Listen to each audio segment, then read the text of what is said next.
in the back, and then he's good until a new pitcher comes in. Oh. Yeah. So we're not filming every pitch. Oh, that's it's for the biomechanics stuff. That's yeah. Okay. It's gotta be a good video. Like, guys gotta be in the frame. And, I'll try my best. As clear as possible. Okay, so yeah, whatever. I should probably go.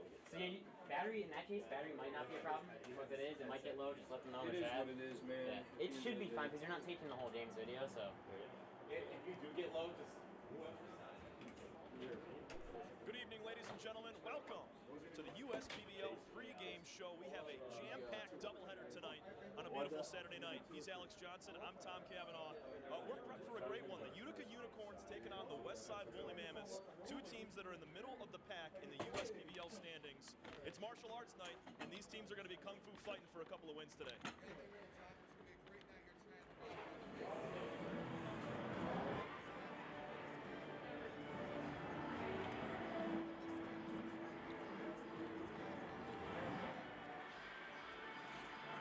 Take a look at last night's game. It was a 12-7 postponement. The Eastside Diamond Hoppers took a late lead, but a ton of run scoring, Alex. 19 runs in those 8 innings, almost 20 total hits. The bats are starting to pick up here. The guys are getting a lot more comfortable in those boxes and on the mound as well, but I'm seeing the bats come alive here lately.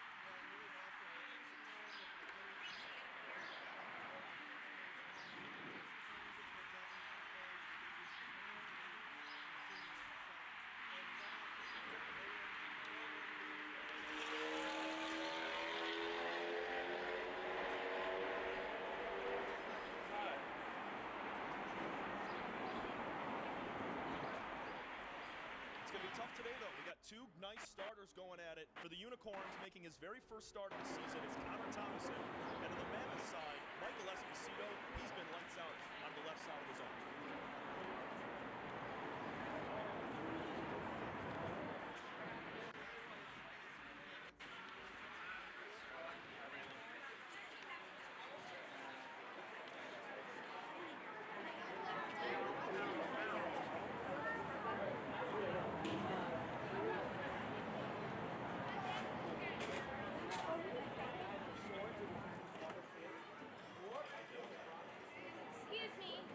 Talk about that Mammoths lineup.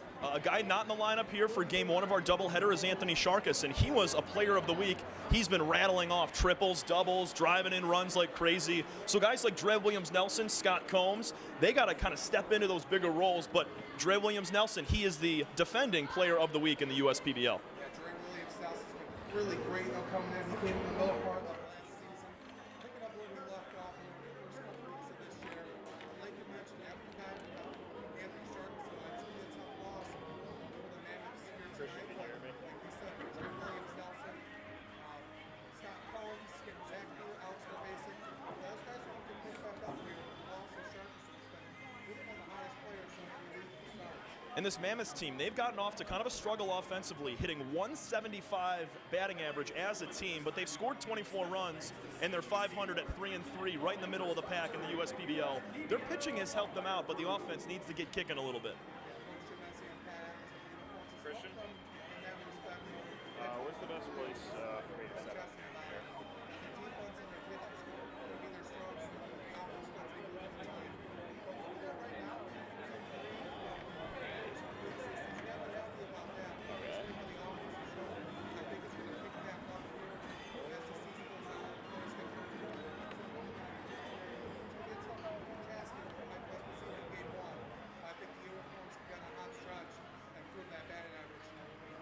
It's going to be a great doubleheader today. We have two set for you. What's going to be the key today for either side to get a win? Because right now the Mammoths are 3-2, looking for a few extra wins to creep up there to the #1 spot. And the Unicorns at 3-3, as I mentioned earlier, they want to kind of get the bats kicking a little bit, as I mentioned, and get a couple of wins here because taking two in a doubleheader is massive. Yeah.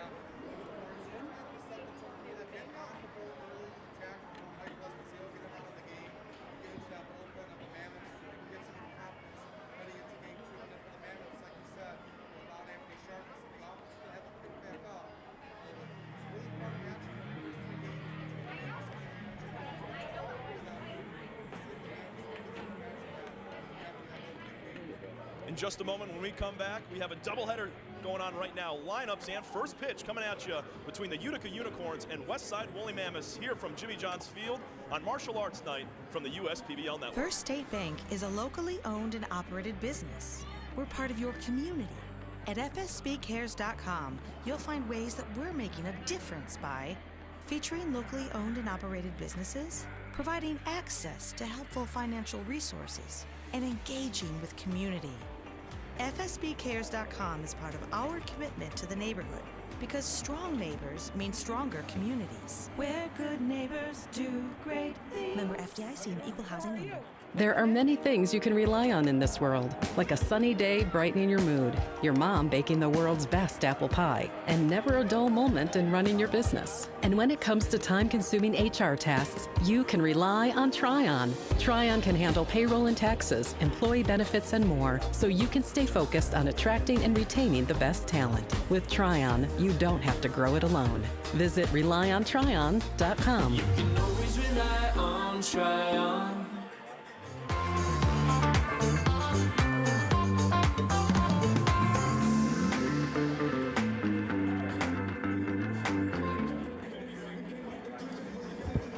Good evening, ladies and gentlemen. Welcome to another Saturday night of USPBL baseball.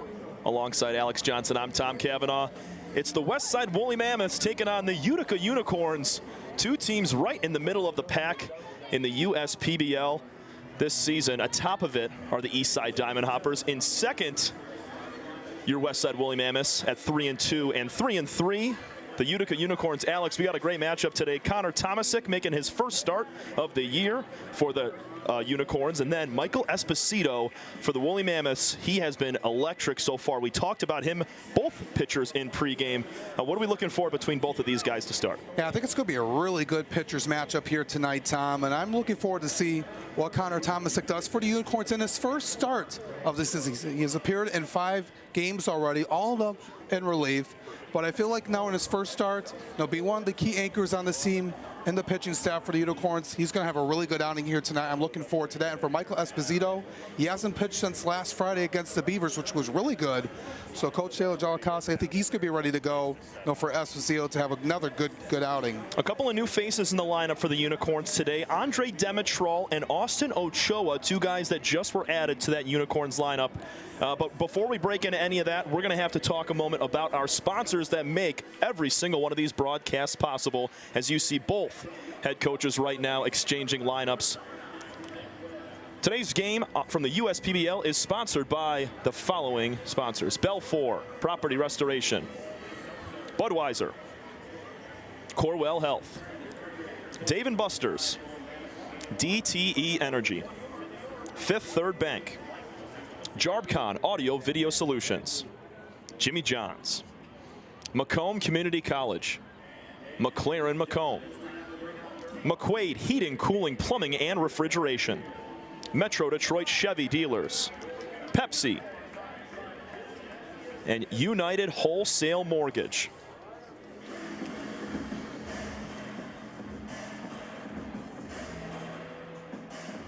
So with the American flag getting rolled out in just a moment, let's take a second to look at our pitching matchups that we talked about. Tomasic coming in at 1-0. This is his first start, though. He's made a couple of relief appearances. That's where he grabbed that win. And you can see Esposito's got a few more innings pitched this year and a few more strikeouts. Yeah, Esposito's been really strong for the Mammoths this season. Coming over from the Beavers last year, really being one of the key aces in that pitching rotation for Taylor Jalakowski. I'm looking for him to have another good outing. Like I said, he hasn't pitched in over a week, but I think he's going to be ready to go, had some good rest, and looking to get back into here against the Unicorns, who we saw on opening night when he pitched in that game and was really well in that one. And at Connor Tomasic, like I mentioned, and going to be his first start of the season tonight. Be a key veteran on this team.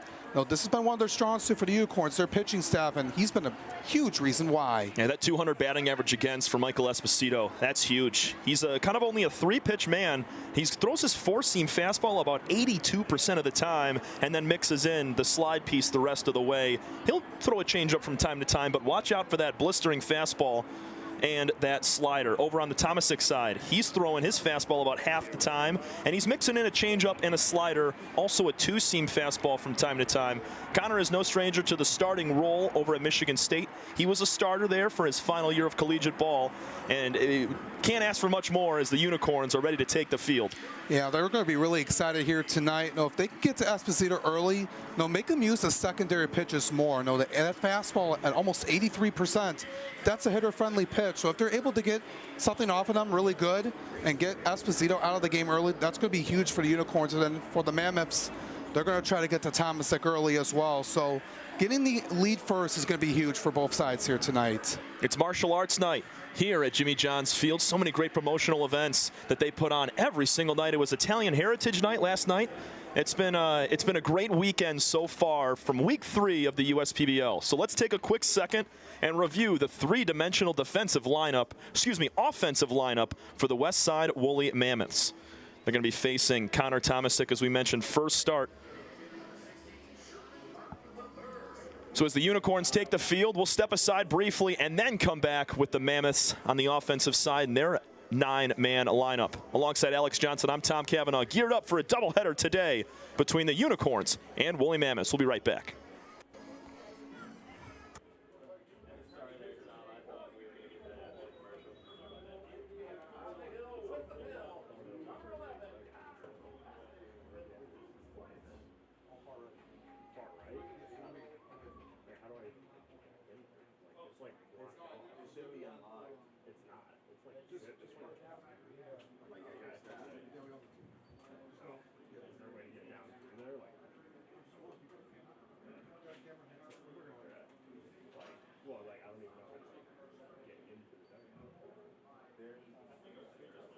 I'll take my son real quick.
You hear about the promo that Jimmy's John's got going on? 5 off 20? How they pulling it off?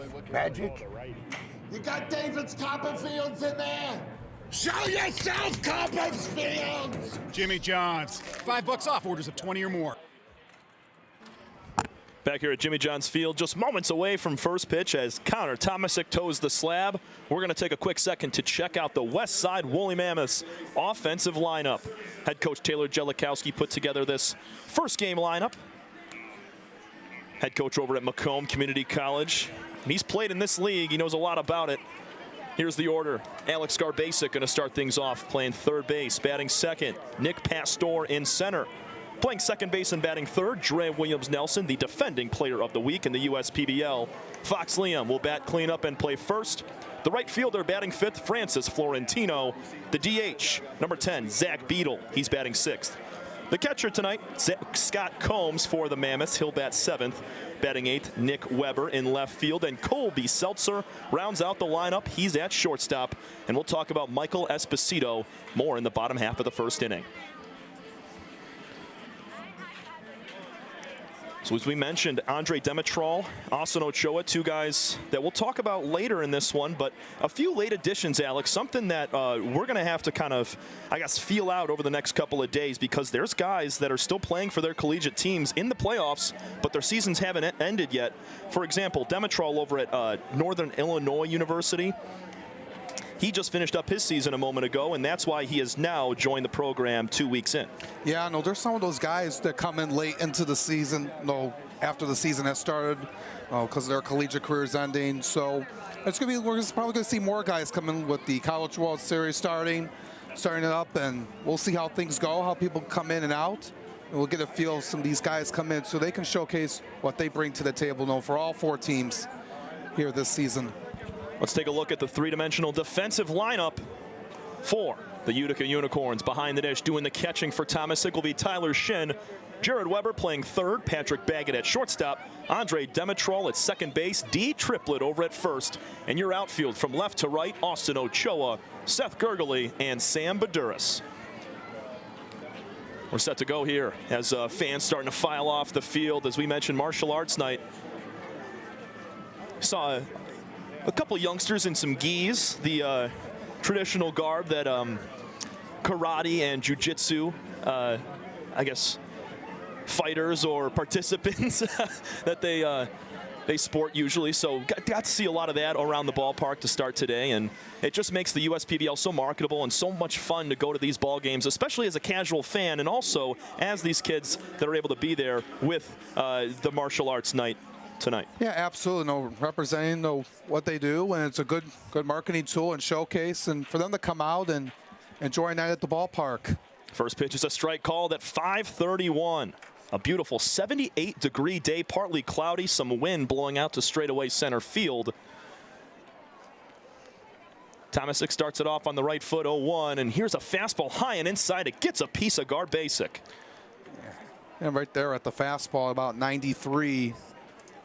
Not how you want to start the game if you're Thomasik, but you just got to shake that off. He just rode a little bit too high and inside with that fastball, and it caught a piece of Alex there. He looks to be fine, just shaking off that forearm area right there. So it could have been close to a foul ball if it gets a piece of the knob of the bat, but it was more so on the flesh. So Nick Pastor will dig in, first lefty of the day to face Thomasik. Yeah, starting off the season 3 for 17. Does have a couple runs driven in.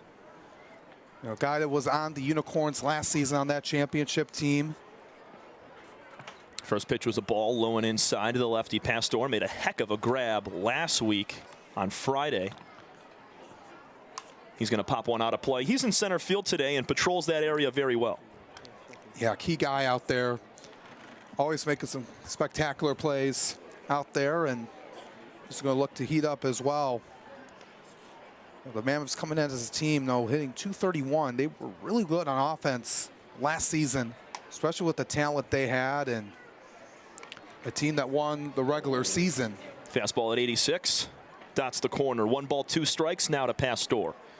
Garbasic over at first has only stolen 1 bag this year.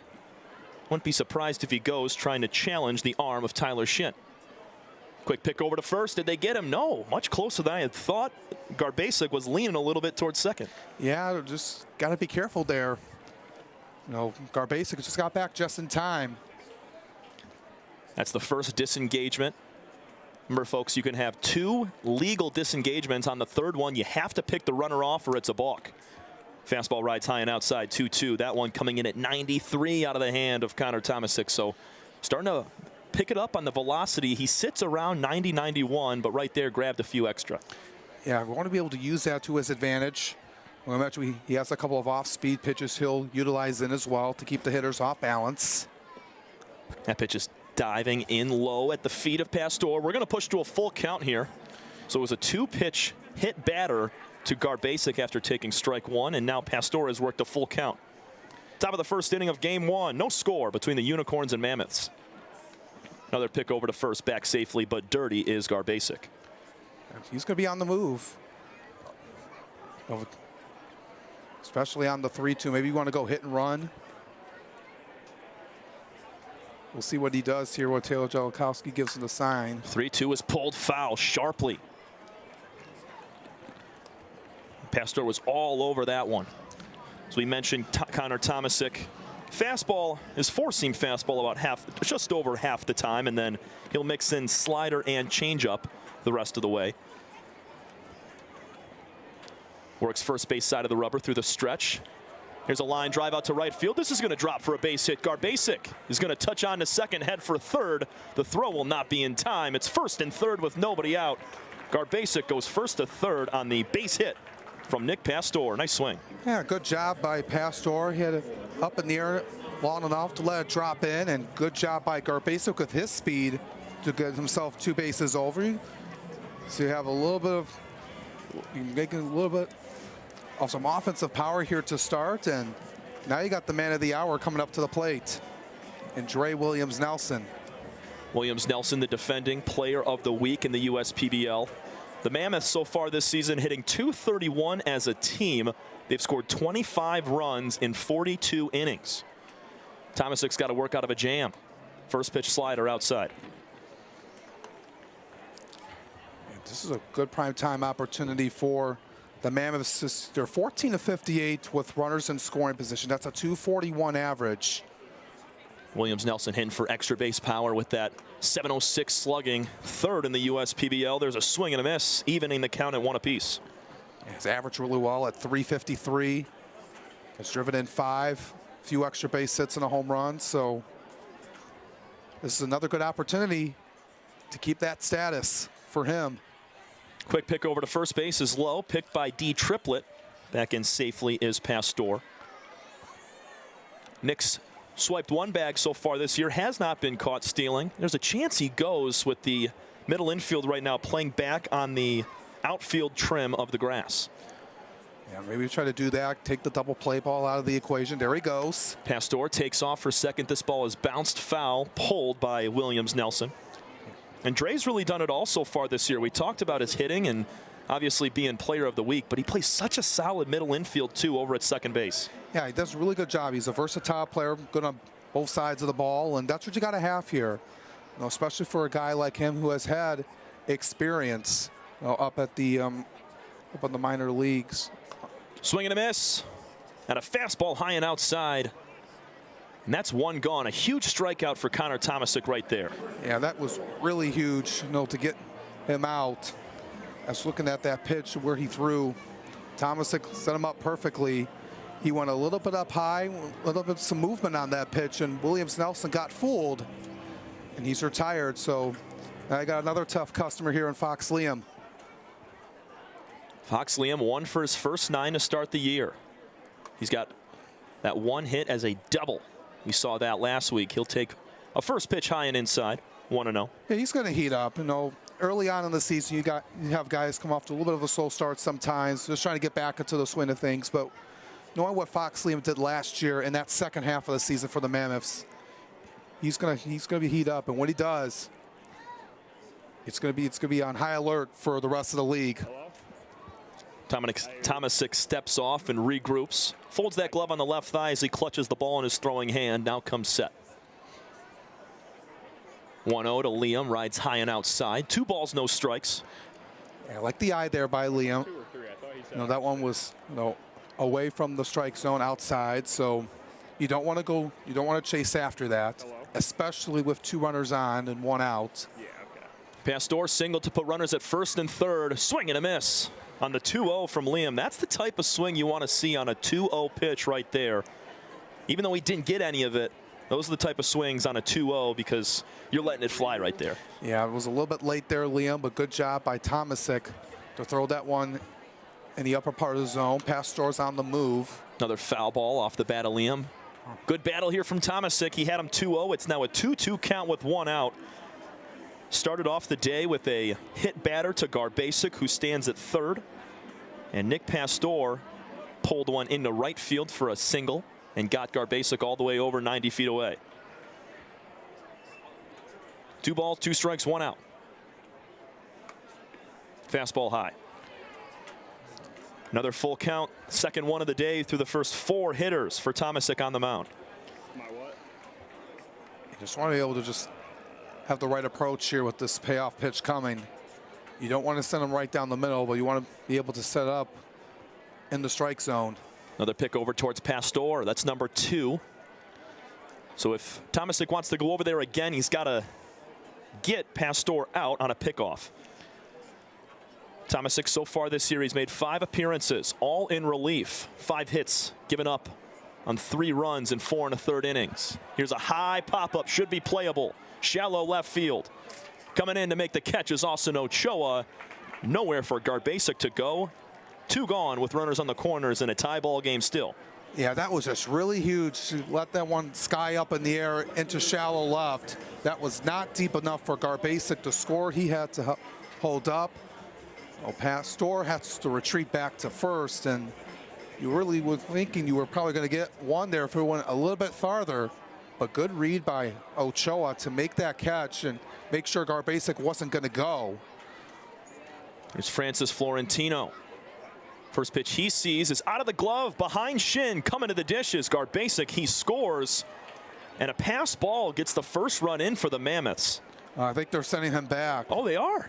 Yeah, the home plate umpire put his hands up. Was there time before the pitch? Yeah, might be.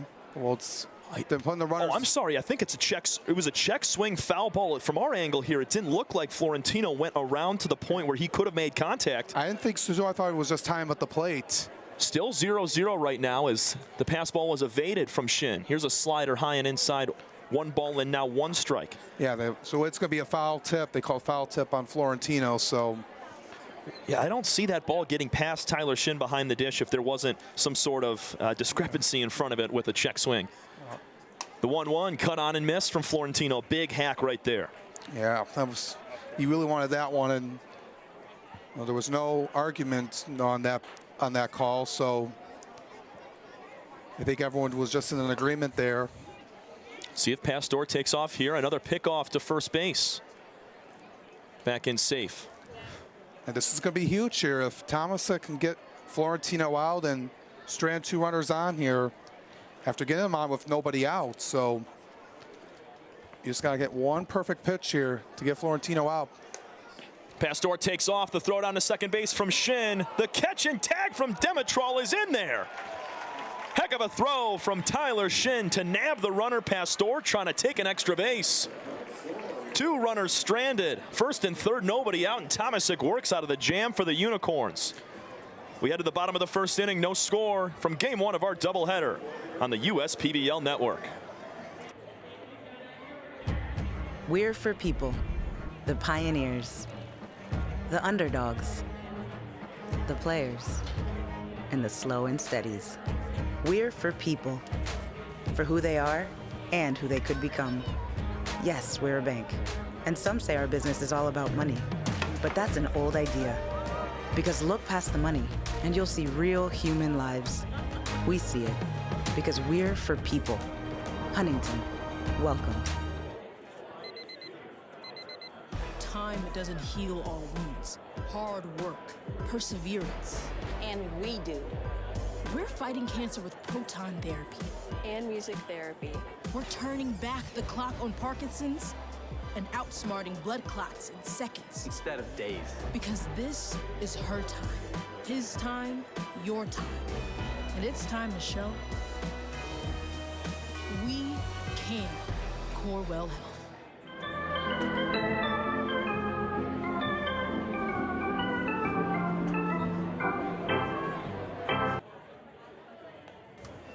Bottom 1 here from game 1. Michael Esposito takes the mound for the Westside Woolly Mammoths. And how about Connor Tomasic able to get out of that jam? But first, we're going to take a quick look at the Utica Unicorns batting order for today's game, posted by head coach Jim Essien. Andre Demetrol, who just made that beautiful catch at second base to tag out the runner trying to steal. He's batting first, playing second. Patrick Baggett at shortstop, batting second. D. Triplett over at first, batting third. Jared Weber is going to bat fourth in the cleanup spot. He's over at third base. Austin Ochoa in left field, batting fifth. Seth Gergely batting sixth in center. The catcher batting seventh is Tyler Shin. Sherman Martin III is the DH, batting eighth. And rounding it out, Sam Baduras in right field. Really excited to see Michael go again. We saw him in the opener a couple weeks ago when he threw. And a pretty good outing for him. We looked at the stats beforehand with 11 strikeouts in 7 innings of work. He's been solid. Yeah, he really has. And like I mentioned, he's been the bright spot here for the Mammoths pitching. And right up there with some of the other guys we've talked about on this Mammoths pitching, they've been really strong throughout. And Esposito's a huge reason why. He's looking to have another good outing. Trying to repeat what he did the first time against Unicorns when he went 3 scoreless innings of work. About 94 miles an hour out of the left hand from Esposito on that first pitch to Andre Demetral. Attended Stony Creek High School. Went to Florence Darlington, a Division I junior college in South Carolina, and then made a transfer move to NIU. Just finished up his season competing. And now he's here. I was really excited. He did play in the non-public game Tuesday against the Diamond Hoppers and got his first feel, and he's looking to be ready to go. Got another local guy from around here. There's many guys we've seen from the Metro Detroit area, the Macomb, Oakland, Wayne County, and other areas around Michigan making their way to the USPBL. It's always good to have that presence. Hails from my hometown, Rochester, Michigan. Here's another foul back to the screen from Demetral. He made a great catch down at second base as Tyler Shin threw down to try to get the runner. And he had to kind of run, catch, and tag all at the same time. Very athletic play. Yeah, it was right in there was Nick Pastor, and that was just a really close play, but they're able to get him. And that was just huge for the Unicorns to get out of that inning, unscathed. Had first and third they allowed with nobody out, and the Mammoths can't score on that. You would think most of the time you get at least one. If that ball off of Fox Liam goes a little bit farther out to left, Garbasic scores, and it would be a different ball game. The 2-2 is just off the plate. Scott Combs, the catcher, tried to bring that one back in. Home plate umpire Tim Heigl said no. Yeah, that was just really close right there, but Esposito's trying to get a little bit more in to get that call from the home plate umpire. Full count to the leadoff man, Demetral. The pitch is high and outside and a leadoff walk. So both teams get their leadoff man on via the free base. Yeah, that was just a little bit upstairs, for Esposito. But it was a good discipline at the plate here by Demetral to get rewarded with a free pass. That'll bring up the switch hitting Patrick Baggett. On the right side, with the lefty on the mound. Demetral, as you mentioned, played in the non-public game, so got his feet wet a little bit. Yeah, he could take off at any time. Personally know that he's got a ton of speed over there. 0-1 to start to Patrick. Yeah, he was 0 for 3 in that game, but he's going to look forward to getting that first hit. Make it 0-2 quickly as Patrick fouls that one straight back to the screen. Coming out of Blairsville, Georgia, Baggett hitting .250 on the year with 5 hits, 4 walks, 2 RBIs, and he's scored 3 times.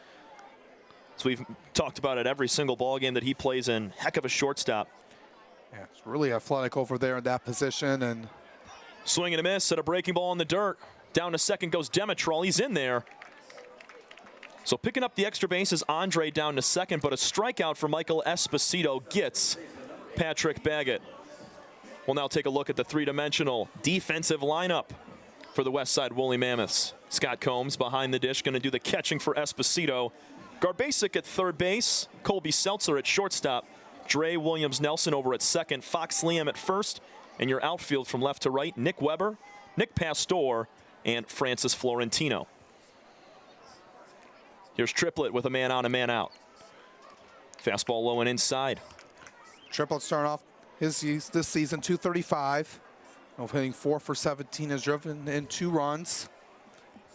Nearly hit a ball out of the park that was caught by Schellenberger last week in the doubleheader against the Hoppers. So he's been looking to have that power he had in college over at Cumberland University. So we're just waiting on him, and hopefully this offensive power picks up. What you saw yesterday in that game versus the Hoppers and Beavers, 19 runs. That was an offensive explosion, something we really haven't seen so far this year besides the 19-0 win for the Hoppers over the Beavers. But between two teams, we haven't seen both teams get hot like that so far this year. And I love to see it because the bats are getting hot, weather's getting warmer, and these guys are feeling much more comfortable. Yeah, you would like to see that. You would like to have a good balance as well of good pitching and good hitting. So you want to be able to have the best of both worlds, but games like this happen. When both team offenses just go off, and it's just going to have to come down to who has the better bat. So that came to it last night, with the Hoppers scoring 6 runs in the bottom of the 8th. There's a 3-1 pitch to Triplett. He lines one out to right field. This ball's carrying. Looking up, Florentino. It's off the wall. Coming around third is Demetrol. He's going to try and score. The throw to the plate is not in time. Demetrol scores on the RBI base hit from D. Triplett. Boy, he almost hit that thing out of here. Yeah, what a rocket off the bat of D. Triplett, sending that one off the wall that was hit hard. He had to hold back at first. Francis Florentino got that in very quickly. So it's going to be a very long single for D. Triplett, but he gets the job done. Good work by Andre Demetrol to score. And the Unicorns, they have the first lead of the night. Florentino had somewhat of a chance on that line drive. I think it was too far for him, but Demetrol did a nice job of being cautious on the base paths, making sure that ball got over his head. Jared Weber pops this ball out of play back towards the seats. Yeah, I just mentioned about D. Triplett. We wanted to have that power, even though that one didn't go out of the park. Getting a hit like that, it's gonna pick up. Third RBI of the year for D. 1-0 Unicorns in the bottom of the first. Weber takes strike 2 on the outside corner. Yeah, good pitch there by Esposito. Weber does lead the team in average with 318. Also has the most runs driven in with 6. There's a few extra base hits as well. Another pop-up foul out of play as Combs, the catcher, gives chase. Weber was a guy coming in from Florida A&M University in the SWAC in Division I. He's looking to improve what he did last year in 24 games when he hit 235 with 1 home run and 7 RBIs when he came in that second half of the season and helped the Unicorns win it all. So he's looking to continue that. Nice block from Combs, keeping the runner Triplett over at first base. They check down to the field umpire. The check swing is no good. It's now 1 ball and 2 strikes to Weber. Yeah, it was a good call. He didn't go fully that time. 1-0 Unicorns just a moment ago on the D. Triplett. Base hit off the wall. Here's another pop-up out of play off the bat of Weber. Remember, Jared had the big swing, the 3-run double against the Hoppers in a comeback fashion win. Yeah, that was a 6-4 win. They put up all 6 runs in the last inning, and they were almost victim of a perfect game of Peyton Banks, and it was Sherman Martin that broke it up. Almost a nice catch in the seats. Scott Combs thought he had a chance for a moment. That ball just kept traveling. Our wind right now lightly blowing out to left center field. For anybody unfamiliar, the dimensions in this ballpark at Jimmy John's Field, it's 315 feet out to left. To right field in the corner is 320 feet, and straightaway center 395. The 1-2, swing and a miss. Nice breaking ball there from Esposito for out number 2. And both of the outs recorded have been strikeouts for Michael. What a good movement by Esposito, going off speed at 82 on the gun. Weber went for it, got nothing on it, and that was just a really good pitch. Really difficult to get anything off of it. And especially with Esposito throwing his fastball 82% of the time, when that slider comes in there and that change piece as well, it's tough to pick it up because you're expecting fastball almost every single pitch, and then he drops off something nasty. Yeah, you got to be able to mix it up. Like you said, you don't want to get too comfortable with one pitch and rely on that all the time. Austin Ochoa gets his first at-bat in front of the fans in the USPBL this season. At 6'2", 220, out of the University of Texas at Tyler. He spent time at UTSA and then transferred over to Texas at Tyler. Yeah, they did really well down there. Hit 305 this past season with 7 home runs and 40 RBIs. The year before that hit 374. So he has a lot of good average and good power coming over from the Lone Star Conference in Division II. Standing in at 6'2", 220. Esposito works third base side of the rubber, keeping an eye on Triplett over there. The 1-2 pitch is high and outside. Yeah, just went a little bit away there, and nothing for Ochoa to swing at. No. After Ochoa, it's Seth Gurgley, Tyler Shin, Sherman Martin III, and Sam Baduras. The 2-2 pitch, Triplett takes off, swinging a foul ball. Just got a piece of that to stay alive, and it popped out of the glove of Combs, so unable to get the tip into the glove to end the inning. So, but Ochoa will get another chance. Esposito's got a chance to strike out the side here in the first inning of play. It's 1-0 Unicorns. D. Triplett ripped one off the wall. With Francis Florentino getting the ball in so quickly, it was not a double for Triplett. I mean, it was a laser off the wall, so not a lot of time for him to try to move on down to 2. The 2-2 pitch is poked out to right field, fading foul again. Well, that was just, it was going that way, and then it just curved foul. And you like that opposite way off the bat of Ochoa, and that's what you got to have, especially if a guy in that 5th spot in the lineup, to go the other way. Beautiful night for baseball. Game 1 of our doubleheader. Game 2 starting about 30 minutes after the conclusion of this one. Here's the 2-2. High fly ball off the bat of Ochoa. Shallow right field. Florentino in a few steps, and he'll put that in his back pocket for out number 3. The Unicorns get a run on the RBI hit from D. Triplett, his 3rd ribby of the year. We go to the second. 1-0 Utica over the Westside Woolly Mammoths from Game 1 of our doubleheader here on the USPBL Network. Slide into a new home. Work with a local mortgage pro who works for you. Get a cheaper, faster, easier home loan. Find a mortgage broker near you today at findamortgagebroker.com. With a transforming world, we can see how drastically the world is heading towards automation. And so, we need 24/7 surveillance and security systems for our homes and businesses to avoid any theft or breach of privacy. JARBCOM brings the installation of security cameras to the tip of your fingers with our state-of-the-art mobile app. JARBCOM also provides surveillance monitoring of your entire property with flexible options that offer a dependable solution to be scaled to fit any domestic or commercial need. Contact JARBCOM today for a free estimate at 800-369-0374 or look us up on the web at jarbcom.com.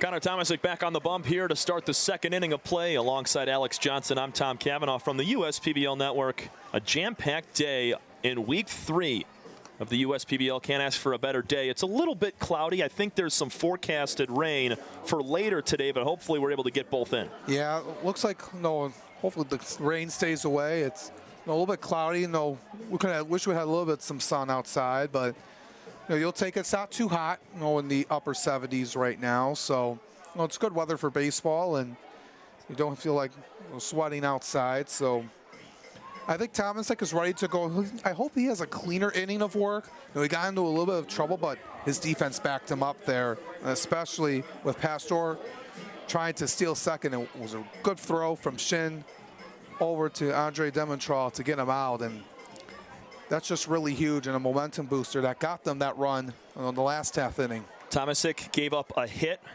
a batter, and recorded a strikeout in that first frame. Florentino, who's back up at the plate, takes strike 1, upper outer corner. I'd like to see Florentino. He's another guy that starting off a little bit slow, 3 of 17. Swing and a miss at a slider down and away. 0-2 quickly from Tomasic. Florentino coming from Cotuí, Dominican Republic. A couple international guys on each roster between the 4 teams. 0-2, Tomasic pulls that one into the opposite batter's box all the way back to the wall. And on 0-2 like that, it's not the worst time to pull something out right there if you're Tomasic and try to reach for a couple extra miles per hour or get a little extra spin, because you have a few pitches to work with. Yeah, you're able to let that one go, especially on an 0-2. It's not like you have to throw a strike there, but you want to. But if that happens, especially with nobody on base, it's no harm, no foul. But you just want to be able to just get Florentino out here. Is, like I mentioned, a guy that really wants to heat up. Florentino sporting those bright blue socks as he's got the pants pulled up high. The 2-2 pitch now as that one is low and outside. Florentino was a guy that was signed by the Twins in the middle of last season, right around mid to late June. He puts another one out of play. Good battle from both sides. We've seen some nice at-bats being worked. Demetrol worked a walk on a 3-2 for the Unicorns. Ochoa, he went to about a 6-pitch at-bat, and Florentino doing the same thing here. You want to be able to be aggressive at the plate, and you also want to be able to be disciplined as well, especially to make yourself better as a player, to not chase after pitches that are off the plate or out of the zone. I think that's one thing that is kind of attributed to the run production elevating over the last couple of games is these guys are just feeling a lot more comfortable in the box. They're seeing the strike zone. They're understanding the strike zone better than they were in the first couple of games, I guess. But with those non-public games, it's very beneficial for when we're able to come out here and cover them because they're seeing the ball a lot better. And also, though, the mindset always stays the same, but the factors are different. During the week, there's no fans in the stands, so you're able to communicate more clearly, with your players in the infield, and you're more focused as a batter, so you're not distracted by the things around you. Here's the full count pitch, pulled on the ground. Another foul ball from Florentino.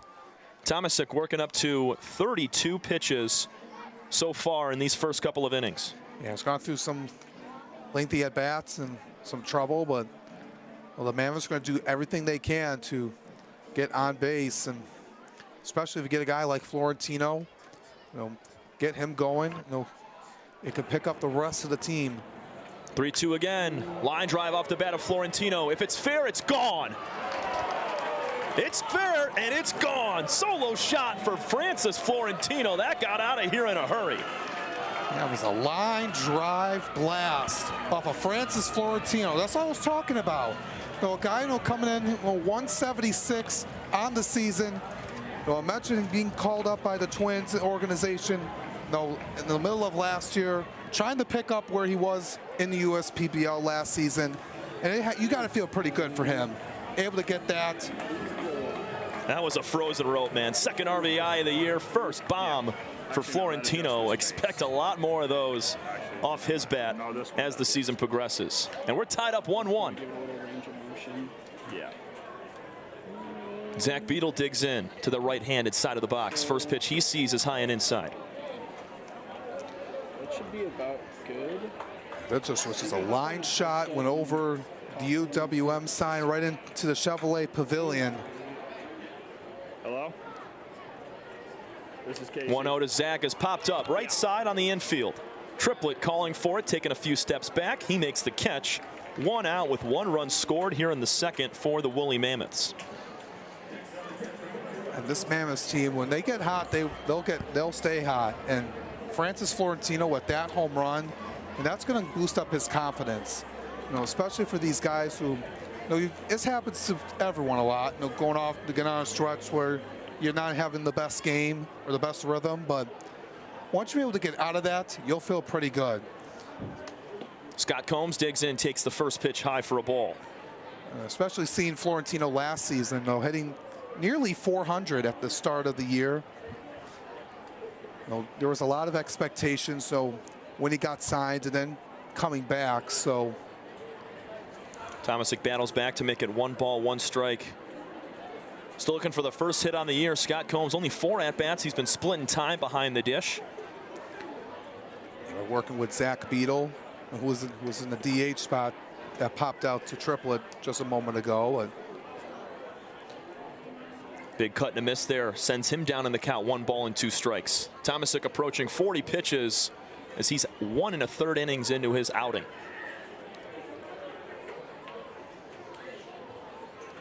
This one's going to get Combs. Slider that did not cut, and it hits the Mammoths catcher. Yeah, not what he wanted there. Just unfortunate if you're Tomasic. Did not want that for him, but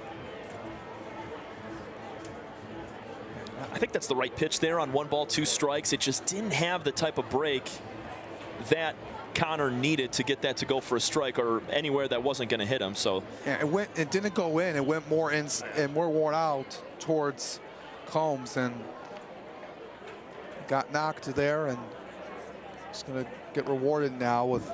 We'll bring up Nick Weber, and this first pitch fastball gets by the catcher Shin, down to second easily goes Combs. So a pass ball there puts a runner in scoring position for the Mammoths after the solo shot off the bat of Francis Florentino. And this is something that the Mammoths really needed, you know, after stranding 2 runners on with nobody out, and able to get that. I'll be able to get and take advantage of these opportunities. And Tomasic has just been losing a little bit of control here right now after that home run he allowed to Florentino. He's battled back in past at-bats where he was down 2-0. That 2-0 pitch cutting a tap foul into the glove of Shin. And that's what good pitchers do. They don't fall down in counts 2-0, 3-0, and walk guys on 4 pitches. They battle back from 2-0 to 2-1, even the count up, and maybe get a strikeout. That's what you got to do here if you're Tomasic. You don't want to panic. You want to be able to just stay poised. And there's 2 battling back, as we said. Yeah, going off speed there at 83. That's what you got to do there if you're Tomasic with that changeup.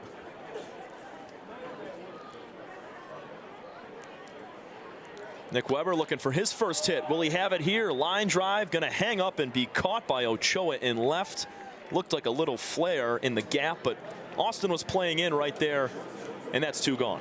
Yeah, he was in the perfect spot, playing shallow, and oftentimes that would go right into the gap, for extra bases, but with how Ochoa was set up right there, there was just no chance. You'll see sometimes with the opposite outfielder to where the hitter is in perspective. So if you have a left-handed hitter, the left fielder will be playing in a few steps, just kind of playing for less opposite field power. Obviously, if you're a left-handed hitter, the right fielder is going to be playing deep, just like with Colby Seltzer at the dish right now. Left fielder is deep, and then a few steps in and right is Sam Baduras. So I'm going to keep an eye on that. And if you look out for Colby Seltzer, he's a guy that has done well.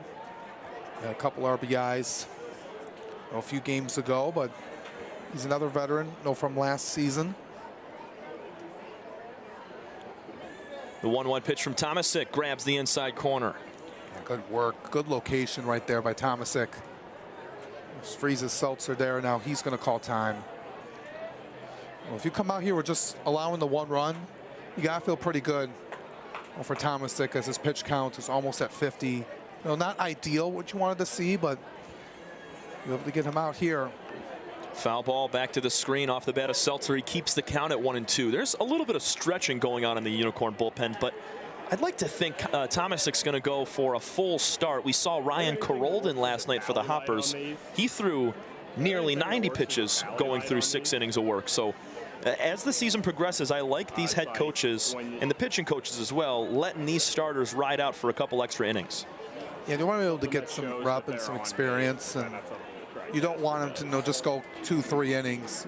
Now that everyone's in the groove, feeling in, you want to be able to have every pitcher have a chance to have an inning or 2. But when a guy's on the roll, you let him go. But for Tomasic, hopefully he can go a few more innings here, just to get a feel. 1-2 pitch is high and out, just outside. 2 balls, 2 strikes, 2 outs to Seltzer, who has 2 RBIs on the young season with 3 hits. Down at second base is Scott Combs. He was hit by a pitch and took second on a pass ball. Tomasic kicks and fires, pulls that one across the plate for ball 3. And that was his 51st pitch, and not what you wanted to do there. Let's go down and way out of the zone. And Connor's been battling all day. Looking for a big pitch here with a full count and 2 gone. Swinging a pulled foul ball over towards head coach Taylor Jellikowski. He makes a nice play over there, reliving his glory days on this field. Yeah, he remembers those days, a few years ago. And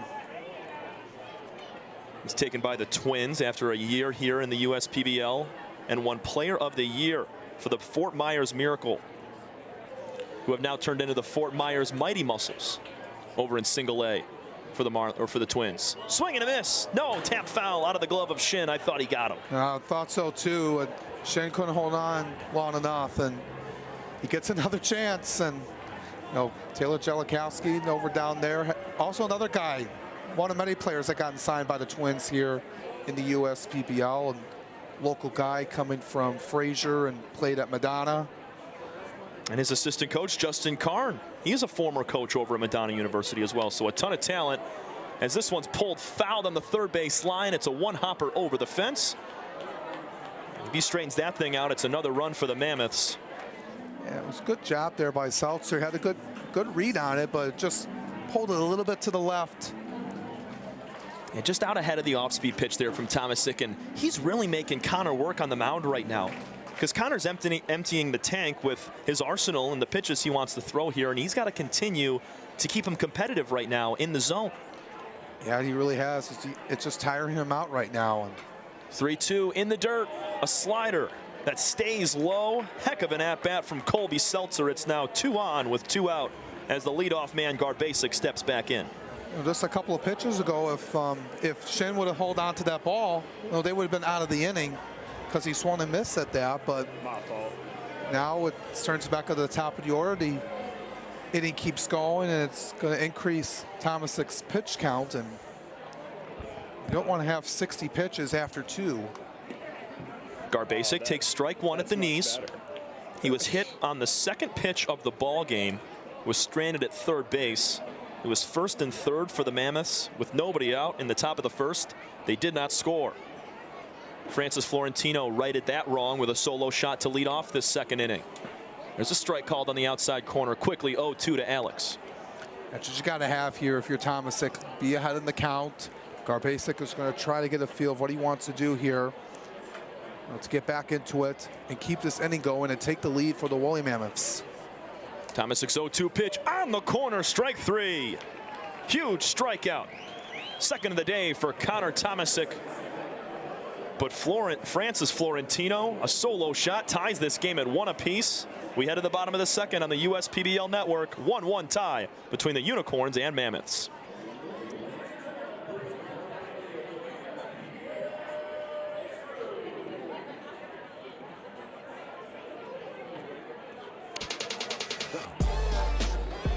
Check your checking.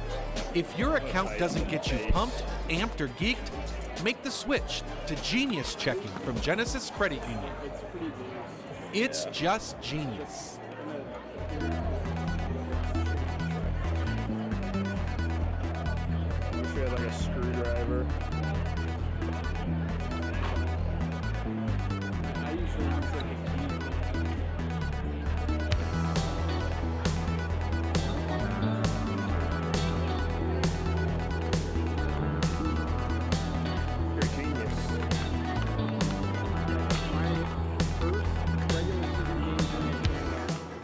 We're the financial champion of Michiganders. Whether you're a goal getter or a dream chaser, an empty nester or up-and-comer, anyone in Michigan can bank with us. Michigan Schools and Government Credit Union. Back here in the bottom of the second inning, today's USPBL doubleheader is brought to you by Bell's Brewing. Tonight's USPBL ball game is presented by Bell's Brewing. For the past 25 years, Bell's Brewing has been inspired to brew beer that you can count on, not just for taste, but for quality. From Two-Hearted Ale to Oberon to new classics, official hazy IPA, or the easy drinking Golden Ale. Bell's has brewed inspired beer since 1985. Bell's Brewery, Comstock, Michigan. Please drink responsibly. Alongside Alex Johnson, I'm Tom Cavanaugh. And we've had a hot start to game 1 of our doubleheader. Folks, just a reminder, there are 6-inning ball games here for 2 as we got a twin bill today going on. A couple of big swings. One of them stayed in the park off the bat of D triplet, but Florentino found the berm out in left field. Yeah, so good showing here so far. Hopefully that picks up here as we get into the bottom half of the second inning. The Unicorns just get back up to bat. No.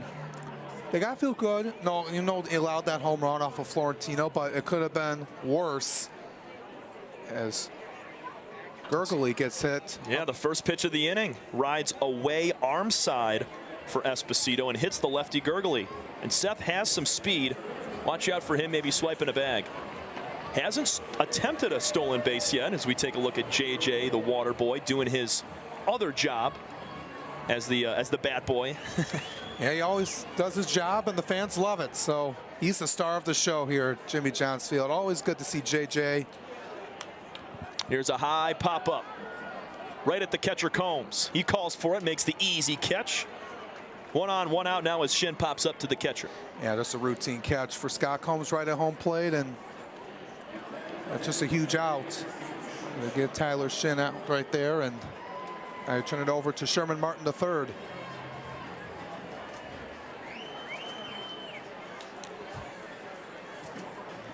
Sherman Martin III in the DH spot. We've seen him hit for extra base power earlier this season. And picked off is Gurgly. He's into second base safely as the pickoff move was fumbled by Liam.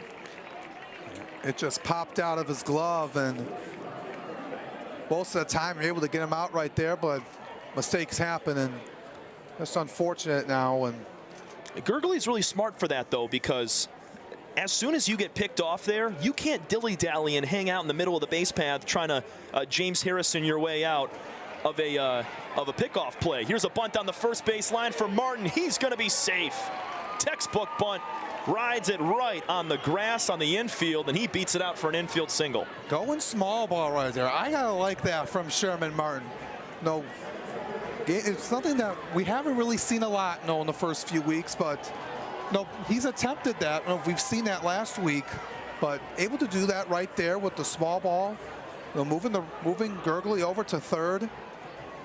That just really heads up play there by Martin, and now Unicorns have something cooking here. With 2 on and 1 out. Sam Baduras, the final batter in this Utica Unicorns lineup. 1-1 tie here in the bottom of the second inning. Swing and a miss from Baduras on the first pitch. Now it's going to be a good opportunity here for Baduras. He was a newcomer at the start of the season. Coming over from Eureka College, where he had really good numbers, hit over 400 there in his final season. And also had 9 home runs and 44 driven in. 2 hits on the young season. He's got a double for one of those hits as he takes a fastball outside, 2-1. Now to Baduras. He's in right field tonight. And you really want to see this Utica offense pick up. Now, like we mentioned, they only were hitting 175 as a team coming in. You really want your team to be hitting around 250. That's ideal, around 250, 275. Yeah, you're talking about that average right there. They've also struck out 50 times in 171 at-bats. They've drawn 34 walks. So as a team, that strikeout rate much higher. Sherman Martin III going to take off for second base. Here's a shallow pop-up right field. Florentino coming in hard. Making the catch is the second baseman, Williams Nelson. Tagging and scoring. From third base is going to be Gurgly. Down to 2 goes Martin, and we got a couple Mammoths down at the moment. Hopefully, it looks like everybody's just fine.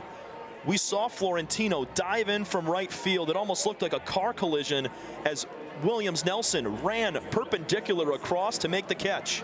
Yeah, look, well, Florentino was diving down for making the catch, but it was actually Williams Nelson. So good read by that, and I can't believe they didn't collide right there. That was scary. That was very close. That was very close.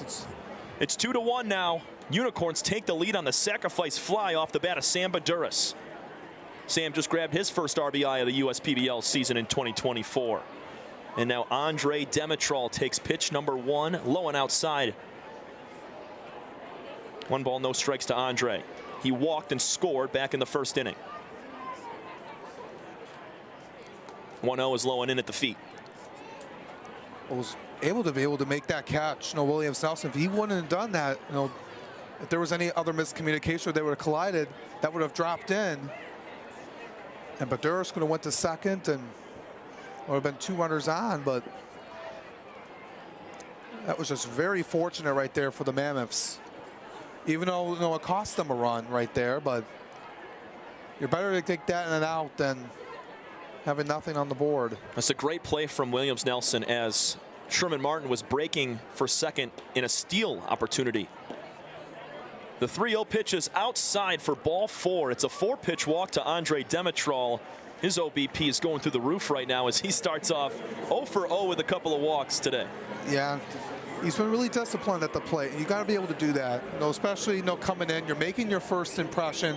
It's always a little bit nerve-wracking, playing in front of a large crowd. And I expect, being at Northern Illinois Division I school, they have had good crowds over there for college baseball. But in a setting like this, you're playing in front of a couple thousand fans. I'll tell you one thing, Alex. We were talking to Andre before the game. He was actually teammates at Florence Darlington Community College with Patrick Baggett. And they both, with that team, went to Grand Junction, Colorado, and played in the Junior College World Series. And I'll tell you one thing, that place is a madhouse. So he has a lot of experience playing in front of big crowds if he went down to Grand Junction. Yeah, and even though it's JUCO, it's still a good honor. Being in the World Series. Oh, they go crazy over there for the JUCO World Series. They love it. Yeah, regardless of whatever division. People talk about Division I has more. You see it all on ESPN with the College World Series in Omaha and all the regional games throughout the country. But let's not forget about the other division. The JUCO World Series, like you says, always gets a lot of attention, huge crowds. The NAIAs was this past week. Division II, Division III coming up. So. Just an honor just to be at that point. Oh, yeah. No balls and 2 strikes to Patrick Baggett. He struck out swinging his first time. Ropes one fouled on the third base line. Keeps the count at 0-2. And you could still be a really good ball player. And you don't have to go through the Division I route, but there's a lot of players that have gone through Division II, Division III, NAI, and JUCO levels to get to this point. Oh, if you ask me personally, Alex, I think the JUCO route straight out of high school is the right way to go, because a lot of times, especially nowadays, Division I schools are looking for college transfers out of those JUCO schools' NAIA programs. So if you're a freshman entering into a huge Division I program, unless you're a complete stud, you might be looking at not playing a lot your first couple of seasons. So go get your playing time at a nice Division II or an NAIA JUCO and get your reps, and then later on make that transfer to D1, because if you look at some of the rosters now for a lot of the teams in the College World Series at Division I, so many transfers. Yeah, with the transfer portal being really huge over the last few seasons, and players are kind of like free agents, where they want to go after spending time at a smaller school and then trying to make that jump, or vice versa. If they think like, hey, I thought it was going to be a really good start right here, but then I just want to be able to get more playing time, get more experience, and make myself a better teammate. And you make that transition down to a Division II, D3, NAI, JUCO. Patrick Baggett, he's channeling his inner Barry Gibb right now, staying alive on 1 and 2 with 2 gone. He's got 2 runners aboard. Esposito kicks and fires. Here's a ground ball up the middle. Fielded cleanly by Seltzer. He'll flip it over to Williams Nelson for out number 3. Baggett bounces out to end the frame, but a sacrifice fly off the bat of Sam Baduras gives the Unicorns the lead right back 2-1 at the end of 2. This is your home for USPBL baseball. We'll be back for the 3rd inning of action. Fifth Third Extra Time helps you do you better. So kick back and relax. You have extra time to avoid overdraft fees. Fifth Third Extra Time. This is making a Fifth Third better.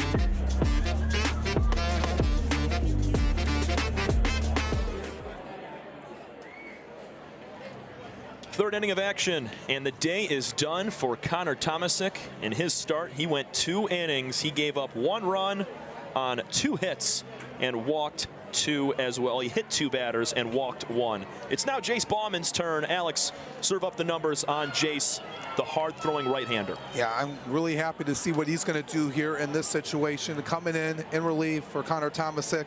He's making his 5th appearance on the season. He has really good numbers so far, only in small sample sizes, but nonetheless, been a really good pitcher in his time at the USPPL. He's 4 2/3 innings pitched this season, with 7 strikeouts, 4 walks, and 3 hits. His ERA at 1.93. Only has 1 earned run so far from the man from the University of Wisconsin Stout, Division III product. He's going to face the 2, 3, 4 hitters for Westside, starting with Nick Pastor. 2-1 ball game. Catch you up to this point. The Unicorns struck first on an RBI base hit off the wall from D. Triplett in the bottom of the first. In the top of the second, Francis Florentino cashed in on a line drive home run to tie it. And then in the bottom of the second, heck of a play from Dre Williams-Nelson, ranging into the outfield, was a sac fly from Sam Baduras to score Seth Gergely. And that's where we stand at the moment. Pastor takes ball number 1 outside.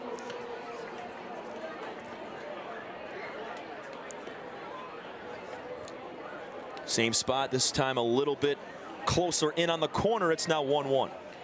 Good job right there by Bauman. Bauman sets at the belt. He's in the stretch here with nobody on. Leaves that ball down. 2 balls and 1 strike to Pastor. He singled to right field his first time up. Worked a really nice full count and was able to muscle one out there into the green. 2-1 slider is fouled away.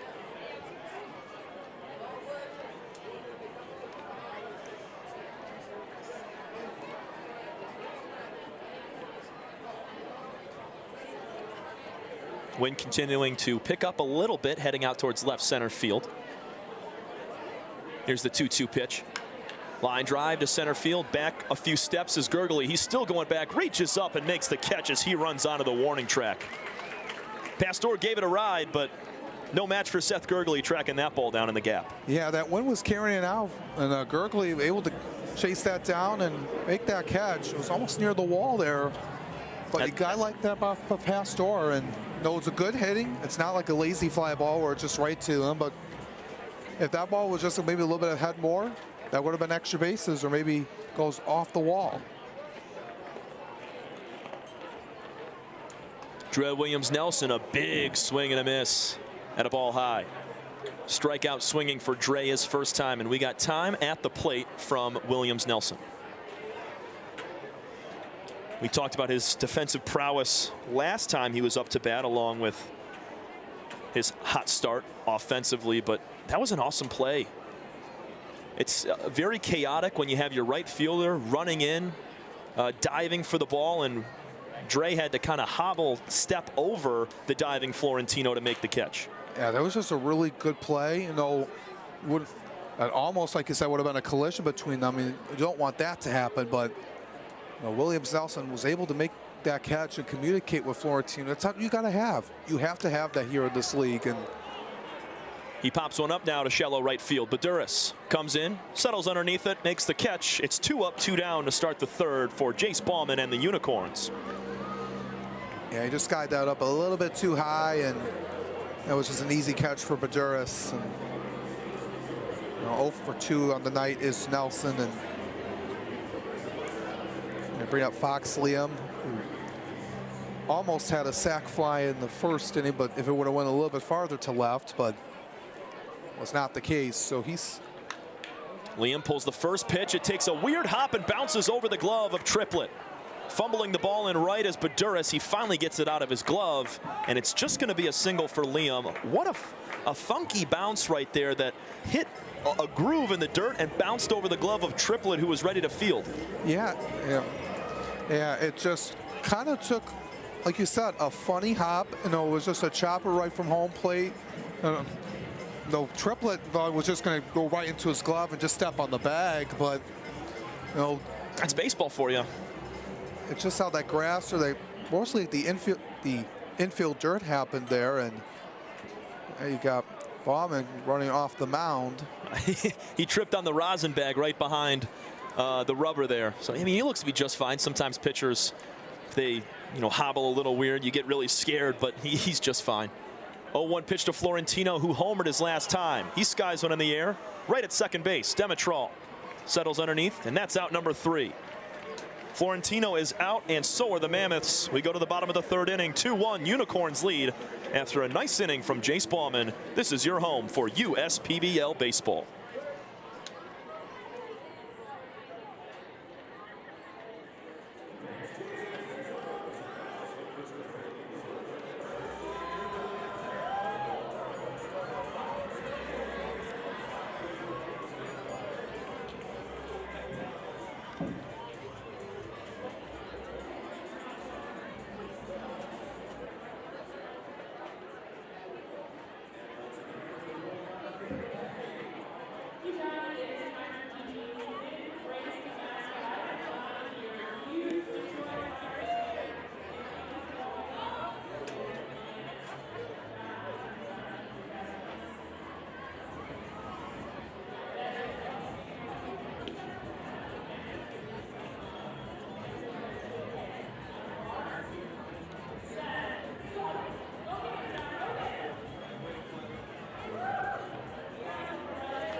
I'm Anthony Tomey, CEO of Tomey Group, and we're one of the largest Jimmy John franchises in the country. With 50 Jimmy Johns and over 700 employees, it's a challenge to manage operations.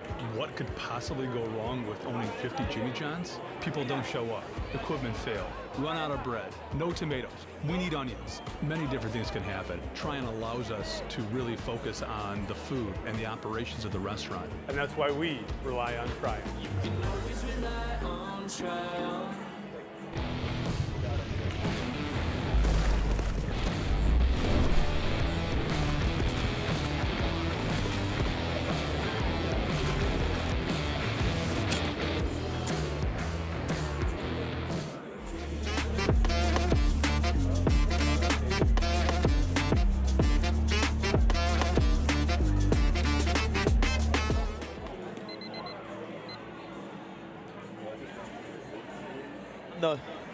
As you saw on the field, as we were concluding that top of the 3rd inning, it was JJ the Water Boy, sponsored by Michigan Credit Union. He always makes sure our umpires are hydrated and ready to go, and he got himself a nice treat to fuel him for the rest of the game. We're going to see a ton more of JJ as he's fueling umpires with some water, a quick snack, and then grabbing the bat as well whenever a guy like D Triplett knocks a ball off the wall. But let's talk about the new pitcher on the mound right now for the Woolly Mammoths. It's Trey Jones, arguably the most dominant pitcher in this league so far this year. Yeah, he has. The last time he faced the Unicorns, he was on cruise control. It was back on Sunday the 19th, where he really took the Unicorns, by surprise, and he just shut them down. And the man at 6'1", 185, the right-hander from Baxley, Georgia, NAIA product from Bruton Parker College, where he was USPBL Pitcher of the Week in Week 1. He retired 13 straight Unicorns his last time out. Last time facing them, rather, in 5 innings and 7 punch-outs. And Triplett goes down on 3 quick pitches. And as you're breaking down Jones, he continues to show you why he's so darn good on the mound out of the right hand. My goodness, that's strikeout number 11 for him. I'm sorry, that's strikeout number 12 for Trey in 10 1/3 innings. Yeah, he is just a phenomenal pitcher to watch. And like we said, he was coming from an NAIA school down in Baxley, Georgia, Bruton Parker College. So he's worked his way up here, coming that route. He came in with a .90 ERA and a 2-0 record, making his 3rd appearance on the season. So 0-1 pitch to Jared Weber is popped up. Shallow right field. It's going to be playable for the second baseman, Dre Williams-Nelson. More communication this time in shallow right for out number 2. And no need to panic there. No collision that time. So, or a near collision, rather. Give you a final line on Michael Esposito. He went 2 innings, gave up 2 hits, 2 runs. Both were earned. He had 3 walks and 3 strikeouts.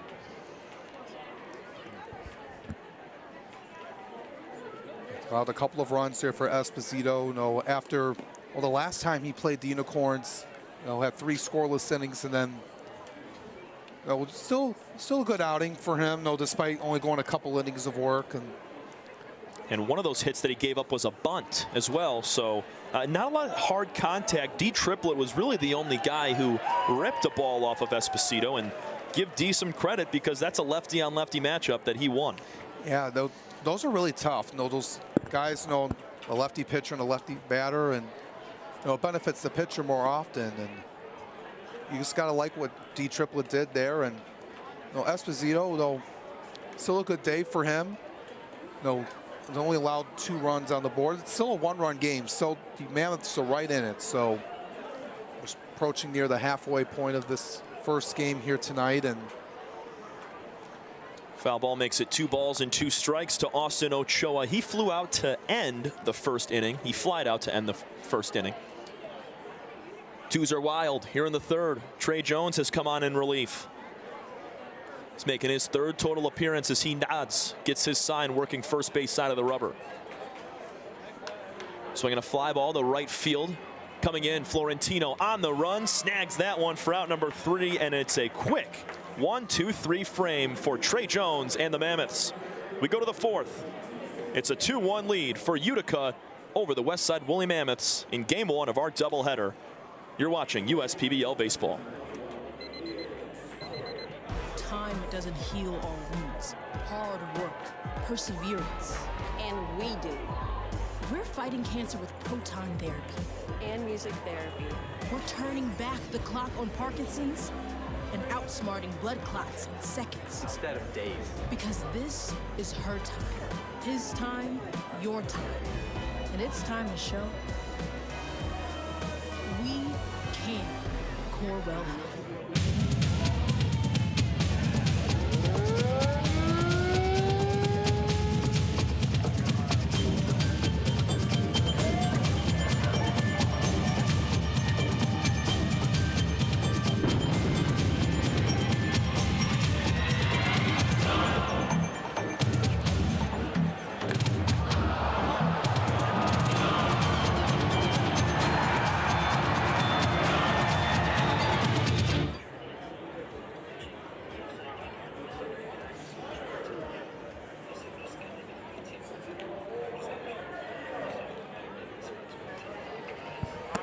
Jace Bauman back on the bump to start the 4th inning. Alongside Alex Johnson, I'm Tom Cavanaugh. Let's take a look at the weather today. It's a little bit cloudy, but a perfect 77 degrees Fahrenheit, and the humidity not too high, and you see that chance of rain very low, and that's a really good thing as we're trying to play 2 today. Yeah, I wanted to be able to get through a couple here today, and it was supposed to come later in the evening, but hopefully not till when the games are over here tonight. But you know, it's a cloudy night. No, it's not really hot. No fans. No, you like that. It's you gotta like that. It's not like super hot where you have to put on all out sunscreen, and it's just a good day for baseball, and the fans are enjoying it here tonight. We had martial arts night here tonight, and yeah, it's one of those days where you can wear shorts and a t-shirt and don't have to worry about sweating at all. Yeah, I'll take that any day. Me too. Me too. Here's the 1-0 to Zach Beadle. Beautiful slider, cuts to the outside corner. 1-1. Yeah, Bauman's going to use that pitch about 35% of the time. He uses that more than his fastball. I didn't think I missed. Well, he has a 4-seamer and a 2-seamer, but like the sawed-off swing back to Bauman on the mound. He's going to take a few steps over, underhand toss to Triplett. 1 gone to start off the 4th for the Unicorns with a 2-1 lead. Yeah, just kind of took off the bat of Beadle. It was kind of like, thought maybe it was going to go like a foul tip there, but we just went right to Bauman for the out on the ground ball. And JJ taking that bat of Zach Beadle back to the dugout. Really appreciate all the work that he does on a daily basis out here. And he has double duty here today. He has to go. He gets ready every single day. You know, he's always looking forward to come out to the ballpark and entertain the fans. And Gomes from Northville, Michigan takes a slider low and outside for a 1-0 count. Make it 1-1 now as that fastball catches the corner. Hit by a pitch, stranded at second, back in the second for Combs. The man from also went to Northern Illinois, went to Divine Child High School. Low and outside, too much bite on that off speed there from Bauman. 2-1.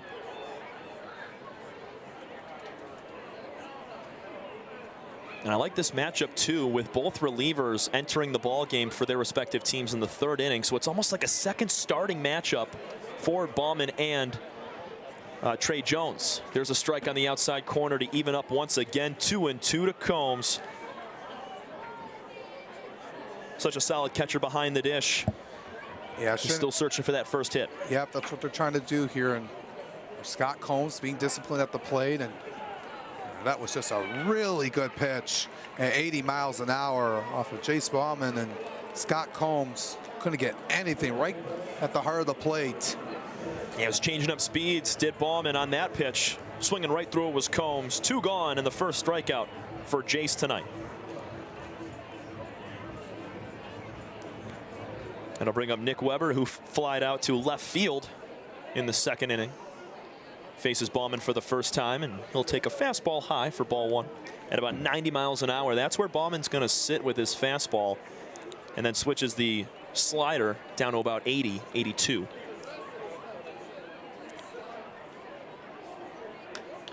One-0 pitch is flown out to left field. Going back, Ochoa still going back. It's off the wall on one hop. Couldn't get there. Was Austin Ochoa cruising in to second with a double is Nick Weber. That ball just kept traveling with that wind, carrying out to straightaway left center field. Yeah, and Ochoa was trying to chase that one down. It just goes off the wall and was trying to get there to make that catch, not able to. He just played a little bit too shallow, and it just took a track off the wall. It stayed in play. Now, oftentimes when that happens, it bounces over the wall. Yeah, it took a bounce that was really close to the wall, so it didn't take that high hop. It just kind of skipped right off the wall, and it's a 2-out double for Weber. That was Nick's first hit of the year, first extra base hit of this 2024 season. Now Colby Seltzer will hit. He walked his first time. Yeah, he had a really good at bat. Just battled. He battled Tomasic in that second inning to get on base, and a strikeout that almost a strikeout that popped out of Shin's glove,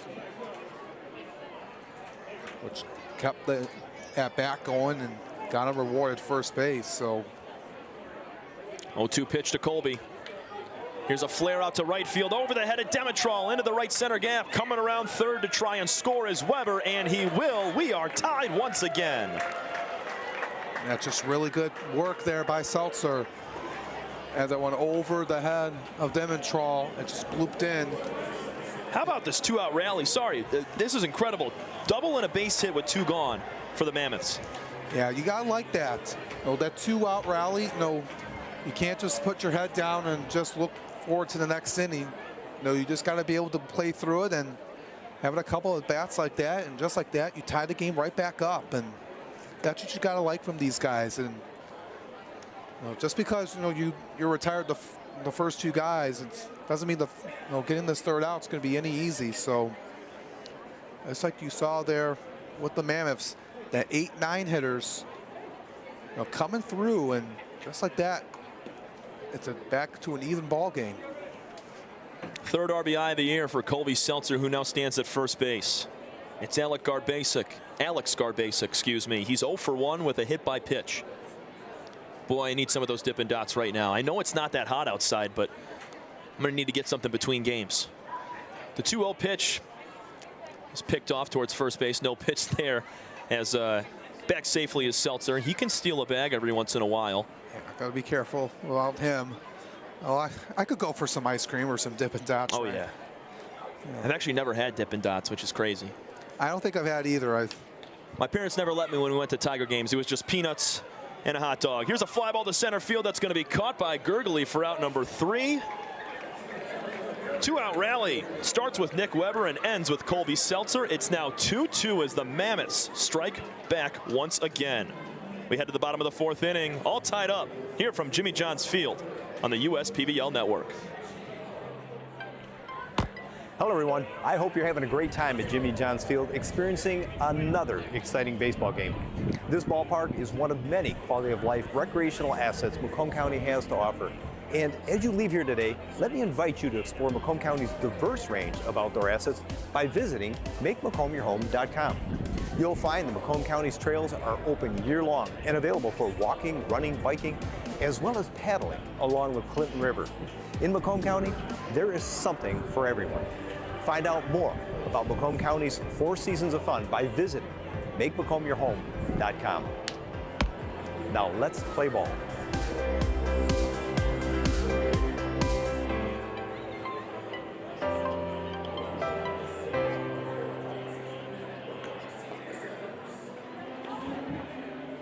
You hear about the promo that Jimmy's John's got going on? 5 off 20? How they pulling it off? Magic? You got David's Copperfields in there. Show yourself, Copperfields! Jimmy John's. $5 off orders of 20 or more.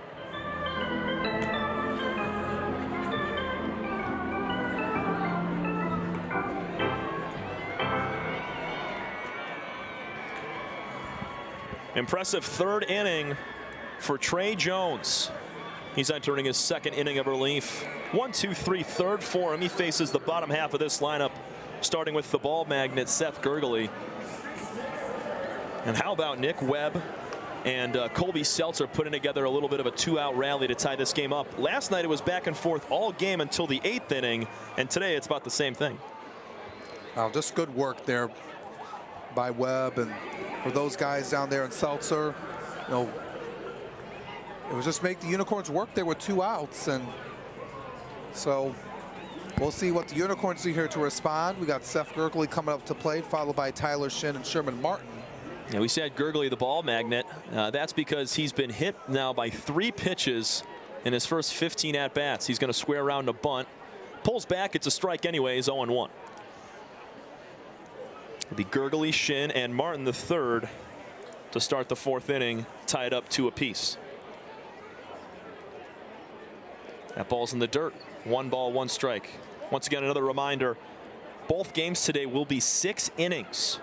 If we go to extras, we'll have that same extra innings rule for the 7th frame. 1-1 from Jones, cut on and missed. Yeah, good work there at 90 miles an hour off of Jones to get him right there, and just want to be able to just get him out right here. It's a 4-pitch arsenal for Trey Jones. The 1-2, swing and a miss. Make that 2 strikeouts now for Trey, and 1 up, 1 down in the 4th. Yeah, the outside part of the plate got him swinging away and retires him. Going back with that fastball at 90 right there, and he used that more than half the time. He's, as we mentioned, 4-pitch arsenal: fastball, curveball, slider, and changeup. First pitch he throws to Tyler Shin, outside corner. Man, that's a good pitch at 91 miles an hour, because from a batter's eye, it doesn't look like it's going to be right there on the corner. And then with Scott Combs' help to frame that pitch behind the dish, it's a strike. Yeah, Combs does his work. No, he's a really veteran, behind the plate. We mentioned his Division I experience and what he brings to the table, and he does that a lot with his pitchers. Gets the command, he has a good sign, reads the pitch perfectly, and wow. 2 straight for Trey Jones. A wipeout slider down and away, had Shin waving at it. And that's just good communication by Combs. So to set that up and force him to go away from the plate, and Shin just trying to go after it. You get fooled at it sometimes, like it's going to go right near the strike zone, then it moves away. And once you already swing and miss, it's too late. So Jones has a 1.47 batting average against so far this season in now 11 2/3 innings. That's really good. Yeah, you got to have that, to be a dominant pitcher in this league. Guys, having your opposing batting average under 200 is sensational. Breaking ball outside corner, 0-2. Jones has not, he's only thrown 1 ball this entire inning. Back-to-back strikeouts, both swinging. He's trying to finish it right here. The 0-2 to Sherman Martin the third. Broken bat, line drive to first, caught by Liam. And another 1-2-3 frame. Jones has retired the first 6 batters that he has faced.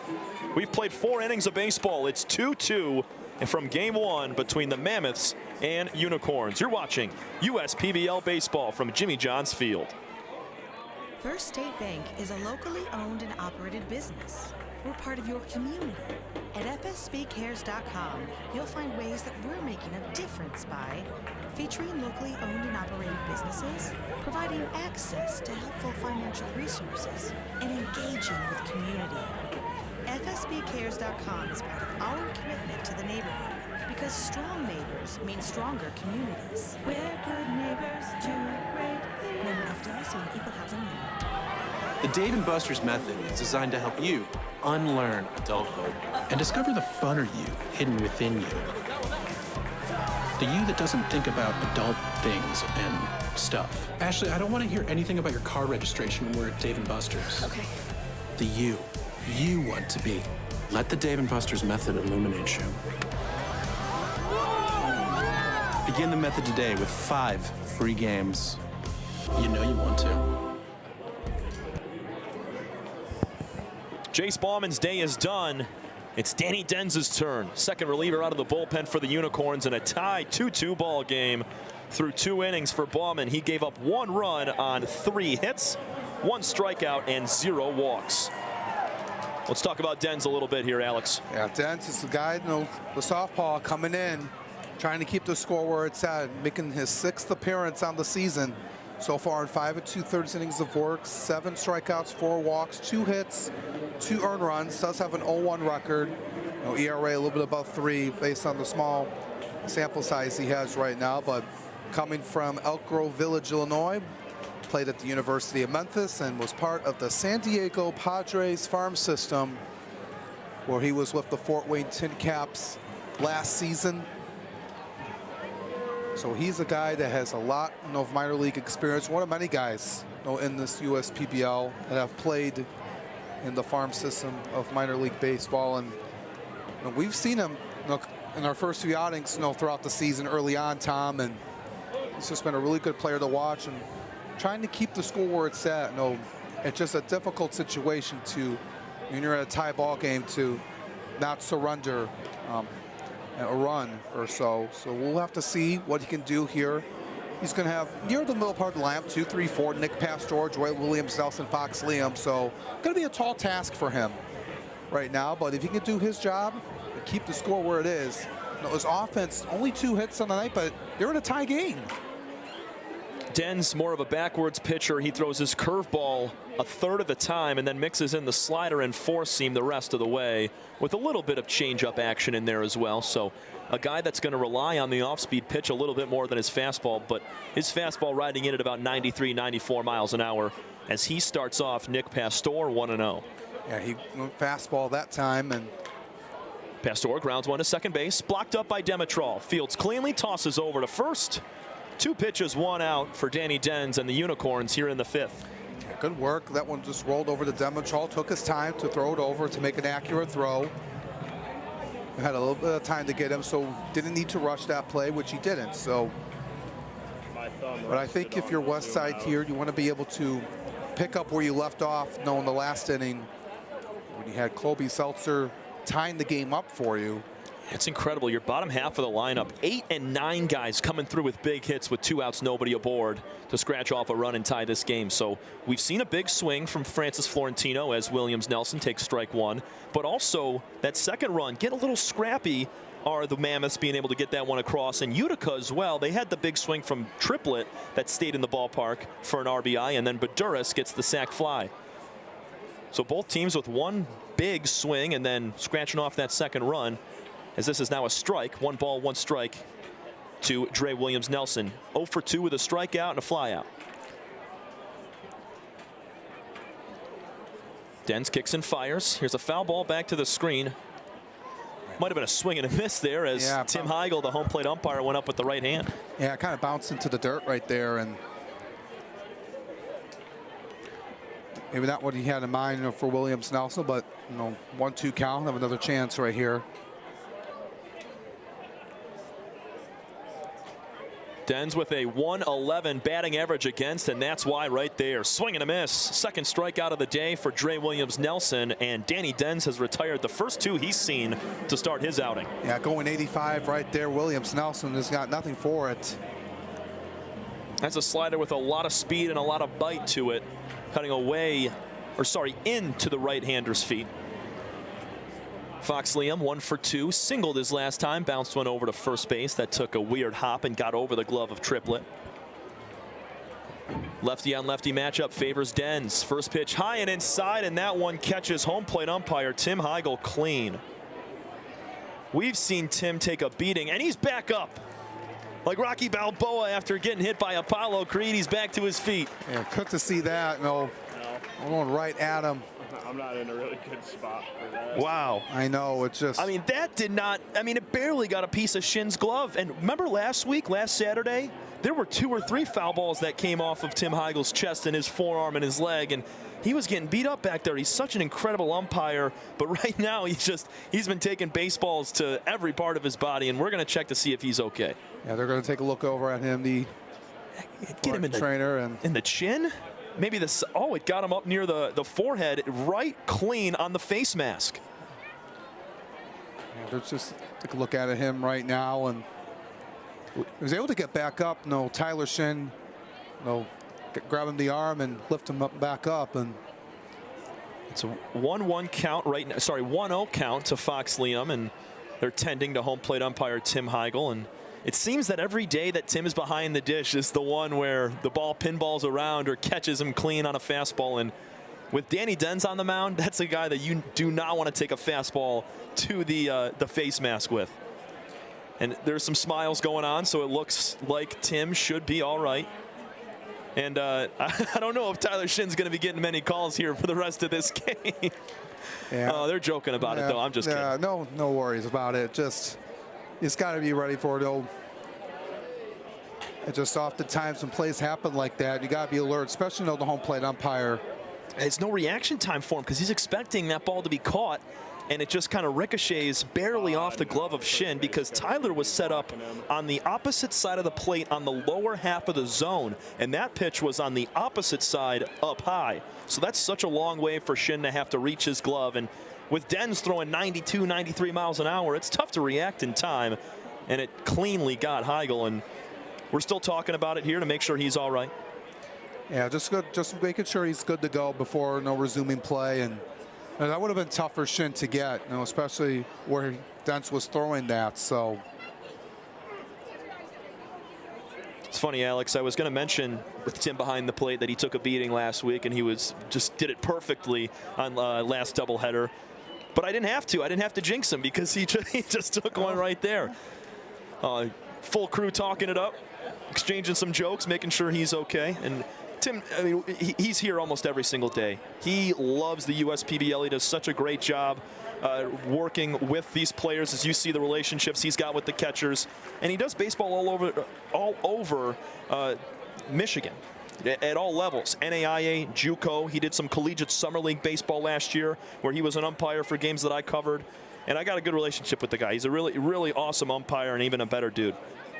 Able to get back to work right there, and it's a good, not just for the players in this league, for the umpires too. Able to get some reps and some experience, to build themselves up to the next level, and either it's in Division II or Division I, or even up in the minor leagues.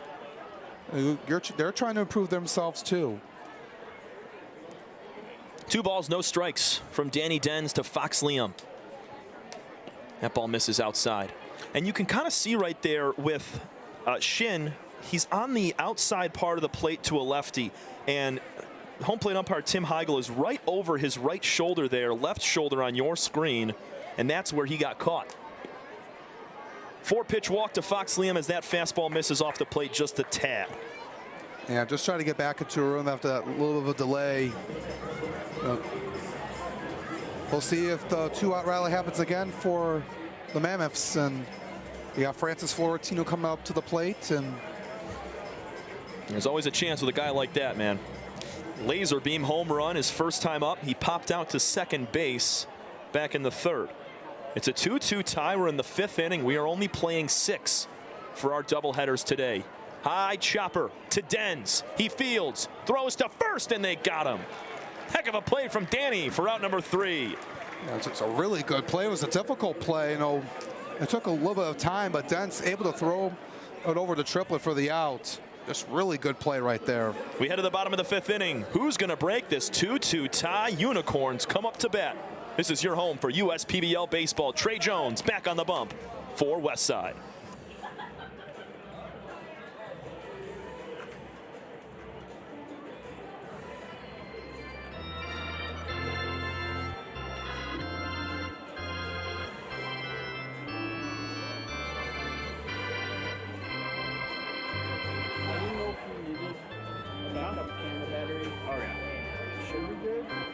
Yeah, it still says I have 97 minutes left.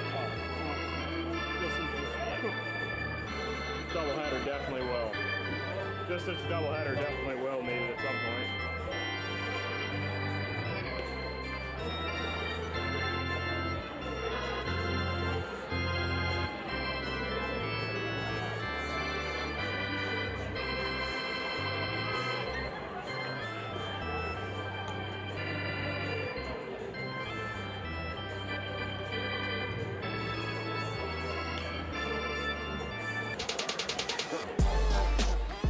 Check your checking. If your account doesn't get you pumped, amped, or geeked, make the switch to Genius Checking from Genesis Credit Union. It's just genius. As we come back from the 5th inning stretch, sponsored by Genesis Credit Union, it's Trey Jones back on the mound, taking on this Utica Unicorns lineup for the 2nd time. He's going to face Sam Baduras and then back to Andre Demetrol, but Jones has been lights out. 3 strikeouts and 6 batters faced. He's retired them all. Yeah, picking up where he left off. No, the last time he played the Unicorns, it was a couple weeks ago. We were on the call, and he retired 13 straight in that one, 5 innings. So, well, I don't know if he'll reach that point, depending on how the game with the 6th inning game today, but he's been in a groove right now, and no sign of slowing down for this young man, and just been really dominant so far. You know, coming into the USPBL, making an impact. First pitch to Baduras is outside for ball 1. Sam, in his only at-bat today, a sacrifice fly. It was a pop-up to shallow right field that was caught by the second baseman, Williams Nelson, and it got a run in. That's the last time that Utica has scored. That was back in the 2nd inning. It's now 1-1. And I mentioned earlier, they only have 2 hits on the board. And this is a team that hasn't really gotten a whole lot of hits, you know, as a team this season. You know, based on what we talked about, the batting average, you know, being under 200. But they're right in ball games. You know, oftentimes when teams like that, you know, you got to have that to win games. But they've been fortunate, you know, to be on the good side of things of being a 500 team right now. And swing and a miss from Baduras makes it 2 balls and 2 strikes out of the hand of Trey Jones. First reliever out of the bullpen after the Michael Esposito 2-inning, 2-hit, 2-run start. Missing inside and high on a little slide piece there to put the count to full. Baduras has had better at-bats of late. Started off the season with a few strikeouts, and now he's really settled in. Here's the full count. Fly ball out to center field off the bat of Sam. Coming over, calling for it is Pastor. He makes the catch. 1 gone. It was a good job right there by Baduras, but unable to get anything as Nick Pastor was underneath it to make the catch. And you just want to be able to get some base runners on here for the Unicorns. And ever since Trey Jones has come in, they've been shut down. And I've stressed this a lot. You know, you got to be able to win games to get guys on base. And Demetrol slaps one to first. Nice play from Fox Liam as his glove just finds the baseball there. Demetrol grounds out sharply the opposite way. 2 quick outs for the Mammoths. And that came out hot right over the Fox Liam, but able to just say, I got it. I'll just step up the bag myself.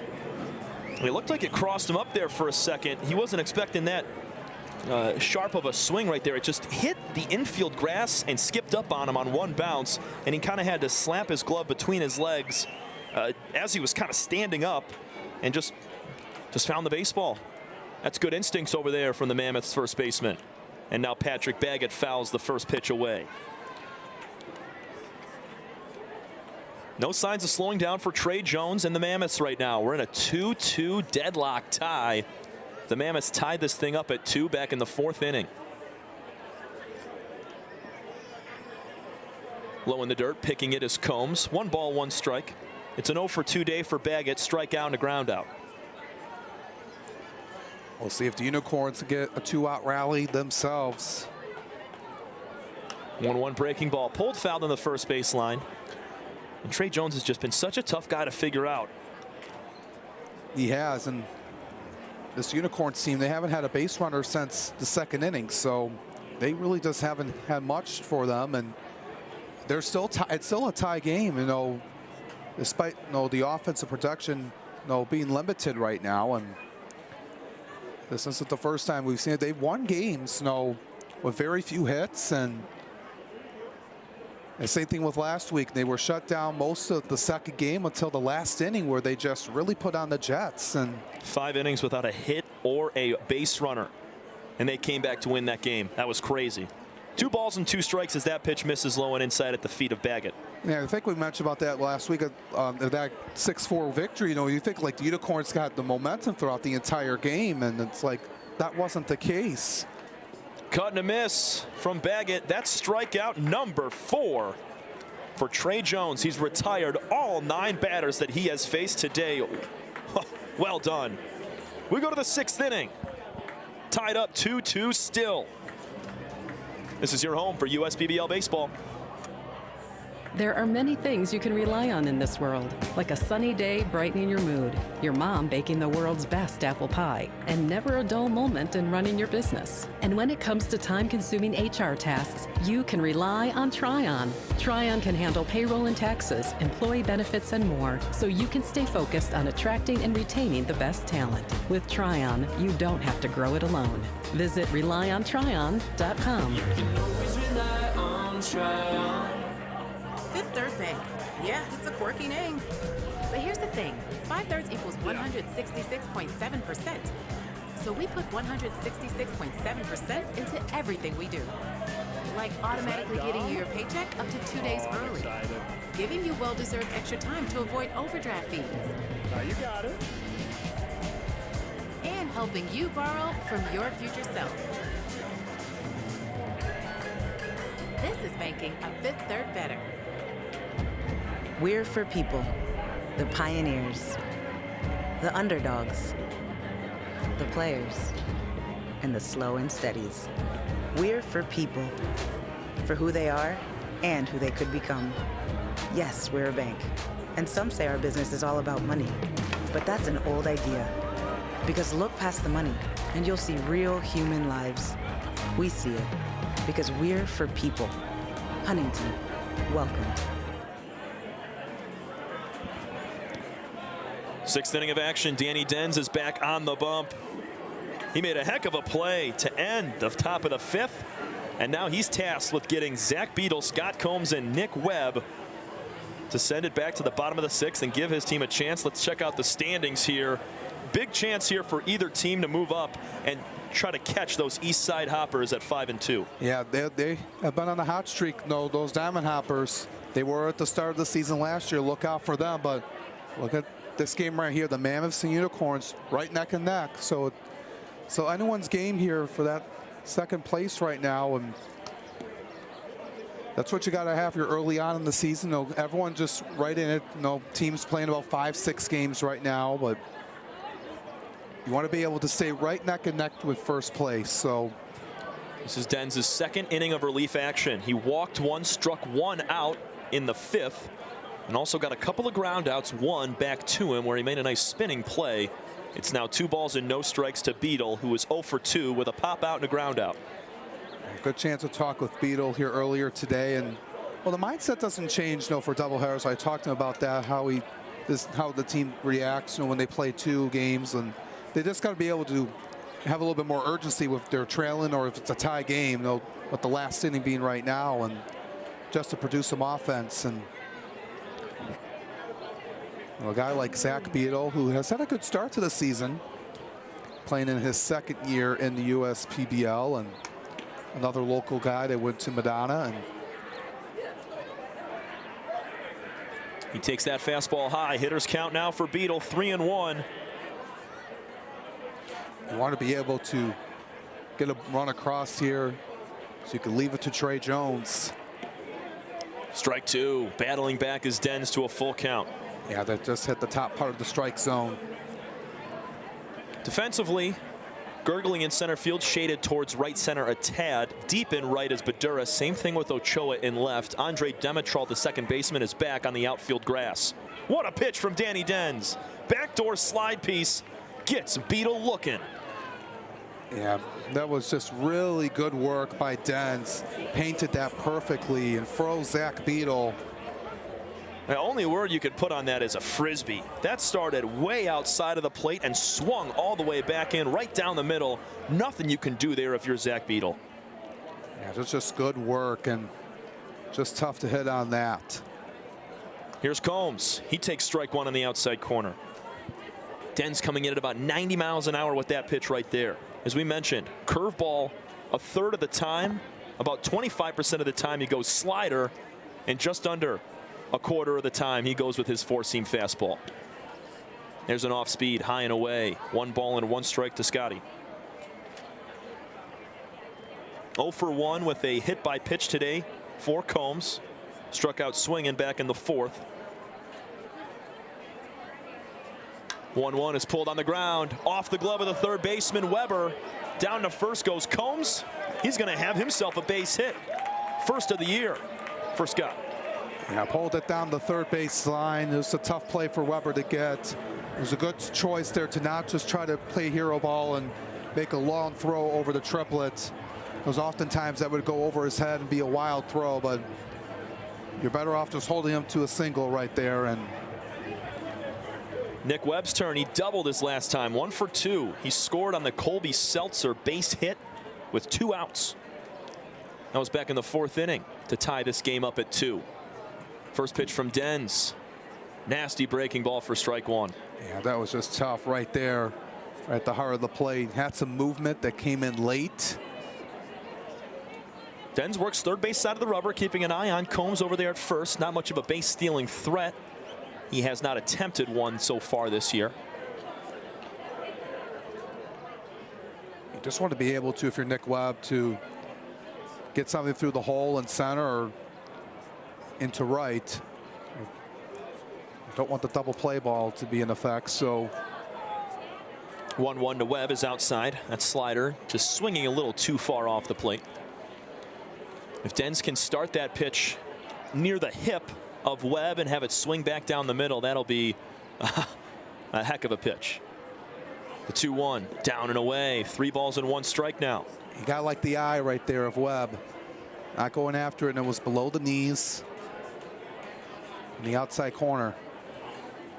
Don't see action in either bullpen right now as we've entered the final inning of our first game of the doubleheader. The 3-1. Strike 2, lower outer corner. Good work there by Shin to paint that one to get the benefit of the call.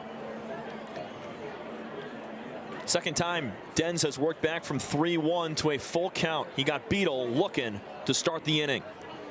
Big deep breath from Danny. Kicks and fires. Fouled away by Webb. Yeah, he had to go after that one, and that last pitch was a strike, so he got a piece of it. Went off speed, 84. That was a perfect slider from Dens, and Webb just got a piece. Great piece of hitting right there, able to extend the at-bat. Danny almost had himself his 3rd strikeout. The 3-2 again from Dens is fouled away back into the seats over the third base dugout. Have a little bit of rain in the forecast as well. That should be creeping in the next 15-20 minutes. Hopefully it stays away or is very light.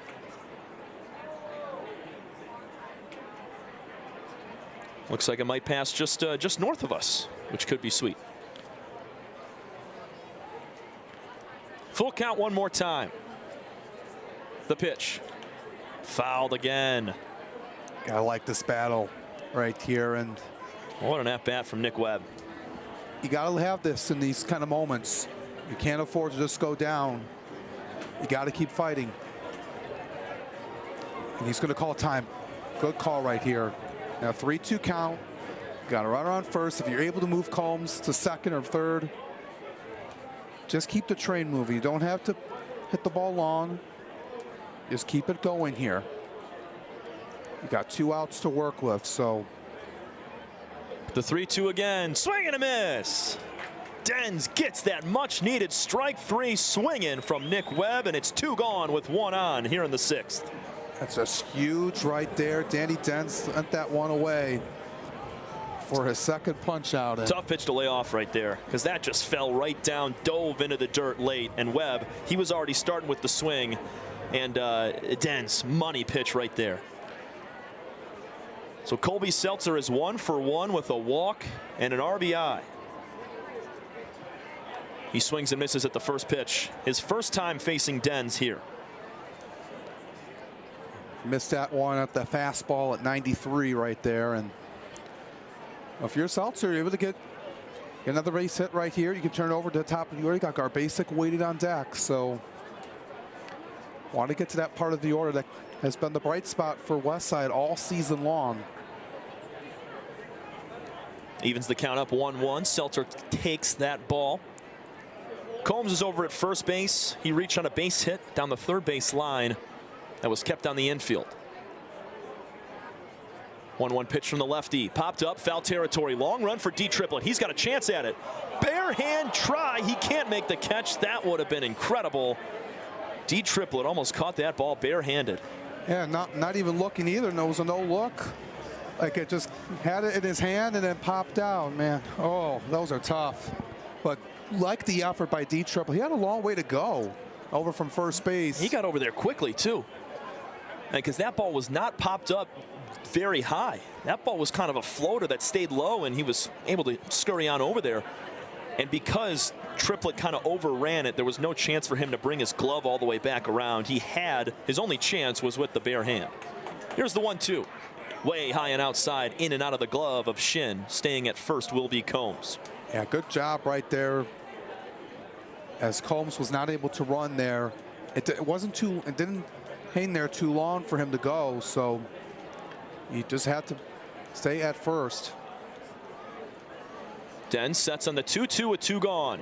Swinging a foul ball. Just got a piece of that. Both Seltzer and Webb extending at bats with some crucial foul balls. 3 total strikeouts through 1 2/3 for Danny Dens. He's given up 2 base runners. He walked 1 in the 5th, stranded him, and a base hit to Combs, who's at first right now. Here's the 2's wild. Ground ball to third base. Picked up by Weber. A couple of steps. Guns to first, and that'll end the inning. Dens, 3 strikeouts in his 2 frames in relief. We go bottom 6, and the Unicorns are going to try to walk it off. 2-2 tie from game 1 of our doubleheader. This is your home for USPBL baseball. We're for people, the pioneers, the underdogs, the players, and the slow and steadies. We're for people, for who they are and who they could become. Yes, we're a bank, and some say our business is all about money, but that's an old idea. Because look past the money, and you'll see real human lives. We see it, because we're for people. Huntington, welcome.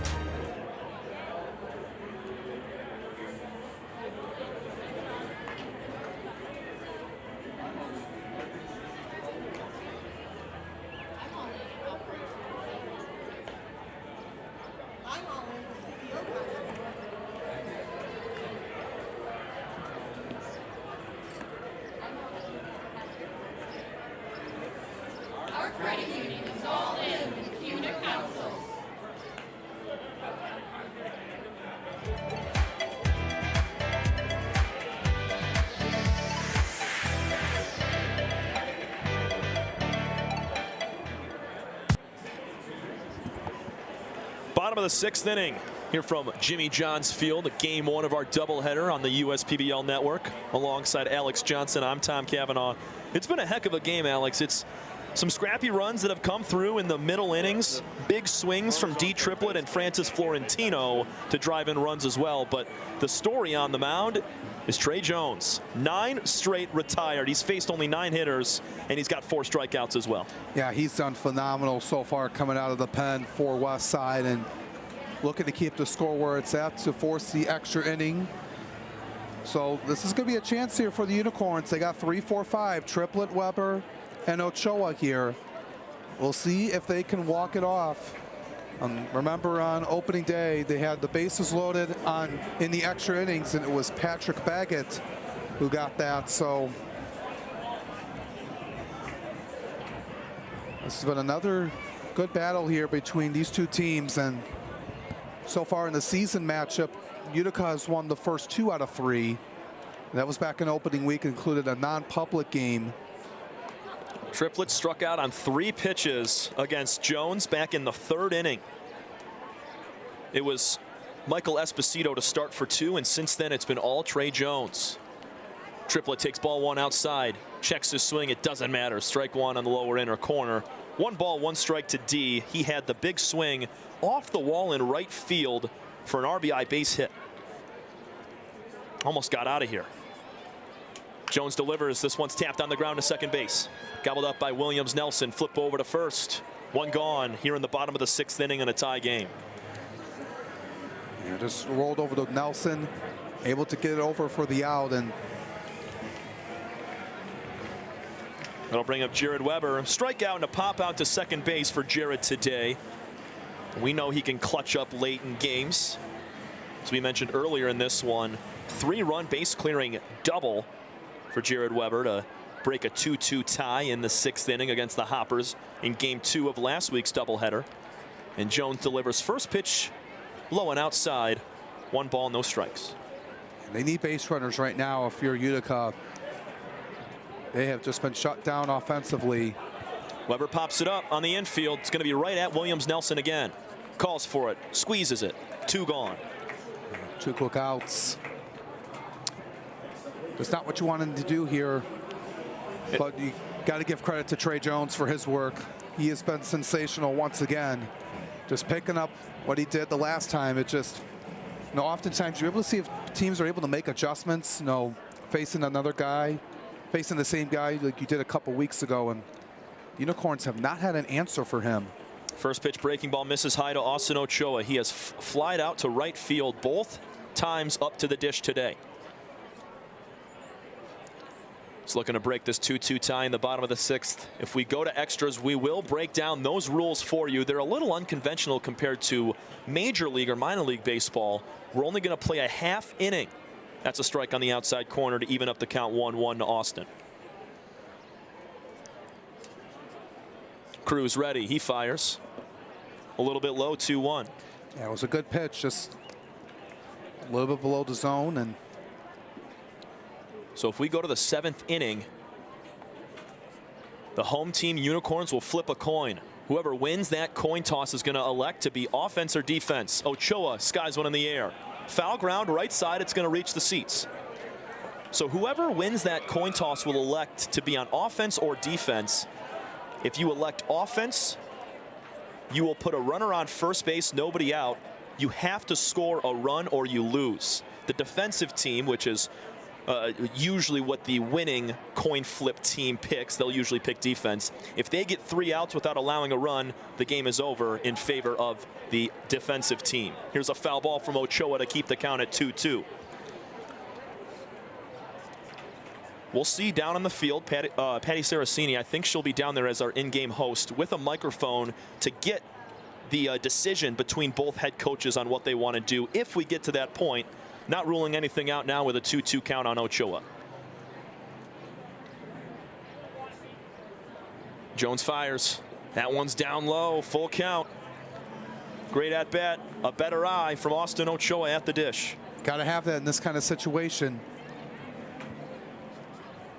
Got to keep it moving here. Seth Gurgley waits on deck.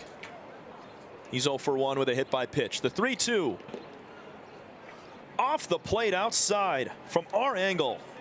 That looked good, but it just misses with late bite from Jones.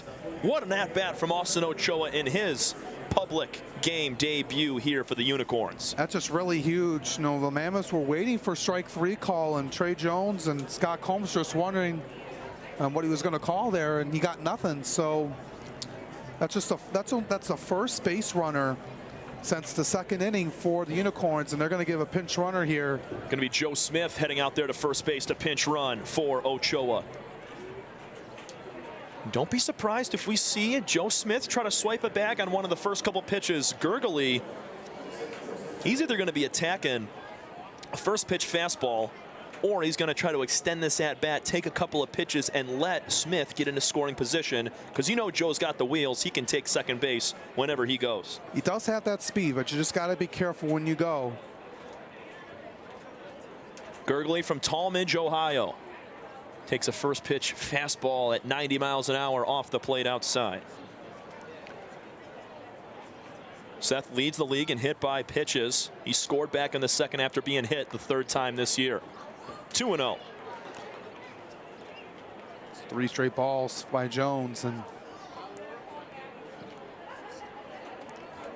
that's uncharacteristic. Usually it's noteworthy when it's around 5 or 6, but for Trey Jones, if he throws 3 in a row, those eyebrows raise, and that's happens all the time. It's a 3-0 count now to Seth Gurgly, with 1 on and 2 gone in the bottom of the 6th inning. And he got the first 2 outs with no problem. You know, a couple quick outs, you know, the ground ball and the pop out, and now it's been a little bit of trouble here. Jones's 3-0 pitch will find the zone. 3-1. He desperately needed that one. Can't allow a 4-pitch walk. Got Tyler Shin if Gurgly reaches. Joe Smith takes off for second. Doesn't matter. Ball 4. Gurgly will trot on down to first, and things just got interesting. Trey Jones had retired 11 in a row. All 11 batters he faced, he retired, and then back-to-back walks to the 5-6 hitters. That'll bring up Tyler Shin, but not before assistant coach Justin Karn is going to head out to the mound for a conversation. Yeah, I think that's the wise decision here, you know, just to calm him down and just to talk things over, what to do in this situation. You just got to be able to have a good at-bat here if you're Tyler Shin. Shin is 0 for 2 with a strikeout and a pop-out to the catcher today. Oh. Shin on the season is 3 for 21. Has not had an RBI or an extra base hit yet. Only a base hit should do with Joe Smith at second base. But also these outfielders are going to be playing a few steps in, trying to get the runner at home plate on a base hit. You just got to go here. You just got to have a good mindset here at the plate. Got to be disciplined, and if you're Trey Jones, got to communicate with Combs on what you want to throw, where to throw it, so you don't get behind in the count like you did to Gurgly. Oh, just tough to come back from a 3-0 or 3-1 count. First pitch to Shin, high and inside for a ball. And these situations are nerve-wracking for both sides. Just want to be able to be perfect and want to make the right decision, the right choice. And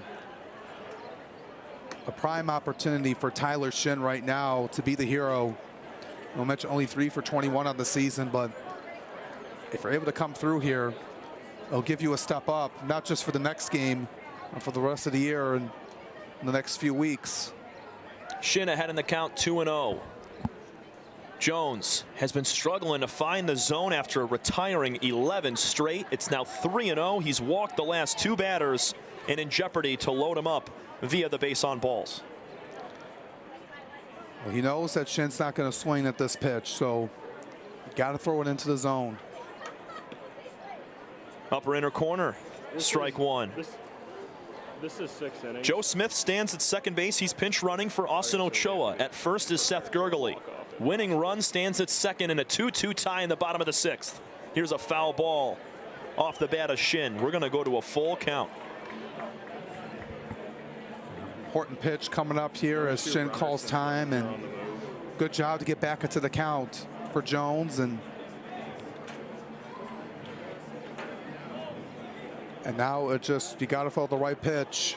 You don't want to throw it right down the heart of the plate, but you don't want to throw outside or inside either. Runnels will be on the move. 3-2, 2 outs in a tie ball game in the bottom of the 6th. Jones, slide step, fires. Strike 3, got him on the outside corner. Trey Jones walks the last 2 hitters, but rights the wrong with his 5th strikeout and leaves 2 aboard. We're headed to extra innings from game 1 of our doubleheader, ladies and gentlemen. When we come back, we'll break down the rules one more time and give you the decision at the plate for the coin toss. 2-2 to the 7th we go. This is your home for USPBL baseball.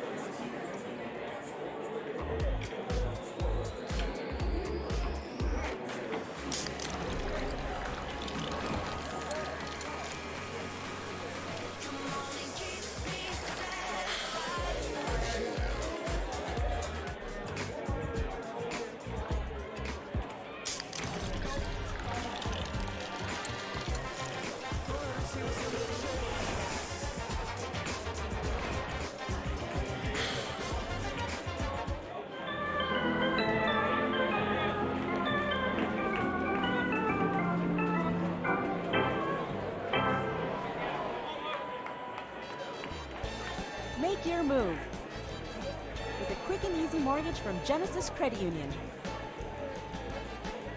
We have mortgages to fit your life. Genesis Credit Union. Visit us today.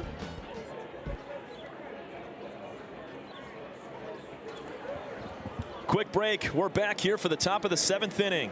Alongside Alex Johnson, I'm Tom Cavanaugh. Another extra innings ball game from the USPBL, and we're just in week 3. So while we were away, the Mammoths were the away team. The Unicorns called the toss. They got it wrong. So assistant coach Justin Karn elected for his team to be back out on the field. And we have a new pitcher, Luke Drummond, for the Westside Woolly Mammoths. He's making his 4th appearance of the year. And heck of an outing from Trey Jones, but it seemed like the time that you needed to take him out of this game after he walked 2, but got a very clutch strikeout to keep the game even at 2 apiece. Yeah, Trey Jones did his job. He got into a little bit of trouble late in the 2 outs and stranding 2 runners. He did his job, though, recovered, got the strikeout, and got to the point where it is, and he turns it over to Luke Drummond at 6'4", 240, the right-hander from Birmingham Southern College. He just got a really good piece, making his 4th appearance on the season. 8 innings of work this season, 13 strikeouts, 3 walks, 8 hits, 6 runs, and played on the Diamond Hoppers last season. Drummond, he's a fastball heavy pitcher, mixes in the slider, a little bit of changeup, curveball action, and barely the 2-seamer, but he relies heavily on the 4-seam and the slider. 13 strikeouts in 8 innings is no joke, man. He's atop those pitching statistics, 4 strikeouts per 9 so far this season. And he's the right man to call on right here after Trey Jones, who went 4 innings, 0 hits, 0 runs. He walked 2 and struck out 5. Besides those 2 walks, you couldn't have a better day if you're Trey Jones. You got to be happy about that performance, but now you just want to get a fresh arm here in Drummond. Get him coming into this experience in a situation. So just to recap, Tyler Shin, who got that strikeout, will be at first base. It's the last man out of the inning gets to be at first in this extra inning. So it'll be Sherman Martin, Sam Baduris, and Andre Dimitral here for the Unicorns. Squaring the bunt is Sherman Martin III. He pulls back as this ball's in the dirt, blocked up by Combs, 1-0. Martin did get on base with that bunt single back in the 2nd, so he's dangerous if he drops it down a line. Teams, they don't get to see that very often, but you just got to be ready for it. Taking off for second base. Here's a bunt attempt that's going to be foul. Shin had second base, dead to rights, would have been safe on a stolen bag, but Sherman Martin just can't keep the bunt fair. Yeah, this hung a little bit too high, a little too long, rather. You just want to be able to just bat it down on the grass. You don't want to let it hang up. Yeah, just got the top half of his bat. If the ball hits that top half of the bat, it's going to pop right up. If it gets the lower half or right in the middle, it should shoot right on down. Pick off to first has Shin diving back. If the Mammoths get 3 outs before Shin comes around to score, Westside will win the ball game and improve to 4-2. If the Utica Unicorns are able to get a run, they win on the walk-off. The 1-1, Sherman Martin III, again another bunt attempt, and he misses that one. Whiffs on it, 1-2. Now your mindset changes if you're Martin. Now you have to swing at full contact. Drummond shakes off now, agrees with his catcher Combs. Good lead at first for Shin. He could be going. He will not.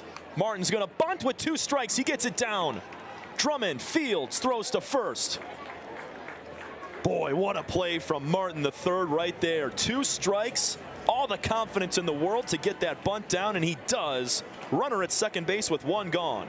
Yeah, that's just really a risky play that Martin, he got it paid off, but if it would have been foul, he would have been out. So that's just a high risk, high reward play by Martin, and he did his job. That's a lot of confidence, man. That's very impressive. Usually you don't see guys doing that. You mentioned the mindset's got to change in the box, but for him it didn't.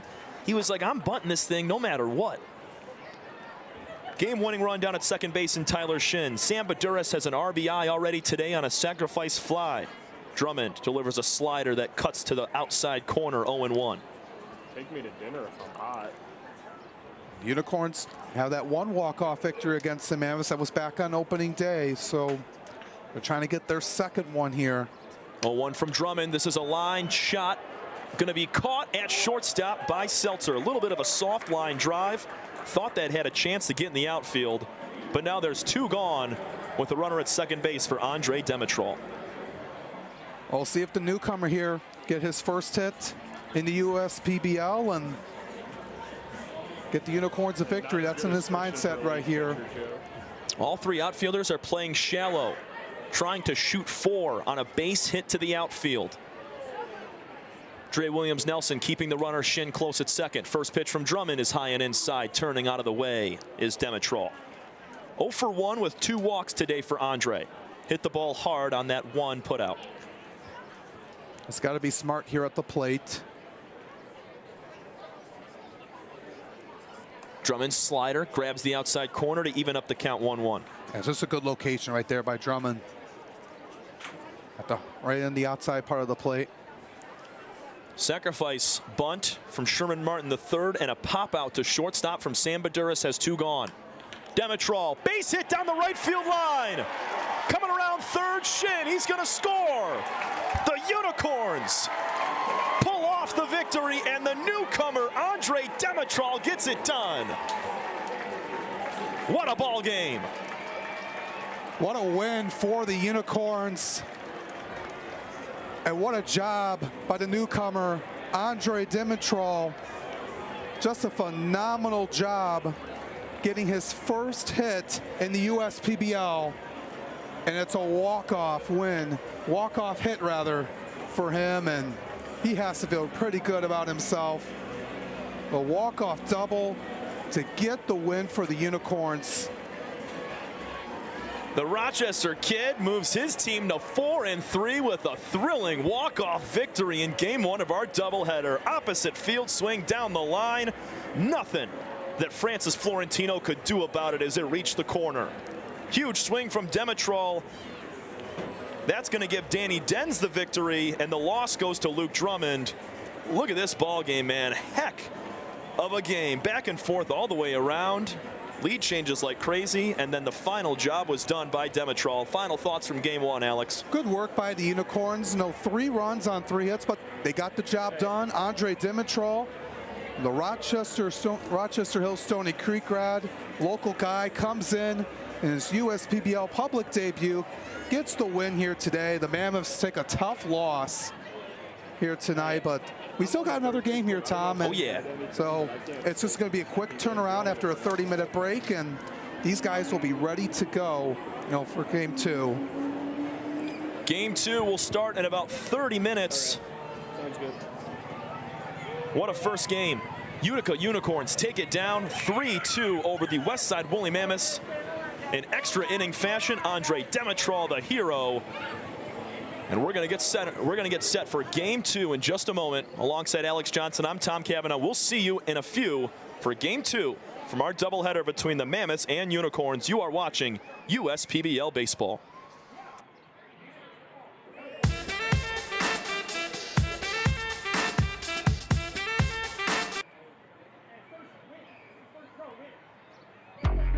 If I hit a home run, then you know what's going out of the park. Yeah, bases loaded, we ain't letting up. Scoring back to back, you can count it up. United we stand together, divided we fall. Ain't no turning back, we done came too far to turn around and have a seat now. We don't compare, cause we unicorns. Illuminate the dark with my uniform. Every time you see me stand up and salute me. It ain't no competition, not even from you. If I hit a home run, then you know what's going out of the park. Yeah, bases loaded, we ain't letting up. Scoring back to back, you can count it up. United we stand together, divided we fall. Ain't no turning back, we done came too far to turn around and have a seat now. We don't compare, cause we're unicorns. Illuminate the dark with my uniform. Every time you see me stand up and salute me. It ain't no competition, not even from you.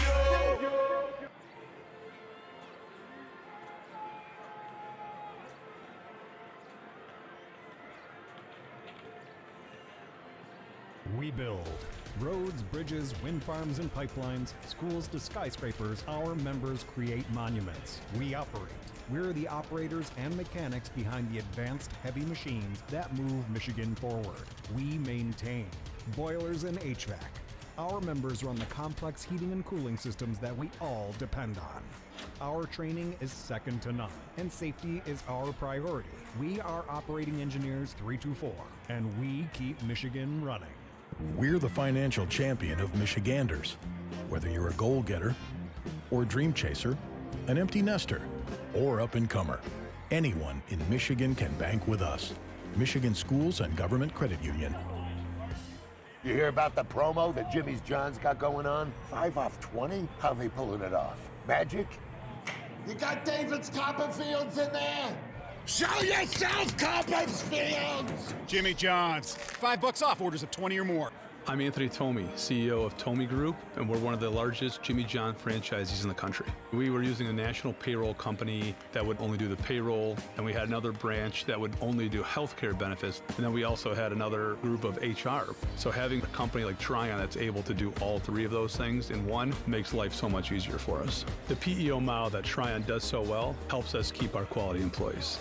And that's why we rely on Tryon. You can always rely on Tryon. Make your move with a quick and easy mortgage from Genesis Credit Union. We have mortgages to fit your life. Genesis Credit Union. Visit us today.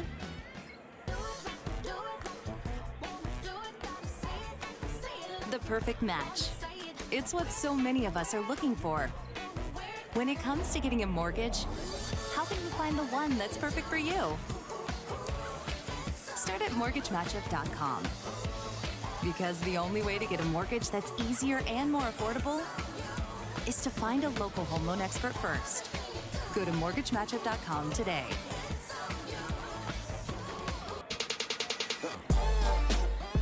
Check your checking. If your account doesn't get you pumped, amped, or geeked, make the switch to Genius Checking from Genesis Credit Union. It's just genius.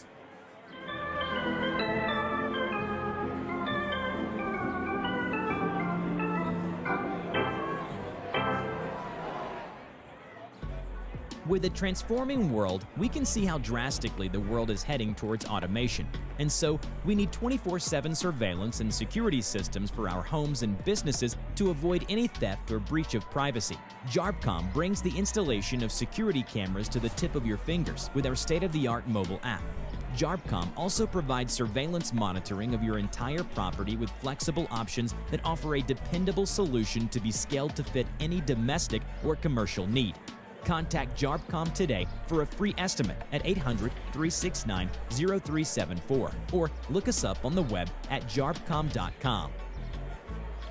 We build roads, bridges, wind farms and pipelines, schools to skyscrapers. Our members create monuments. We operate. We're the operators and mechanics behind the advanced heavy machines that move Michigan forward.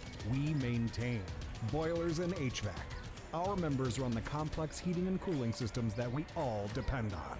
Our training is second to none, and safety is our priority. We are Operating Engineers 324, and we keep Michigan running. Time doesn't heal all wounds. Hard work, perseverance. And we do. We're fighting cancer with proton therapy. And music therapy. We're turning back the clock on Parkinson's and outsmarting blood clots in seconds. Instead of days. Because this is her time. His time, your time. And it's time to show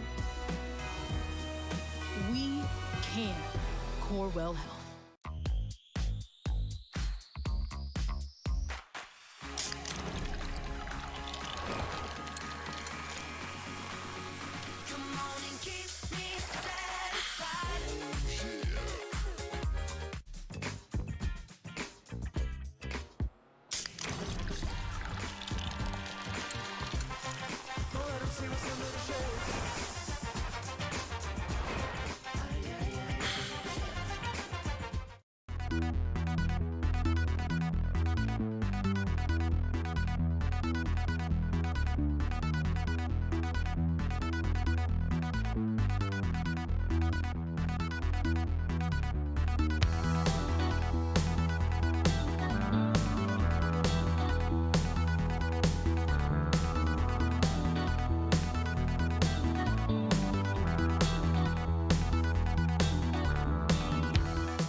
We build roads, bridges, wind farms and pipelines, schools to skyscrapers. Our members create monuments. We operate.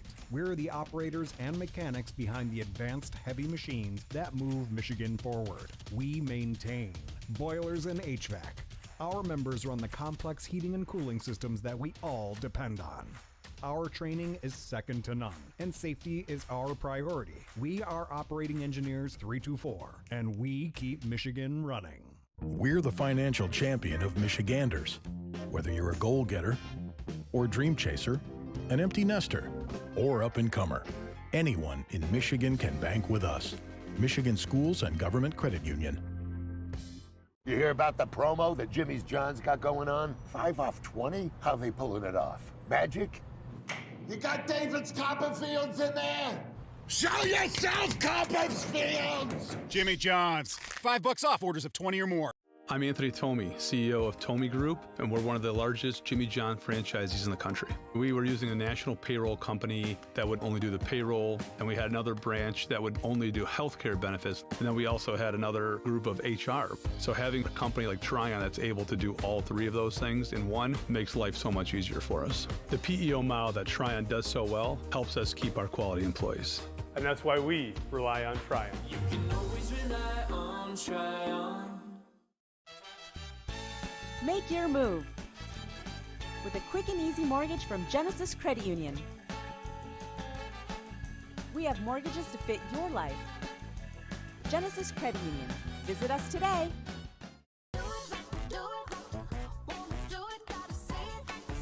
The perfect match.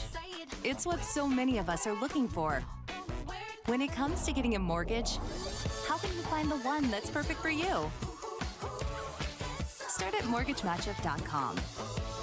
Because the only way to get a mortgage that's easier and more affordable is to find a local home loan expert first. Go to mortgagematchup.com today.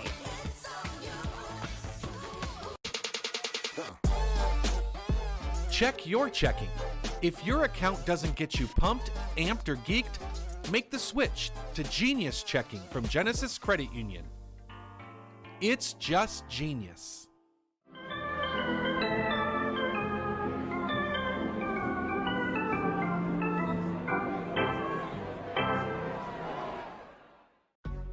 With a transforming world, we can see how drastically the world is heading towards automation. And so, we need 24/7 surveillance and security systems for our homes and businesses to avoid any theft or breach of privacy. JARBCOM brings the installation of security cameras to the tip of your fingers with our state-of-the-art mobile app. JARBCOM also provides surveillance monitoring of your entire property with flexible options that offer a dependable solution to be scaled to fit any domestic or commercial need. Contact JARBCOM today for a free estimate at 800-369-0374 or look us up on the web at jarbcom.com. We build roads, bridges, wind farms and pipelines, schools to skyscrapers. Our members create monuments. We operate. We're the operators and mechanics behind the advanced heavy machines that move Michigan forward. We maintain boilers and HVAC. Our members run the complex heating and cooling systems that we all depend on. Our training is second to none, and safety is our priority. We are Operating Engineers 324, and we keep Michigan running. Time doesn't heal all wounds. Hard work, perseverance. And we do. We're fighting cancer with proton therapy. And music therapy. We're turning back the clock on Parkinson's and outsmarting blood clots in seconds. Instead of days. Because this is her time. His time, your time. And it's time to show we can. Corewell Health.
Time doesn't heal all wounds. Hard work, perseverance.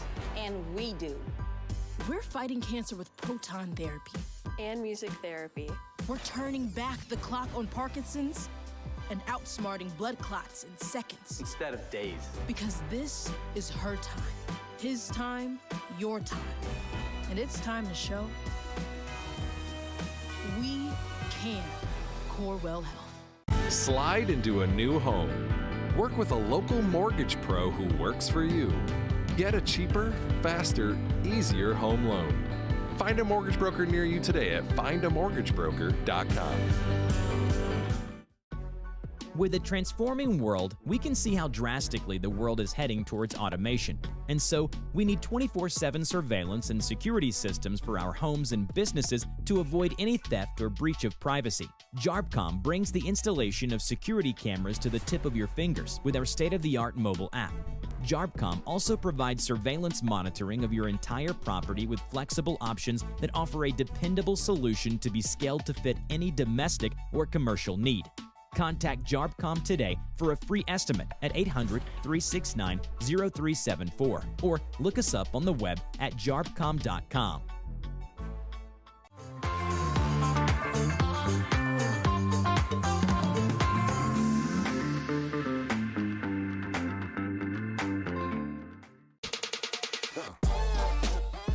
Check your checking. If your account doesn't get you pumped, amped, or geeked, make the switch to Genius Checking from Genesis Credit Union. It's just genius.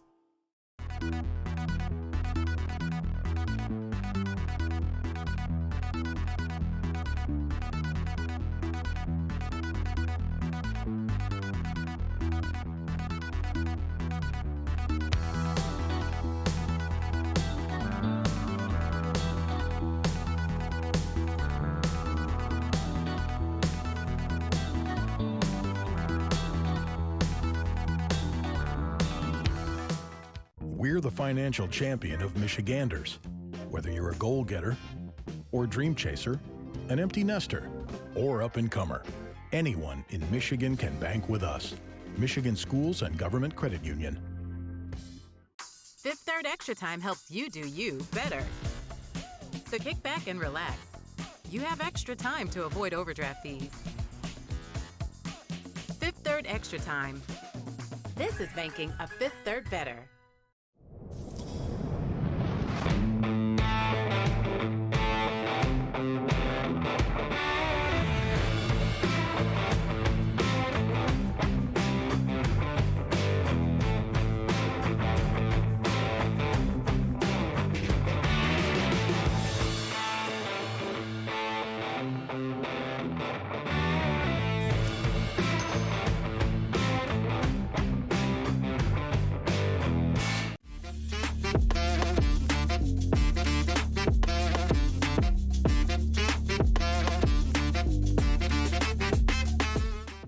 There are many things you can rely on in this world, like a sunny day brightening your mood, your mom baking the world's best apple pie, and never a dull moment in running your business. And when it comes to time-consuming HR tasks, you can rely on Tryon. Tryon can handle payroll and taxes, employee benefits, and more, so you can stay focused on attracting and retaining the best talent. With Tryon, you don't have to grow it alone. Visit RelyOnTryon.com. You can always rely on Tryon. We're the financial champion of Michiganders. Whether you're a goal getter or dream chaser, an empty nester or up-and-comer, anyone in Michigan can bank with us. Michigan Schools and Government Credit Union.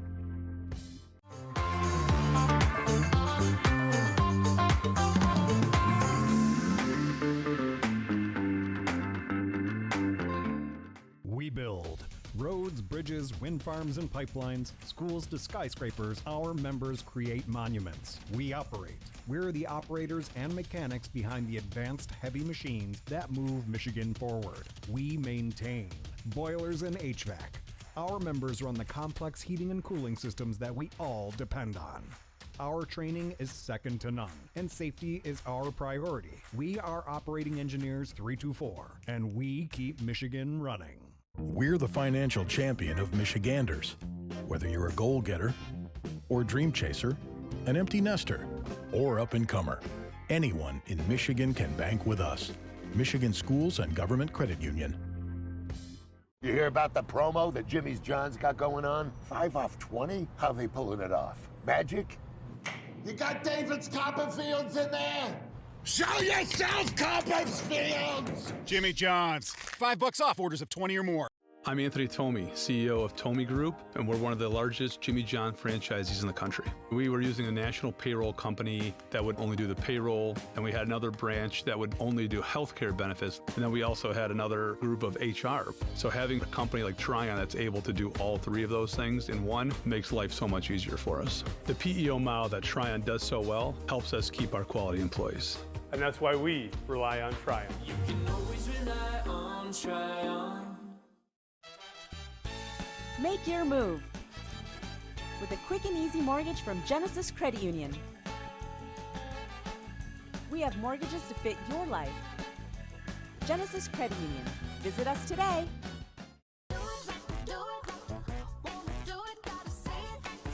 The perfect match.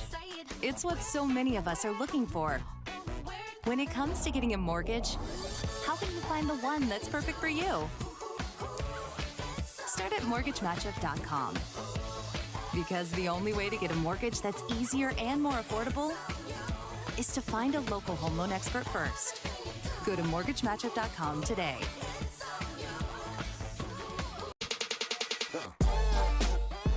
Check your checking. If your account doesn't get you pumped, amped, or geeked, make the switch to Genius Checking from Genesis Credit Union. It's just genius.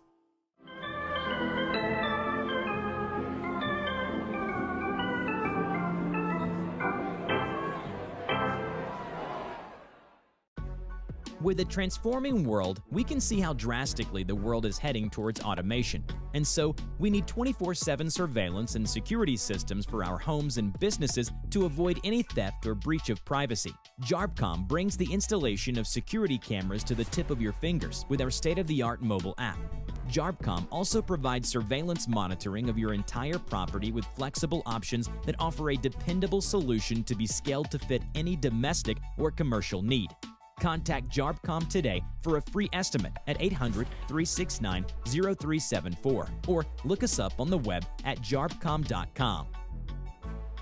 We build roads, bridges, wind farms and pipelines, schools to skyscrapers. Our members create monuments. We operate. We're the operators and mechanics behind the advanced heavy machines that move Michigan forward. We maintain boilers and HVAC.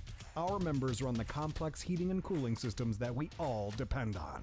Our training is second to none, and safety is our priority. We are Operating Engineers 324, and we keep Michigan running. Time doesn't heal all wounds. Hard work, perseverance. And we do.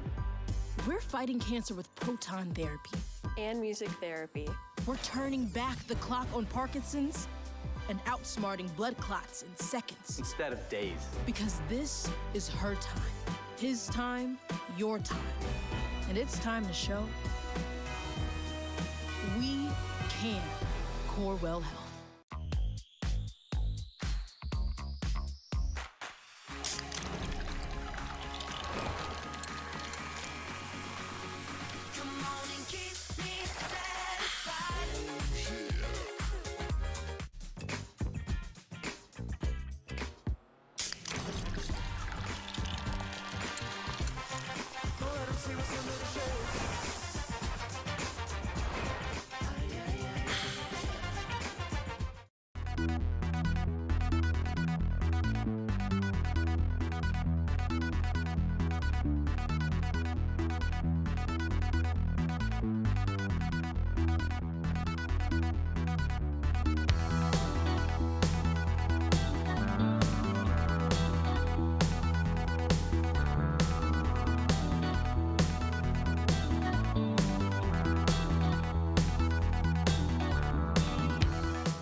doesn't heal all wounds. Hard work, perseverance.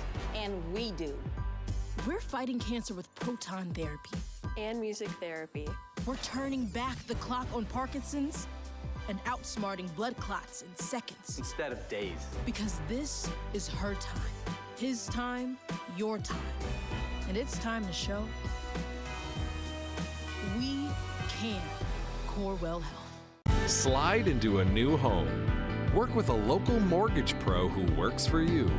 Get a cheaper, faster, easier home loan. Find a mortgage broker near you today at findamortgagebroker.com.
Welcome back, ladies and gentlemen. Game 2 of our doubleheader between the Unicorns and Woolly Mammoths here from Jimmy John's Field on the USPBL Network.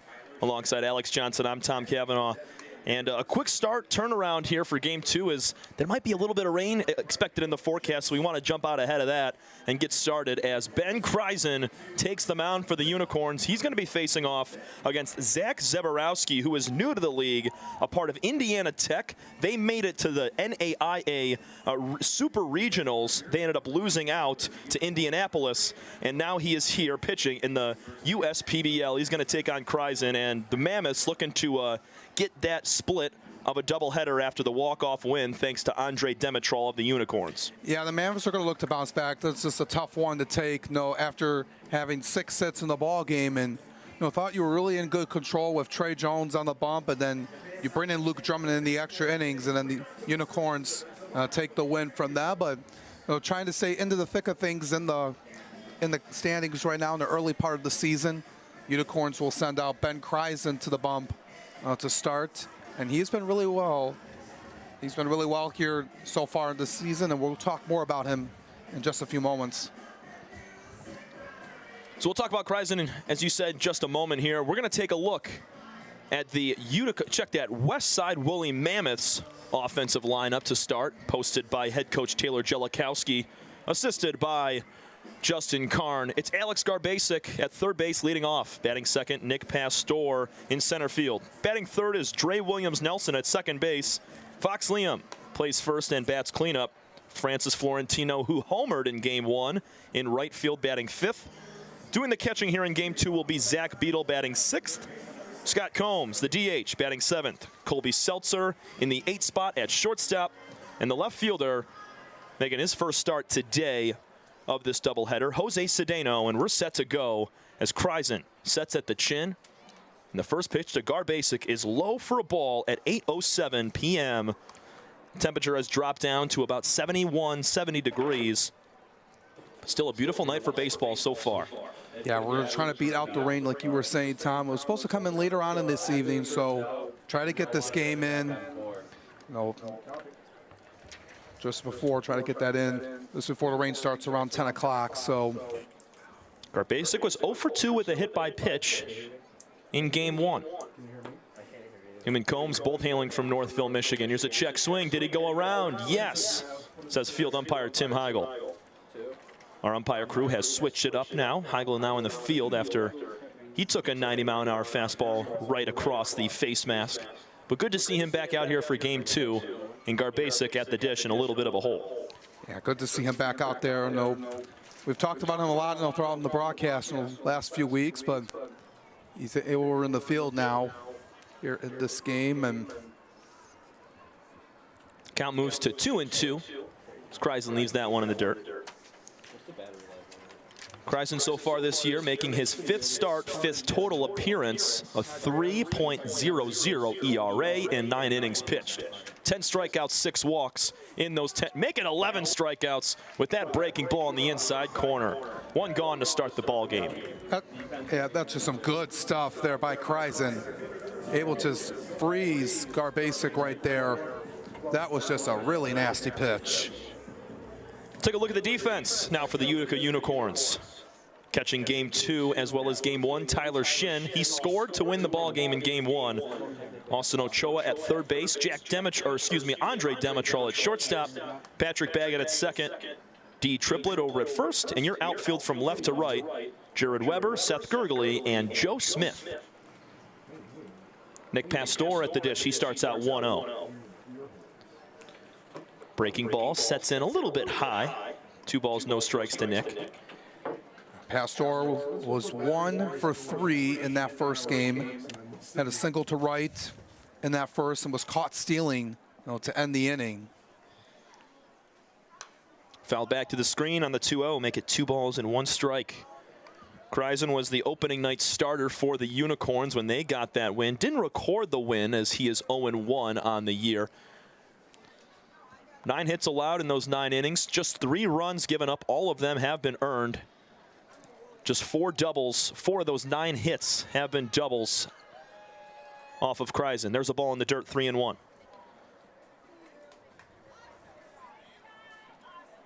And you just want to be able to get off on the right foot if you're the Mammoths here to start game 2. And it's always tough.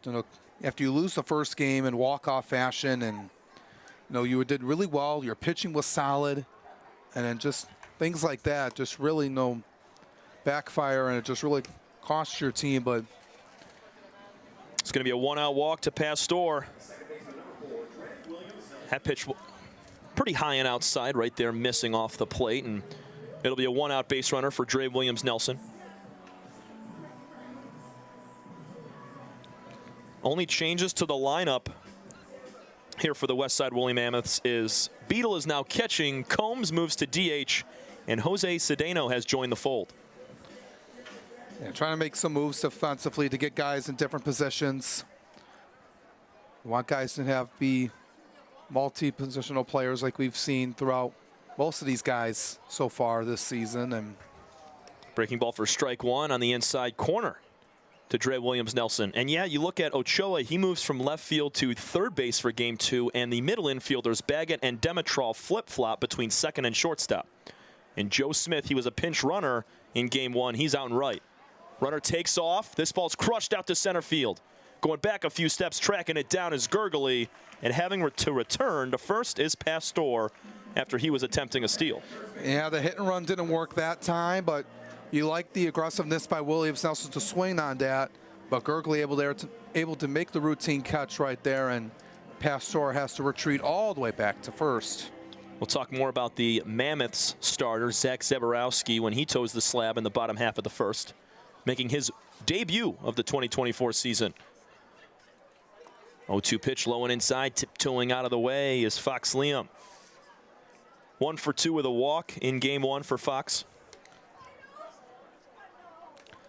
Yeah, you want him to heat up too. If you're the Woolly Mammoths, well, I mentioned got off to a slow start to the season. He was 1 for 9 coming into today, but he's a guy to look out for. Once he gets going, like Francis Florentino, and they'll be dangerous. So this is a really talented lineup.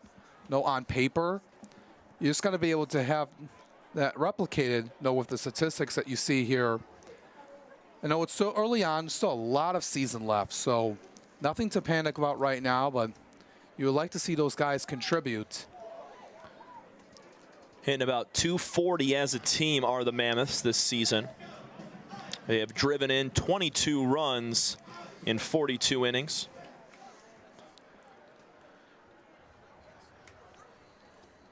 Add the 2 from earlier, so make it 24 runs in 26 innings now, 27 innings.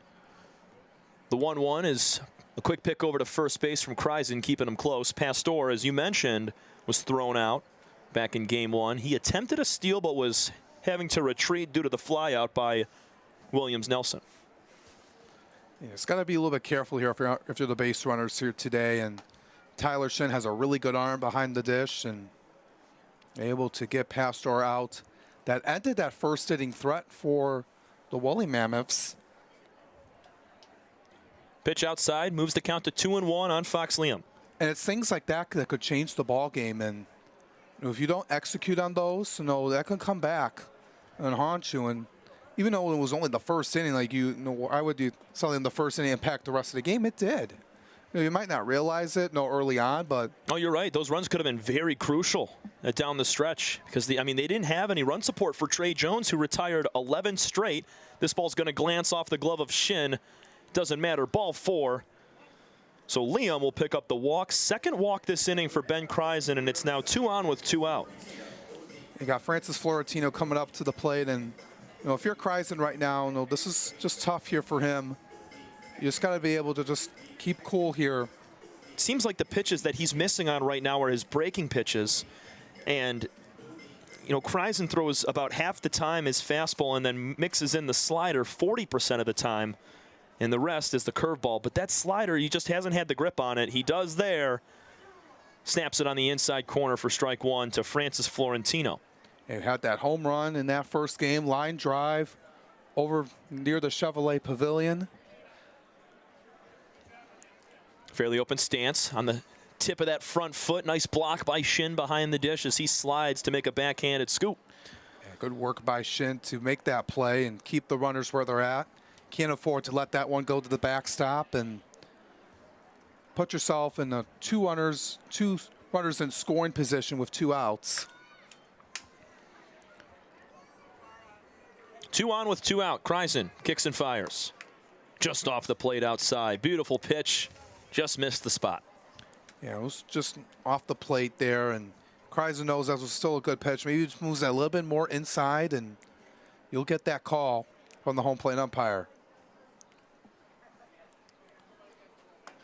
2-1 breaking pitch. Grabs the lower inside 6th of the plate. Moves the count to 2-2. That movement got it in there. It just went right at near the knees of Florentino. Couldn't do really much about it. We're going to push to a full count. That one is high. He had the right idea, just not in the right spot, but you just got to be careful here with this pitch and just want to be able to get out of this inning as quickly as possible. Now we're approaching 23 pitches after this. Florentino, 4 walks, 4 strikeouts on the year. He pulls one on the ground to third base. Ochoa fields, throws to first. A little bit of a stretch from Triplett for out number 3. Kreisen walks 2, but strands them both.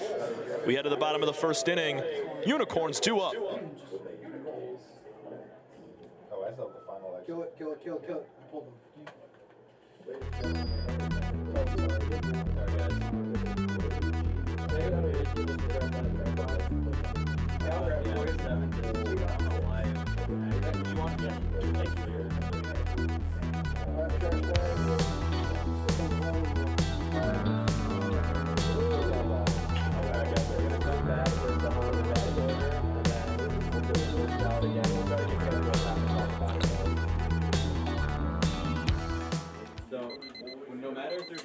Time doesn't heal all wounds. Hard work, perseverance.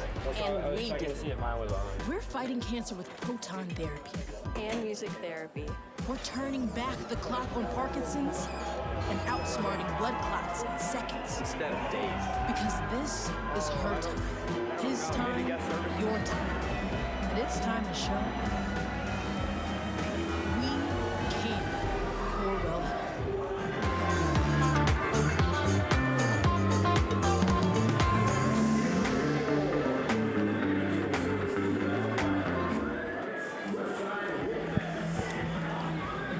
Bottom 1 with Zach Zeborowski making his debut for the Westside Woolly Mammoths. But first, let's take a look at the home Utica Unicorns batting lineup posted by head coach Jim Essien. Leading off, the hero of Game 1, Andre Demetral. He had a base hit down the right field line in extra innings to win it for the Unicorns. He's at shortstop. Patrick Baggett batting second, playing second. Batting third is D Triplett. He's over at first. The cleanup batter for 2 straight games is Jared Weber in left field. Austin Ochoa over at the hot corner batting 5th. Seth Gurgley, center field, batting 6th. The catcher, Tyler Shin, for both games today. He's going to bat 7th. Batting 8th, Sherman Martin the third. He's the DH. And in right field, batting 9th, Joe Smith.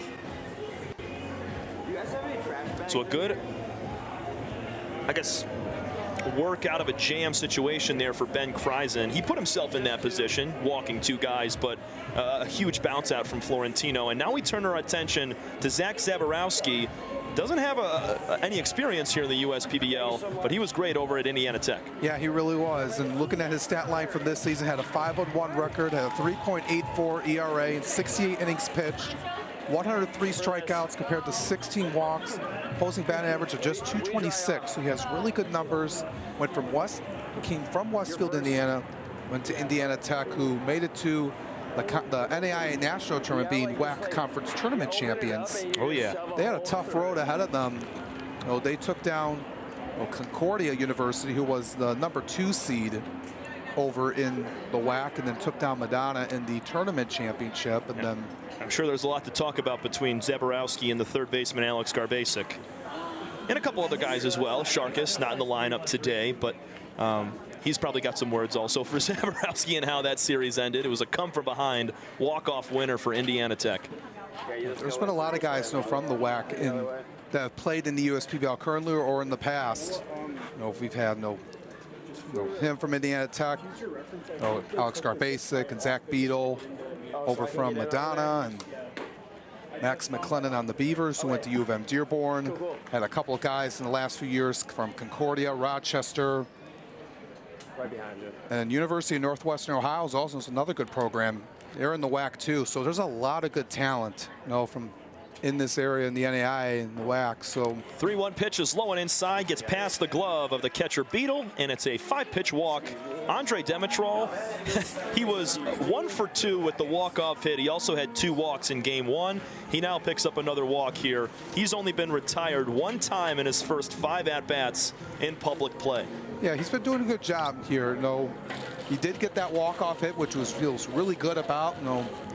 Just getting on base. You don't have to be flashy every time, but get yourself on base and get the train moving. You would like to see this offense, pick up early on here for the Unicorns. They did get some production. It's just that the base hits, they weren't really producing much. They only had 3 base hits all game in game 1, and they still got the win. Zaborowski, he's dealing a sinker, cutter, slider, changeup, and 4-seam fastball. Jack of all trades as he leaves this one outside 2-0. You got to like that mix of pitches here by Zaborowski to make yourself, a marketable guy who can master so many secondary pitches, to him. And having 4 is just really vital. Most guys usually have like 2, maybe 3. Swing and a miss from Baggett makes the count now 2-1. Patrick was 0 for 3 in game 1 with 2 strikeouts and a ground out.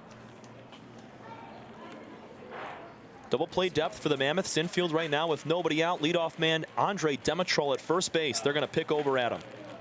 Andre's got some speed. He could take off at any time. Hasn't attempted a bag so far this year, but don't be surprised when he goes during this at-bat. Shortened up his lead over there. Zaborowski sets that front foot a little bit in front of the back one, engaged with the rubber as Baggett pokes this one foul towards the seats. And Baggett just looking for a good pitch to hit at here. Well, this is the first time, for these guys facing Zaborowski. So you're trying to get familiar with what pitches he's going to throw and try to be comfortable with. Swing and a miss from Baggett. This ball sneaks away from Beadle. Down to second will go Demetrol. Baggett is out via the strikeout, but Demetrol moves into scoring position with 1 out. Yeah, there's good work here. Demetrol moved to second. Baggett's unable to go to first since that first base was occupied, so he's retired. Here's the defensive lineup for the Westside Woolly Mammoths. Beadle behind the dish, catching for Zaborowski. Garbasic over at third base. Colby Seltzer once again at shortstop. Dre Williams-Nelson at second. Fox Liam at first. The infield is all the same. Jose Cedeno in left. In center is Nick Pastor and Francis Florentino in right. Triplett takes ball 1 outside. A guy like the game that Triplett had in game 1, Tom, having that RBI single that was off the right field wall. That was back in that first inning of game 1. He stands back of the box, fairly open stance, wagging the bat over the left shoulder. Big swing and a miss on the 1-0, evens up the count. He's looking to find that power. Tried to rip one out here, and Zaborowski not giving him anything here so far. And second baseman Williams Nelson is shaded over towards first base. Shortstop Seltzer is up the middle a tad, keeping an eye on Demetrol. There's a ball outside.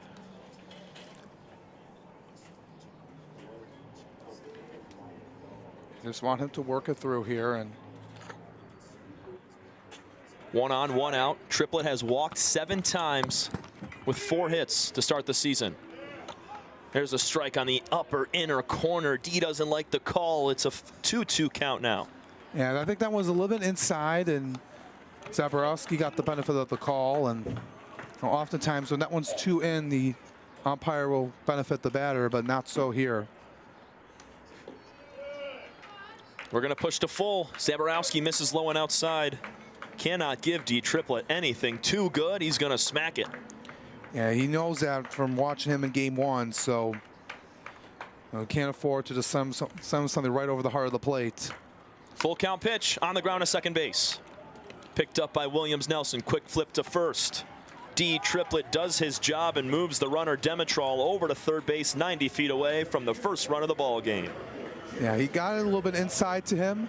Just got some soft contact over to Nelson to get the ground out, but he does his job. Move over the runner to third base. It doesn't result in a run or anything, but you gotta do those little things here. If you do that, move the runner over. You did your job, even though it results in an out. And I'm on the third base side. You gotta like that from the manager Jim Essian over there to move the runner over. And the small ball is the key to winning ball games. We saw it a little bit in game 1. Zaborowski dealing with the runner on third and 2 outs. This ball's going to get away from Beetle, but not too far enough for Demetrol to make a chance at home. Yeah, not at all. And good work by Beetle to just check over there at Demetrol over at third to make sure he wasn't on the move. Because you just assume every these times that the runner's going to go, but you got to be mindful of the situation. Weber swings and flies one out to left field. This ball is destroyed. 2-run jack for Jared Weber. With 2 gone in the first inning, the Unicorns continue to clutch up with 2-out swings. This time, it's Weber. Second homer of the year, RBIs 7 and 8 for the big man. He had that one. He crushed it a long way. Had a lot of hang time on it. And Jared Weber just absolutely destroyed that one over the left center field fence. That was a no-doubter off the bat. He knew it was gone, and so then all he could do was just look up and see that one go out of here. 2-0 Unicorns. Here's Austin Ochoa. He'll take strike 1. Absolutely unloaded on that baseball. Demetrol scores. That's his second time scoring in this doubleheader. And Weber has a big fly. Ochoa lines one into center field, and it's going to be caught by Dre Williams Nelson as it hung up just a tad too long. Ochoa is out, and so are the Unicorns. A big swing off the bat of Jared Weber makes it 2-0 Utica. We go to the second. You're watching USPBL Baseball here from Jimmy John's Field.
Second inning of action between the Unicorns and Mammoths from Game 2 of our doubleheader. Alongside Alex Johnson, I'm Tom Cavanaugh. Huge swing from Jared Weber. We've seen a couple of big flies today, one from Francis Florentino, and Weber, that was an absolute no-doubter. Yeah, that really was. He knew that one was out of here at the moment he swung at it, so that was just, he just destroyed that ball and gives the Unicorns the lead. They got some room here now. Now they turn it over to Ben Kreisen, who's looking to have a cleaner inning after having 2 walks allowed. A little bit of a cushion here for Kreisen. He worked out of a 2-on, 2-out jam, walked 2 batters in the first. He'll face the 6, 7, 8 hitter, starting with Zach Beadle. Strike 1 called on a breaking pitch on the outside corner.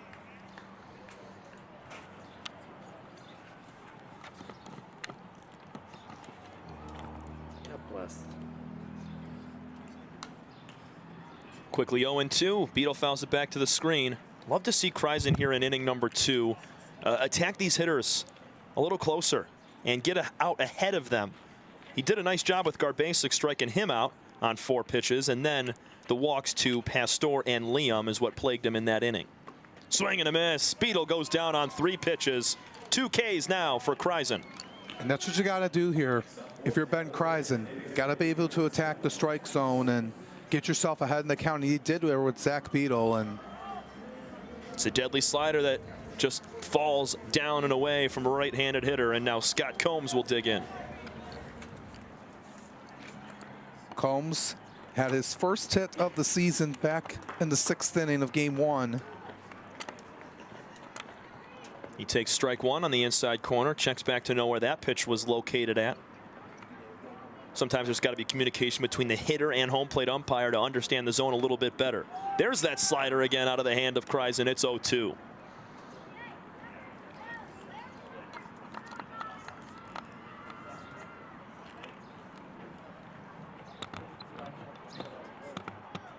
Breaking ball again, strike 3 looking. How about this to start the inning for Kreisen? 6 pitches, 2 strikeouts. That was just really good right there in that inside, and Combs just couldn't do anything about it. Kreisen just been in control in this inning. Alex, you said he's got to get out to a better start this inning. I think he has. 6 pitches. He's got 2 strikeouts, 3 total through his inning and 2/3. Make it another strike on the lower outer corner to Colby Seltzer. Got to be in command here, and you have to do that if you're Ben Kreisen, and he's done his job here so far. 0-1 to Seltzer is going to be a little bit low. Tyler Shin tried framing that right on the lower outer corner. I'm all set over here. Couldn't get it. Yeah, unfortunately, just was a tad low for him to get that call. Let's appreciate the catchers working on trying to frame that pitch back into the zone. Here's a pulled base hit into left field for Colby Seltzer. Almost had a chance at an immaculate inning for Kreisen. Seltzer says no way. He gets the first base knock of the day for the Mammoths. Hey, just right between third and short. There's that lot of room right there, and he took advantage of it, and a 2-out base knock, and his second on the day. So a 2-out base runner now for the Mammoths, trying to climb back down 2-0 in the 2nd inning. Jose Cedeno gets his first at-bat of this doubleheader. Takes a pitch low. 1 ball, no strikes to the lefty from Venezuela. He's coming in 4 of 16 to start the season, making his 5th appearance this year, and he's had a couple of RBIs. Cedeno skies one out to left field. In a few steps to make the catch is Weber, and that will end the inning. A 2-out base knock from Colby Seltzer is all for Westside.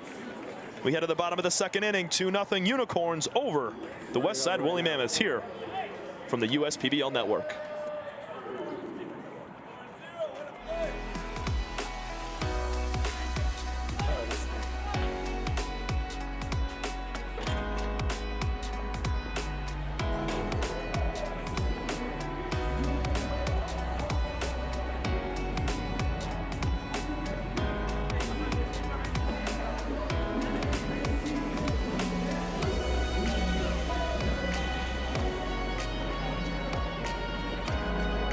Throughout your life, from big moments to ones well earned. We're your financial guardian angel. Alliance Catholic Credit Union.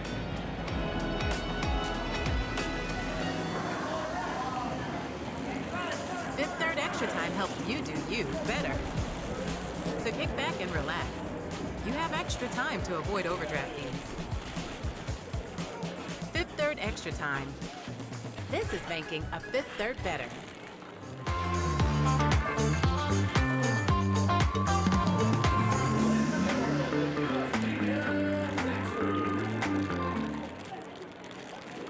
Tonight's USPBL doubleheader from Jimmy John's Field is presented by Bell's Brewing.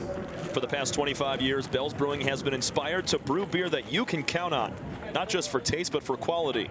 From Two-Hearted Ale to Oberon to new classics, official hazy IPA or the easy drinking Golden Ale, Bell's has brewed inspired beer since 1985. Bell's Brewing, Comstock, Michigan. Please drink responsibly. As Zach Zeborowski starts off the lefty, Seth Gurgley. No balls and one strike. Underneath, so all you gotta do is just slide right on. Perfect, thank you. It'll be Gurgley, Shin, and Sherman Martin the third here in the second inning. 6, 7, 8 batters to face Zach. Yeah, he's looking to bounce back after allowing that home run by Jared Weber with 2 outs. Weber's got pop in that bat, so if you leave something over the plate for him, he's going to make you pay, and he really did. 2-0 is how we stand right now. Both teams with just 1 hit apiece. It's the 2-1 from Zeborowski. Swing and a miss. Half-hearted hack there from Gurgley. 2-2. Yeah, I think that was a little bit down for him to swing at. We're really gonna make a run for it. I have to wait. I can't run on this field while he's batting. Zeborowski tries to pinpoint the outside corner. Doesn't get it. We're going to push to full. Another full count coming up here. Not what you want to be here, especially in the start of the game, or in the second inning, rather.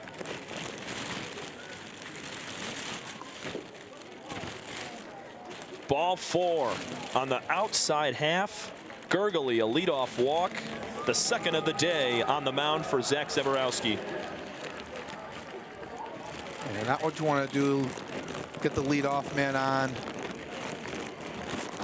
But you're just still in that first part of the order, well, the first time around rather, just trying to get a feel for these guys, and you might feel a little bit nervous, coming in, especially in your first game in your professional debut. And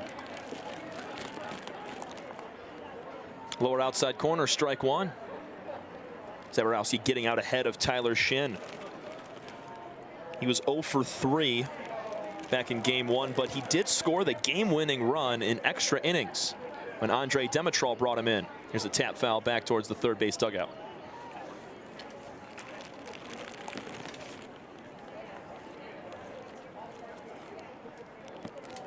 Shin from Woolwich Township, New Jersey. A few Jersey kids on these teams I've noticed over the last couple of weeks. The 0-2 popped up, foul ground. Should be playable for Liam. Calling for it, he makes the catch. 1 on with 1 out now. Good job there by Liam to get a good read on it. As we're in the nighttime now, and just have to cover a little bit of the ground to get there.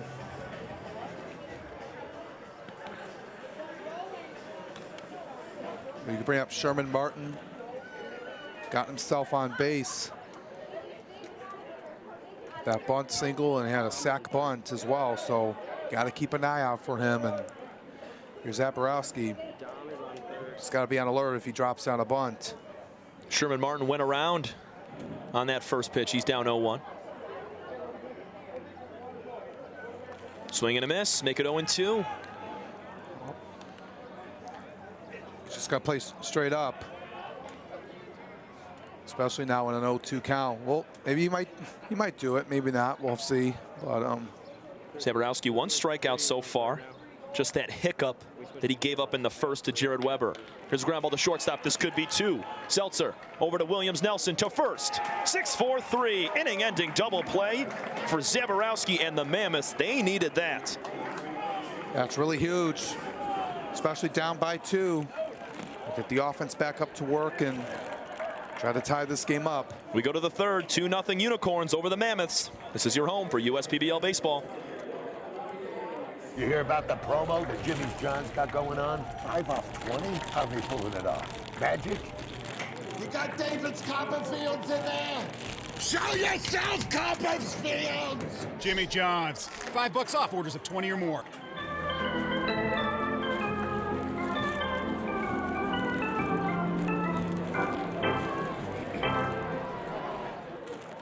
What are the odds that we're neighbors, where you've known each other whole lives, and both tear the exact same things in the exact same game? So an ACL tear is an injury to the main stabilizing structure.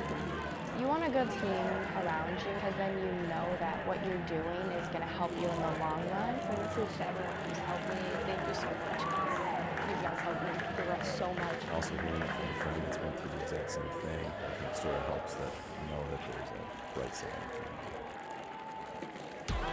The Dave & Buster's method is designed to help you unlearn adulthood and discover the funner you hidden within you. The you that doesn't think about adult things and stuff. Ashley, I don't want to hear anything about your car registration when we're at Dave & Buster's. Okay. The you want to be. Let the Dave & Buster's method illuminate you. Begin the method today with 5 free games. You know you want to.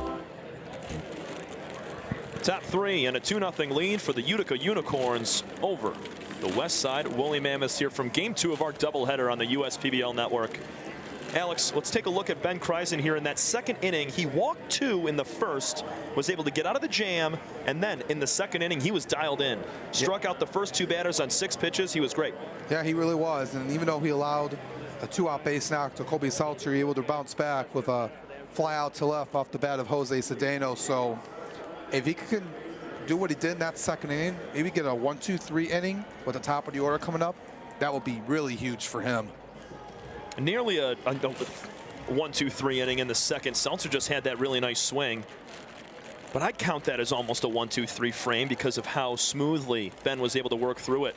First pitch, he spikes in front of the plate. It's going to get by Shin, 1-0 to the leadoff man, Alex Garbasic, who struck out looking his first time against Ben.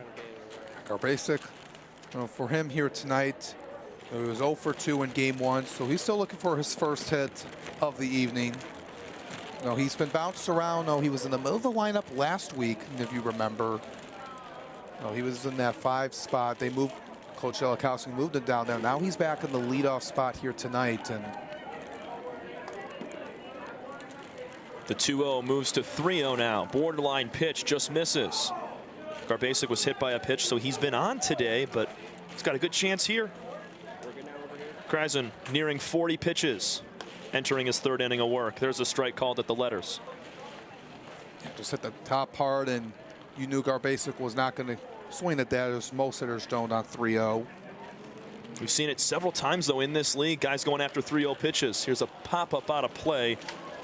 If I remember correctly, there was a triple from Matt Piotrowski of the of the Birmingham Bloomfield Beavers last night, and he hit a triple in the 7th inning on a 3-0 count off the wall in center field. So you never really know. And he's had a good start coming in his first. The full count he went around. Garbasic was ready to jog down to first. Field umpire Tim Heigl rings him up on the check swing. He was just already walking his way down the first. Garbasic doesn't like the call, and Justin Karn's going to talk over with him about that decision he made. And Karn defending one of his former players. Justin Karn left last year as the head coach at Madonna University. His wife actually got the job as the head volleyball coach at the University of Maryland, and he obviously moved the family over there and stopped coaching over to Madonna, but he coached Charkis. He also coached Garbasic. And he's got a little bit of loyalty to those guys, so he's going to fight for them as well in certain situations like that. Yeah, especially, your college coach, playing in this league is always really special. Able to have that connection, able to play, for your former college coach, and that's just really huge. Pastor grounds this one off his foot. Triplett makes the play, but it's going to be a foul ball. 0-2, it'll stay on Pastor. So either he got hit there or he rolled over on a weak swing and really sold it and tried to act like he got hit by the ball. I'm going to say it hit him, but you never know. Celestine is just look at another chance here. 0-2 pitch on the way. Just outside, not by much.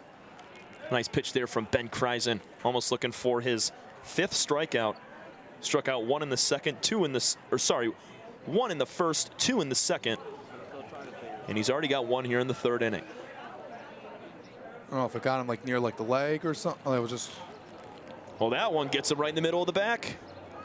So Pastor, he hits himself on a foul ball in the foot, and now he gets squared up with a fastball between the numbers. I'll get on base any way you get. So I would say might get off like near the shoe or his leg, but either way, it's fine now because he got hit by the pitch.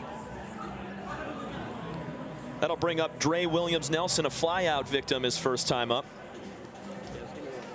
Pastor, we've seen him swipe or attempt to swipe a bag earlier this game, so he might go. You never know. Rub some dirt on that back as he was stapled with that pitch. And there he goes, takes off on the first pitch. Throw down from Shin will not be in time. Sliding in head first safely. Stolen base for Nick Pastor. That's his 2nd of the year. 1 for 2 in that department. He was caught stealing in game 1, but he recovers right there. And now looking for Williams-Nelson to get something going here. He's 0 for 4 here tonight, so got 1 swing of the bat here from him. And 2-0 game. Utica on top. Jared Weber hit a 2-run, no doubt home run to left field. And Westside now trying to climb back. Only down a pair. 1 swing of the bat could tie this game right up. That's what Nelson has in mind. And he went a bit too far, and Tim Heichel's going to call him. He went for a strike. 0-2 now to Dre. Seen him make some fabulous plays over at second base today. Heck of a hitter, just hasn't found it in this doubleheader today, but he's definitely due. Kreisen checks the runner at second base. Williams puts one on the ground to third base. Ochoa, Fields, guns across the field to third. They get him over to third base for the double play. Well done on the base running from Seth, check that, from Nick Pastor down to third base.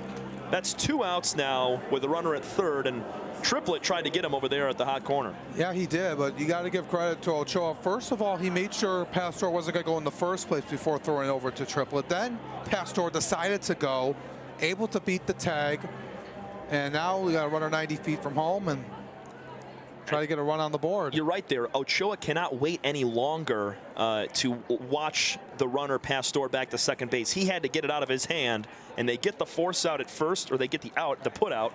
And now Fox Liam is up with a runner at third base and 2 out. And this was the situation that Jared Weber was in with 2 outs and a runner at third base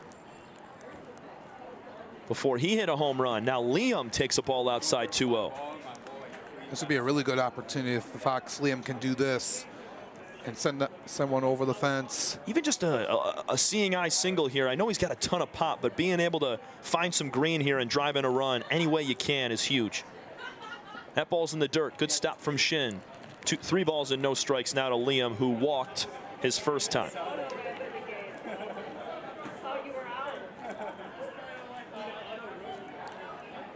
He's got to be disciplined at the plate, but if you're Ben Kreisen, you got to be able to get a strike here. I know you mentioned yesterday on a 3-out count, Matt Piotrowski of the Beavers swinging. Liam skies one in the air. This is right back at us. 3 balls and 1 strike now to Fox. He was swinging 3-0 right there. Yeah, so he was also one of the newcomers for the Beavers. You know, one of the new players that came in, and he's going to look to try to get the Beavers back on track. And Kreisen trying to battle back here. It's now a full count. Huge swing from Liam just underneath it a tad. I think it maybe would have been a borderline pitch, but he did swing at that and knows he could have had that one back and could have gotten a chance to get on base. But some of those guys love that elevated fastball, though, right around the letters. They can drop that back shoulder and just launch one. And that was what Liam had in mind right there. Full count, 2 outs, the pitch. Popped up. Foul again. Good fight from Fox. You got to like that from him, and you just want to be able to keep it going here and not go down quietly. But this is an opportunity here that the Mammoths cannot afford to let go and can't let it go to waste, even if you get one. We'll do full count one more time. Runner at third base and 2 gone. Swinging a foul ball in and out of the glove of Shin. And this is just going to be a battle once again. We've seen a lot of them today, and I think that has helped out. Even though we had a low-scoring game, we saw a ton of quality at-bats in that first game. A lot of guys extending counts, and we saw a couple extra pitchers in there because of how long both starters, Esposito and Tomasic, had to go. The 3-2 is a bit low for ball 4. Second time Liam has walked today. Heck of an at-bat from Fox, fouling off multiple pitches before grabbing his walk. Yeah, this is good work here by Liam. Even though he doesn't bring in a run, he still does his job to keep it going, keep the inning alive. You got Francis Florentino now, looking to recover from grounding out to third base this last time up. First pitch to Francis, swung on and missed. That slider in the other batter's box. Yeah, Kreisen sent to that one way low and outside, and Florentino went after it. And fairly open stance, tapping that bat on the right shoulder for Florentino. He turns out of the way of that off-speed pitch high and inside. Runners on first and third with 2 gone. 4 total strikeouts on the night for Ben Kreisen. He's approaching 60 pitches towards the end of this third inning. And it looks like there's some action in the bullpen for the Unicorns. Florentino to left field. This ball's got a chance. Looking up, Weber, see you later. Second bomb of the day for Francis Florentino, and it's a big one. 3-2 Mammoths. Francis Florentino is getting hot, everyone. That was just a hang time ball that was up a little too long, and Florentino just absolutely crushed that one, Tom. Right over the left field fence. And just like that, the Mammoths take the lead. A couple of big pops on both sides. Weber goes deep back in the first, and now Florentino hits his second homer of this doubleheader. Gives his team a 1-run lead, and head coach Jim Essien is out to take the ball from Kreisen. We'll take a small break and come back with the numbers on Ben and our new pitcher. What a swing from Francis Florentino with 2 on to give the Mammoths a 3-2 lead here in the third inning from the USPBL network. We'll be right back. You hear about the promo that Jimmy's John's got going on? 5 off 20? How they pulling it off? Magic? You got David's Copperfields in there. Show yourself, Copperfields! Jimmy John's. $5 off orders of 20 or more. I'm Anthony Tomey, CEO of Tomey Group, and we're one of the largest Jimmy John franchises in the country. We were using a national payroll company that would only do the payroll, and we had another branch that would only do healthcare benefits, and then we also had another group of HR. So having a company like Tryon that's able to do all 3 of those things in one makes life so much easier for us. The PEO model that Tryon does so well helps us keep our quality employees. And that's why we rely on Tryon.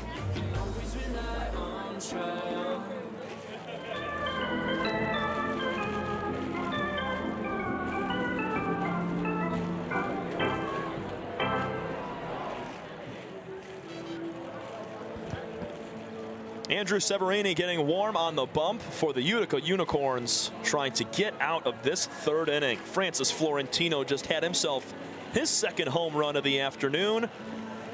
And that was a 3-run bomb, scoring both Pastor and Liam. Well, let's take a moment here to talk about the new reliever, right-hander, Andrew Severini. Now, Severini coming in, making his 5th appearance on the season here, Tom. 6 innings of work so far, 8 strikeouts, 8 walks, 6 earned runs. He's looking to come in here and improve his ERA right now. It's a little bit high, and as a high opposing batting average of 320, but he's looking to try to get out of this inning. He's another guy that went to Madonna for a year. Prior to that, he went to Henry Ford College, JUCO, in the Division II, same college, same junior college level as most of the other junior colleges in Michigan, Macomb, Mott, OCC. And then he also went to Chippewa Valley High School. Final line on Ben Kreisen. He went 2 2/3 innings, gave up 2 hits, 3 runs, 4 walks, and 4 strikeouts. It'll be Zach Beadle to start here. Beadle, Combs, and Seltzer. And just like that, it's a 1-0 count on Zach Beadle, as there's got to be a conversation on the mound. A pitch clock violation to start the night for Severini.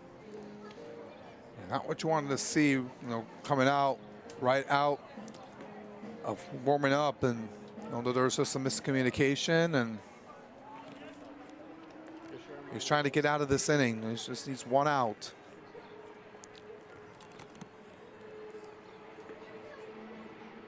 Mammoths trailed 2-0 up until the last batter, Francis Florentino. 2 balls and no strikes now to Beadle, who struck out swinging against Kreisen in his first at-bat.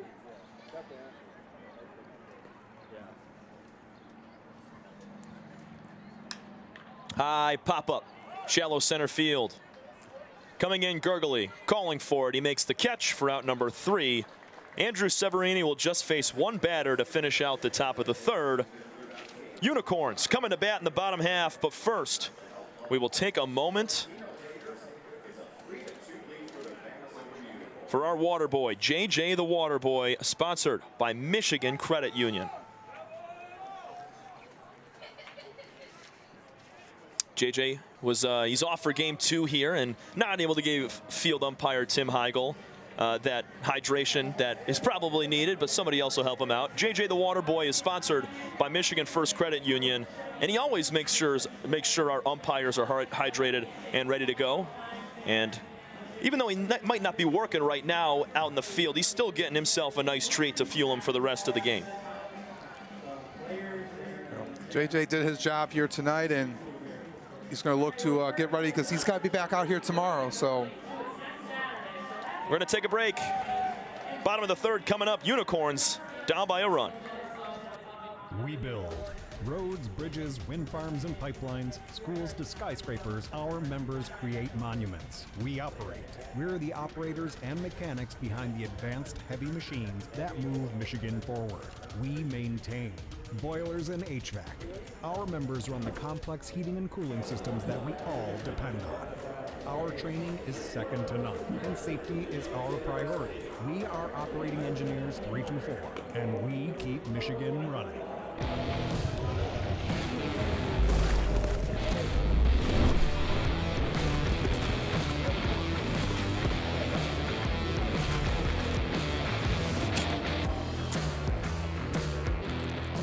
Slide into a new home. Work with a local mortgage pro who works for you. Get a cheaper, faster, easier home loan. Find a mortgage broker near you today at findamortgagebroker.com.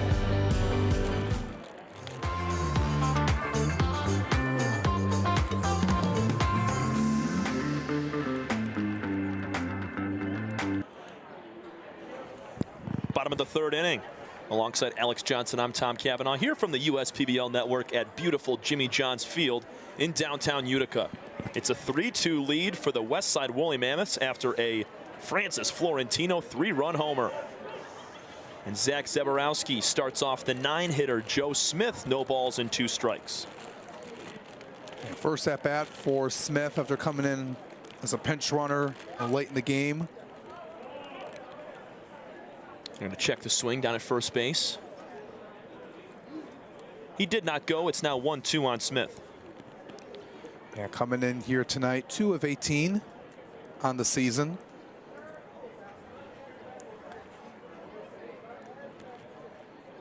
Zeborowski has looked strong since that homer he gave up.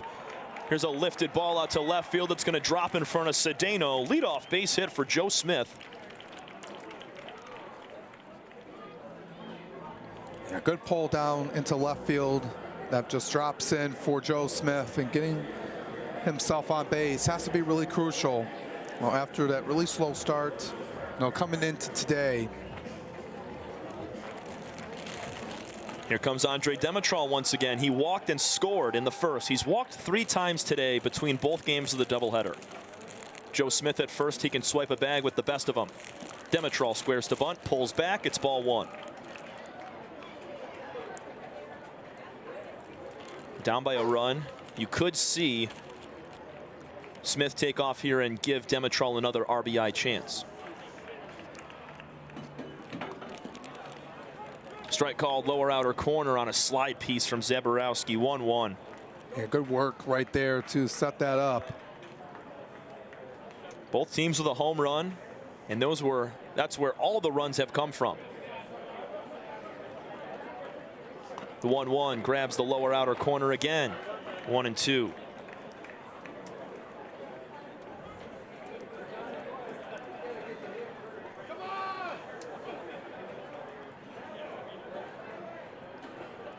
Short set from Zaborowski. Another slider. That's off the plate. 2-2. Demetral's got such a great eye. Yeah, he really has. He is not going to force anything or swing anything off the plate. No, that's how he's gone on base so many times here tonight. In the dirt, blocked up by Zach Beadle. Nowhere to go for Joe Smith as Beadle kept that right around his feet. And another full count to Andre Demetral. Third time he's done that so far in the doubleheader. He walked on just 5 pitches in his first at-bat in this game. Middle infield is double play depth. Williams Nelson in on the dirt. Runner takes off for second base, and it's ball 4, low and outside. That's the third walk for Zach Zaborowski today, and it puts runners on first and second with nobody out. And Demetral has just been really well at the plate, getting on base, even though it's just base on balls and he had that walk-off hit. He's been doing his job, and those are the things that the coaches will look at, going back in those at-bats and how you get on base. Patrick Baggett, he's going to square to bunt. This ball gets by Beadle. Both runners will move up without a throw. Down to third goes Smith. To second is Demetral.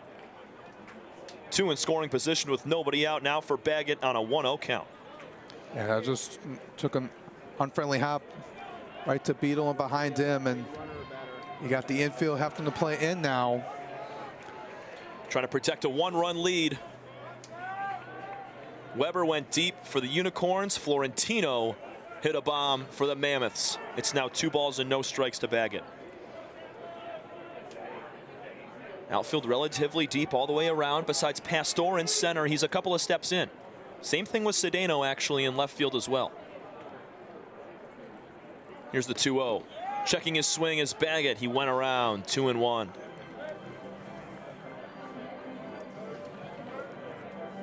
We're just seeing another ball game where both teams are it's a boxing match, back and forth.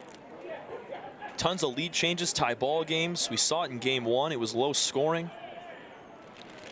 Yeah, it's really been an entertaining doubleheader here today, and Baggett fouls that one off his foot. Moves the count to 2-2. It's just so much competition and great talent out on the field, spread out across all 4 teams. You like that, all the teams being competitive, and especially don't want one team being better than the other, and you just gotta like these games where it's just really close, neck and neck. That's what the fans want to see, and it's good for everyone. Infield in on the grass, cut out of the infield. 2 balls, 2 strikes, nobody out with 2 in scoring position. It's going to be a full count to Patrick Baggett. Takes a fastball outside. Good opportunity here for the Unicorns, a team that has really struggled with runners in scoring position. They're just they just are 6 for 54 coming into tonight in that department. Patrick Baggett works the count from 1-2 to 3-2 to a full count walk. Bases are loaded now. Back-to-back walks for Zaborowski, and they got him loaded. They have some action coming up in the pen for the Mammoths. Zach Beadle's going to talk over with Zaborowski here to head coach Taylor Jellikowski out to have the same conversation. I don't know if they're going to pull Zaborowski here, but he has now walked 4 over the course of 2 innings of work going into the 3rd here, and a chance for the Unicorns to retake the lead with the bases loaded, and the 2 top hitters in this lineup, D. Triplett and Jared Weber, come into the dish. Yeah, that's going to be really crucial. I think Coach Taylor Jellikowski is just talking with the infield. I don't think, and it looks like he is. They are going to pull him. Zaborowski's day is done. He goes 2 innings, walks 4, strikes out 1, and gives up 2 runs on 2 hits, excuse me. We're going to step aside briefly, and we'll get you the numbers on the new man on the mound for Westside. 3-2 lead for the Mammoths over the Utica Unicorns. We'll be right back. The perfect match. It's what so many of us are looking for. When it comes to getting a mortgage, how can you find the one that's perfect for you? Start at mortgagematchup.com. Because the only way to get a mortgage that's easier and more affordable is to find a local home loan expert first. Go to mortgagematchup.com today.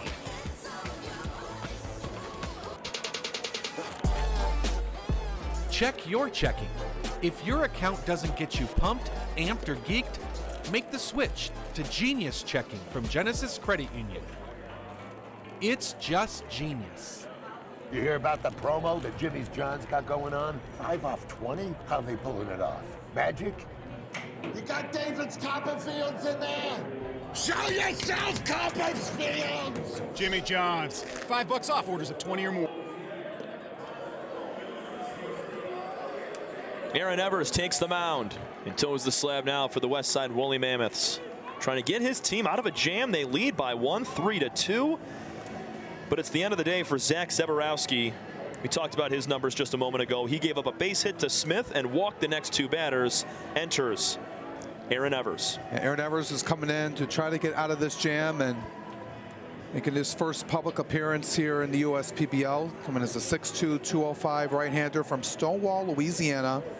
Spent this prior year playing over at Oakland University, not too far from here, where he went 1-2, went 23 2/3 innings pitched, had 20 strikeouts, 23 walks, and ERA a little bit above 4.5. Then prior to that, he spent a year over at Arkansas State University, Division I school in the Sun Belt Conference.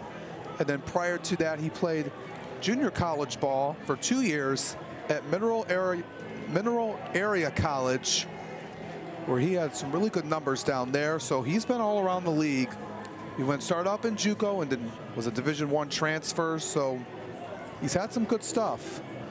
Quite the odyssey of a career for Evers, as he's most recently, as you said, over at OU. So he got a pretty big applause here from the home crowd here in downtown Utica. Obviously, a lot of fans here. Even if you didn't go to OU, if you're still from around the area, that March Madness run was pretty sweet. Yeah, and then John Calipari's time at Kentucky, so. D Triplett will start out 1-0. He grounded out to second base his first time up in this game.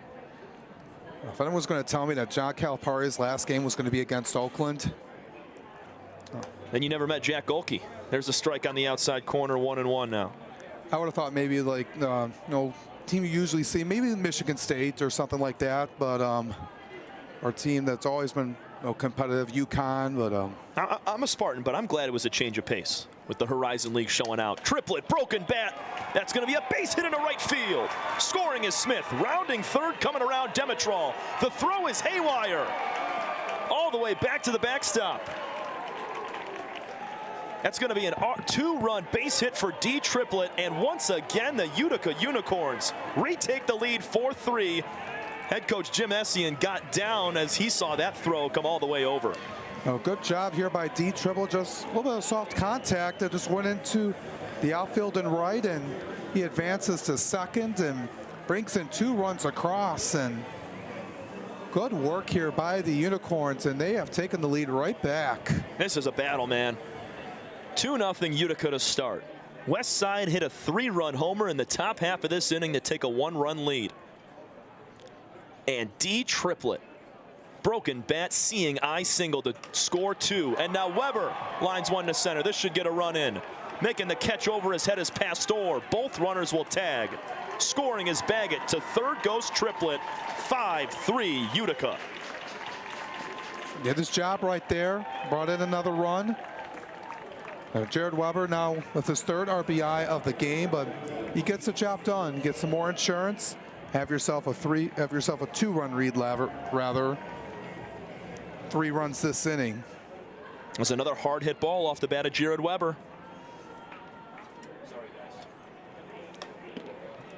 Slider for strike one on the outside corner to Austin Ochoa.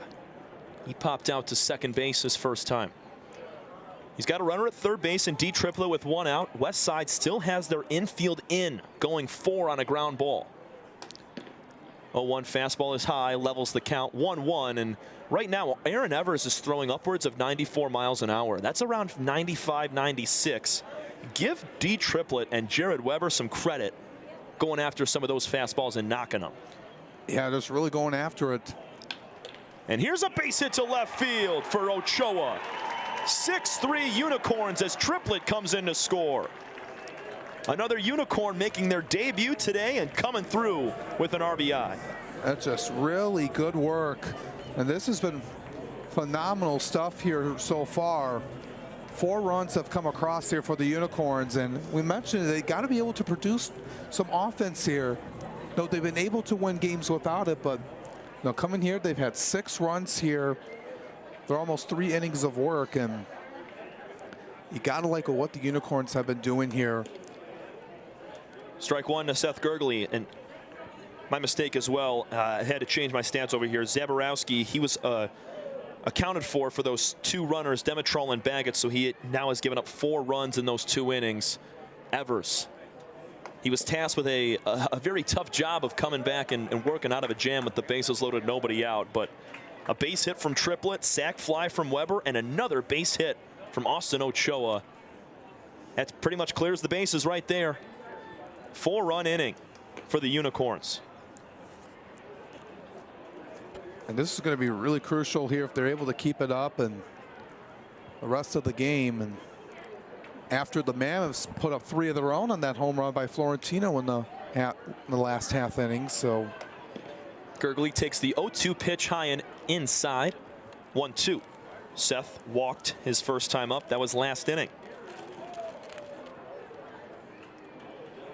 Unicorns nearly hitting around this frame.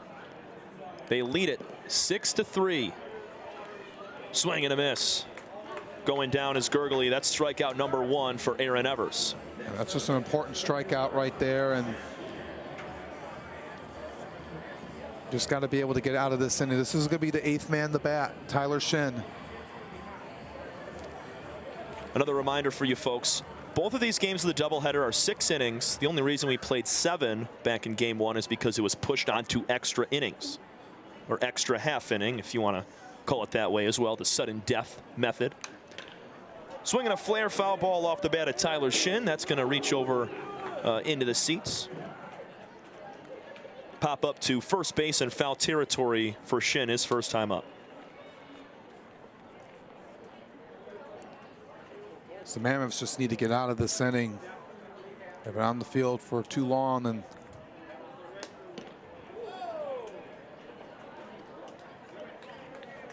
it was just tipped into the glove right there. So quickly in an 0-2 count, 0 for Shin. I can grab it after. 6 runs, 4 hits, no errors for Utica. 3 runs, 2 hits, 0 errors for Westside. The 0-2 pitch in the dirt, blocked up by Beetle. And they appeal down to first base. And they're gonna say he did not go around. So it's a tough call for the field umpire because he's in that weird spot where he's not at first base. He's in the middle of the field there, and you can't really see the angle of that bat crossing the plate. It's always a tough call there. The 1-2 in the dirt. It's going to get by Beetle. Into second base is going to go Ochoa. Another runner in scoring position for Utica.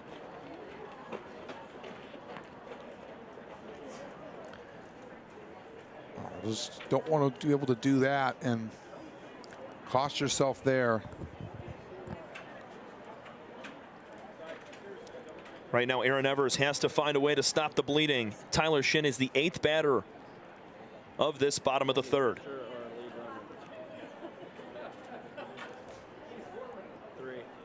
4 runs on 3 hits, mixed in with a sacrifice fly and 2 walks.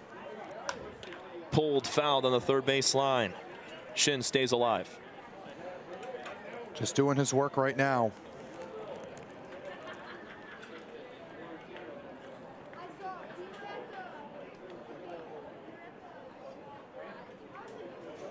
Shout out to our ball boy over there, grabbing that one down the third base line. Breaking ball, strike 3. Rings up Tyler Shin. Aaron Evers gets back-to-back strikeouts to end the bottom of the third, but not before the Unicorns strike for 4 and retake the lead. It's 6-3 Utica over the Westside Woolly Mammoths here from Jimmy John's Field, heading into the 4th inning of play. This is your home for USPBL baseball. With a transforming world, we can see how drastically the world is heading towards automation.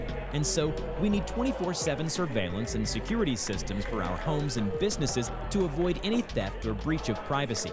JARBCOM brings the installation of security cameras to the tip of your fingers with our state-of-the-art mobile app. JARBCOM also provides surveillance monitoring of your entire property with flexible options that offer a dependable solution to be scaled to fit any domestic or commercial need. Contact JARBCOM today for a free estimate at 800-369-0374 or look us up on the web at jarbcom.com. Check your checking. If your account doesn't get you pumped, amped, or geeked, make the switch to Genius Checking from Genesis Credit Union. It's just genius. Top 4, and the sun has officially set. We're still sticking around 70 degrees. It's been really nice, but that chance of rain has skyrocketed. We're trying to finish up these last few innings before the precipitation comes on down. Yeah, we're just trying to get it through here, but the Unicorns have been pouring it on. They did with 4 runs that inning, and well, the fans are enjoying themselves here tonight. They saw a good one in Game 1, walk-off win by the Unicorns in the sudden death inning, and Unicorns, if they can get 2 here, take the sweep here tonight, that's going to be really crucial for them. Yeah, Unicorns moved from 3rd to 2nd place with their walk-off win in Game 1. They are now 4-3, and Westside moves to 3-3 with the loss. So a win right here for either team is crucial in the standings. First pitch, foul ball off the bat of Combs. It rode high and inside and just got a piece of the lumber. Yeah, it looked like at first glance it hit him, but one umpire said it got a piece of the bat, so. Andrew Severini back onto the mound for another inning of work. He entered the game for Zach Zaborowski back last inning with 2 outs in the 3rd. He faced 1 batter and got Beetle to fly out. And it's quickly 0-2 to Combs, who struck out looking his first time. Combs twirls the bat a few times, now wags it over the right shoulder. Leans over that plate. Another foul ball. You just got a battle here if you're the Mammoths, excuse me, now down by 3. Not what you wanted to see, from them after the Unicorns exploded with 4 of their own after you got 3 from the home run by Florentino. Combs on the slider, pops it up, foul territory, long run for Triplett, and Shin, he can't make the catch as he slides over towards his dugout. Yeah, just not happy about that, and will slide it in. He thought he had a chance to make that catch. And the cool thing about Jimmy John's Field is there's about 75 feet of space between the foul line and where the seats and dugouts are. So it gives these corner infielders and catchers this unique opportunity to be able to try to field balls that they normally would never have a chance at. Something like that. Shin is not usually screaming over down the line trying to make a sliding play, but because of all of the room that we have here, they have the ability to make those plays, just like D. Triplett tried to barehand a pop-up in foul territory last game. There's a foul ball from Combs, 0-2 still. And also the plays that, like you said, are just just unique that you can have at this ballpark compared to others, and because all that foul ground you have is just way more than your traditional MLB ballpark. Combs flares one out to shortstop. Few steps back for Demetral. He's going to throw it around the infield. Nice battle from Combs. Just got it off the inside part of the bat. 1 out. Yeah, he just got a battle there and just unable to just get anything really, as it was just right over to the shortstop. Demetral there, and like I was saying, those, like, you have more space than any other ballpark. You can count the Oakland Coliseum, but it's the last year of that stadium. But in terms of all the other major and minor league ballparks, just you don't really have that experience. You're just really fortunate you have it here at Jimmy John's. have all that foul ground that you can make those kind of plays or attempt to. Colby Seltzer's had himself a nice day. Couple of hits between the two games, and he's up 2-0 in the count. He's 1 for 1 to start today.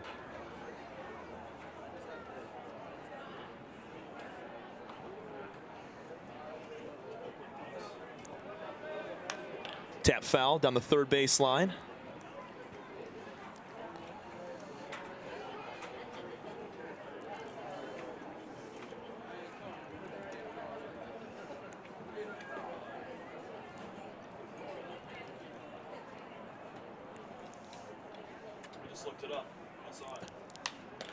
Slider to Seltzer is lined into left field for a single. Colby Seltzer is hot right now, 2 for 2 in this game. My goodness, he had an RBI single back in game 1 too. 3 hits in this doubleheader. Yeah, he's done a really good job over the last few games. He had an extra base hit in the non-public game a few games ago. He's been really doing well, and a guy that was, has been in the bottom of the order, throughout most of the season, able to pick it up and really prove himself as a guy that Coach Taylor Jellikowski can rely on in his lineup. Jose Cedeno looks at the first pitch, low and outside. Cedeno flew out to shallow left field his first time up. Did not play in game 1.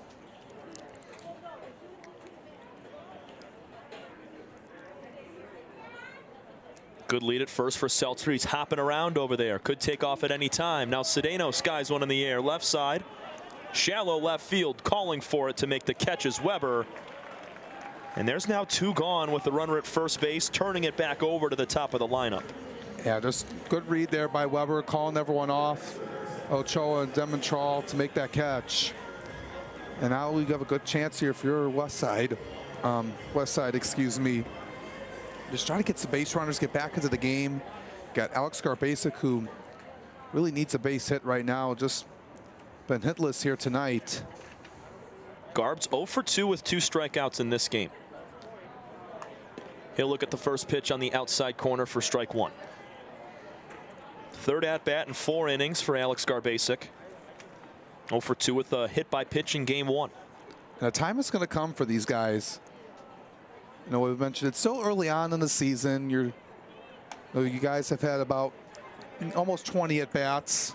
At this point in the season so far, based on the number of games that they've played, but just want to be able to get back into their rhythm and have that extra base hit power like they've had in the last season for most of these guys that are returning. And Garbasic is one of those players. He jabs out of the way on a fastball high and inside, 2-1.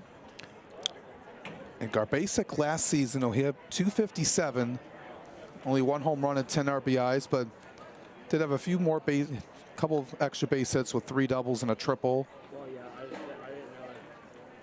know if it would cool to get the 3 balls and 1 strike now to Garbasic as Severini misses a little bit low. Severini's been pretty solid besides that 1 base hit he gave up to Seltzer. Everything else has been a fly out and nothing deep and hit on the screws. Quick pick over to first towards Seltzer. He's back in dirty. 6-3 lead for the Utica Unicorns over the Westside Woolly Mammoths. The difference, a 4-run 3rd inning for Utica last frame. Stepping off is Severini. He's going to regroup. Second time he is disengaged. If he does it again, it'll be a balk unless he's able to pick off Colby Seltzer at first base. Severini tucks the ball as he comes set at the belly. Taken off, Seltzer. Here's a ground ball to shortstop. Fielded by Demetral on a high hop. Throw to first will end the inning. Nice play from Andre Demetral to get the 3rd out. Garbasic bounces out, and we head to the bottom of the 4th. And a 6-3 lead for Utica over the Westside Woolly Mammoths.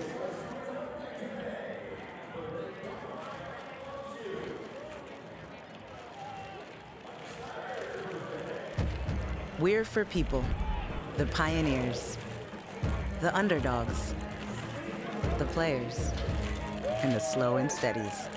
We're for people, for who they are and who they could become.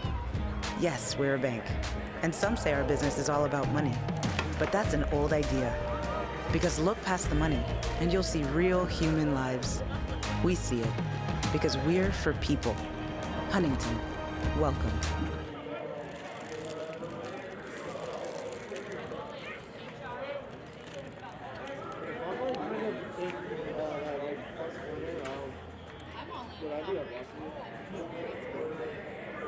I'm all in the CEO Council.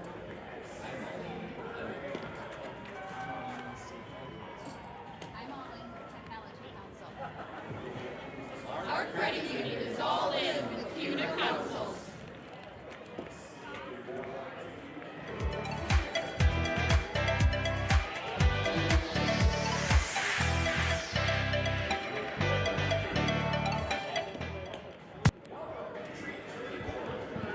Utica Unicorns going to look to keep it going. They scored 4 last inning and have a 6-3 lead. But Westside's going to put a new man on the mound after Aaron Evers. Jacob Meyer, the crafty lefty, takes the bump. Yeah, take a look at his numbers here, Tom. A man coming over from Milwaukee at 6'4", 205. Spent his time at Purdue University Fort Wayne in the Horizon League. Also played at Iowa Lakes Community College. Just take a look at his stat line so far for him this season. He's making his 4th appearance so far in 5 innings of work. He's allowed 4 hits, 4 earned runs, 4 strikeouts, 3 walks. Is 1-0 on the season. And his opposing batting average is at .211. So looking at it for him, he's going to try to keep the score where it's at right now. And final line for Aaron Evers in relief. He pitched 1 inning, gave up 2 hits, 1 run. It was earned, 0 walks and 2 strikeouts. 2 big strikeouts as he stranded a runner to end the inning. 8, 9, 1 hitters coming up here for Utica, starting with Sherman Martin III. And I didn't mention this earlier, but we got to give Sherman Martin III a ton of credit. How he played in the extra inning, the extra half inning. He bunts with 2 strikes to put Shin in scoring position. That base hit from Demetrol would never have scored Shin if he was over at first base. So Martin, he gets a partial bit of that credit as well, being able to bunt him into scoring position. yeah, being that table setter, getting to set up for Demetrol to get the walk-off hit, and plays like that, you kind of tend to forget about, but you can't forget what Sherman Martin did on that play because it can't go unnoticed. And especially with 2 strikes, because we talked about it last game, a lot of confidence in yourself. If you're sitting there with 2 strikes, knowing that if you bunt it foul, which he had done 2 pitches previous, I mean, that's impressive. So him getting that down and moving the runner up, setting Andre up to be able to be the hero, I think Sherman Martin III is just as much of a hero there. yeah, he really is. And you just got to respect him and do whatever he can. He did a really good job right there. And he's just really happy to be in this league, and he's had some moments. He did back on opening day to set up the extra innings on the opening night, where he had that RBI triple that set up the extra innings in opening day. And Jacob Meyer will start him out, 2 balls and 1 strike. Meyer on the mound, hurling about 92, 93 from the left side. Uses his 4-seam fastball about 70% of the time, and he'll split up the other 30% with sliders, a splitter, and a curveball. Curveball, the least of them, but his slider, about 20% of the time, he's going to throw that along with the fastball. He gets a swing and a miss from Sherman Martin right there. It's now 2 balls and 2 strikes. I just think that I've messed up the Swing and a miss. First strikeout for Meyer, and the first batter he faces, 1 gone here in the 4th. good work there by Meyer to get him down swinging right there, and always good to get the leadoff man out. Joe Smith, a base hit and a run scored back last inning. He got the rally started after his base hit. There were back-to-back walks to Demetrol and Baggett, and that's what set up the big frame. Strike 1 called on the outside.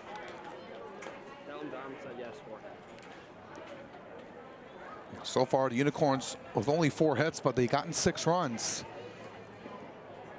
Yeah, a couple of those walks paid off for Utica. They were able to cash them in. Swing and a miss. 0-2 now to Smith.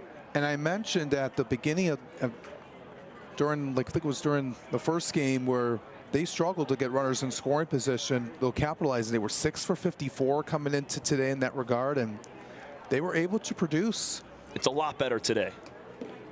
Strike 3 called on the outside corner. Smith can't believe it, but it's back-to-back strikeouts for the lefty, Jacob Meyer, and he got those done quickly. Yeah, he is really on a move right now, taking no time at all, and just retiring Martin and Smith in order. Now has to face Demitrol here, trying to get a 1-2-3 inning, get your offense back up to the plate. Big reception for Demitrol as he comes to the plate, becoming a fan favorite. I know he's from the area, but becoming a fan favorite early, you know. Remember the first inning of action we saw today? He's able to slide in, make that catch and tag to get the runner trying to steal. Then he wins the ball game out to right field. And he's been on almost every single time today. He's 0 for 0 with a pair of walks in this game alone. He's been doing really well here so far. And we had a chance to talk with him before the game, down over by the dugout. And just really happy to be here. He's coming over from Northern Illinois, went to Stony Creek High School, and being teammates with Patrick Baggett as well is really awesome, because head coach Jim Essian was letting him know, hey, when you finish up at NIU, we got a spot for you in the middle infield to work with Patrick, one of his former teammates. And Andre, as you said, couldn't be happier to get in this league right after he finished his college season and already be making a big impact. The 2-1 is lined and caught.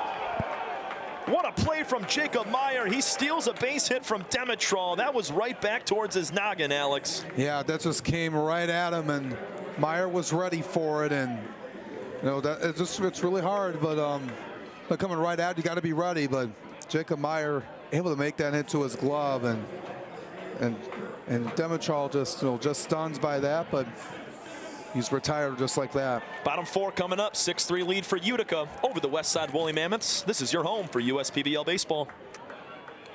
Slide into a new home. Work with a local mortgage pro who works for you. Get a cheaper, faster, easier home loan. Find a mortgage broker near you today at findamortgagebroker.com.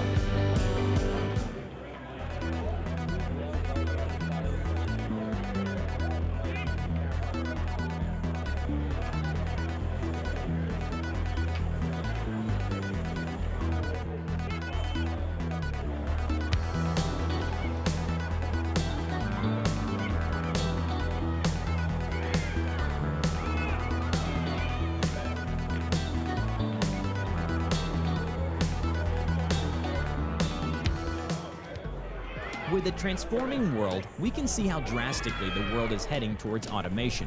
And so, we need 24/7 surveillance and security systems for our homes and businesses to avoid any theft or breach of privacy. JARPCOM brings the installation of security cameras to the tip of your fingers with our state-of-the-art mobile app.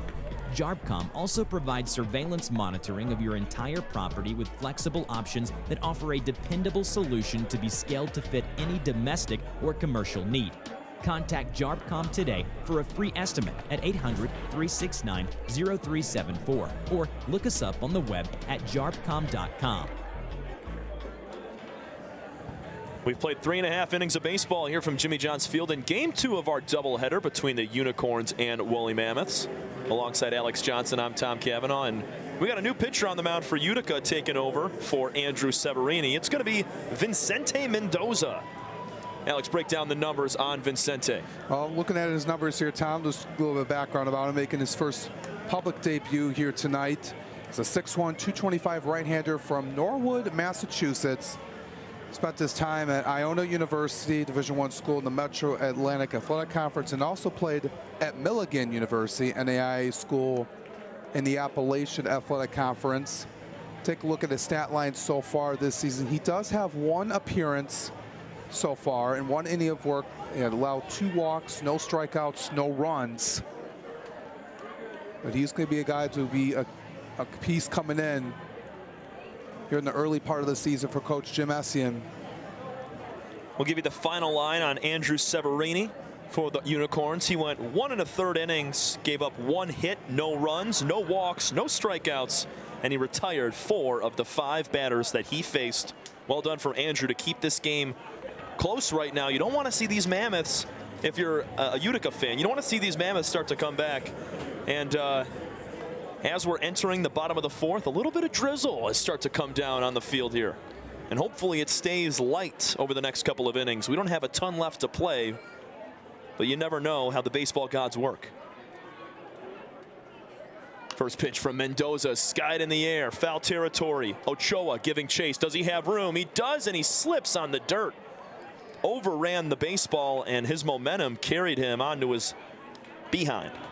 Yeah, he just was making that play, that little slip right there. It was just tough right there to make, and especially in the night sky with the light on you.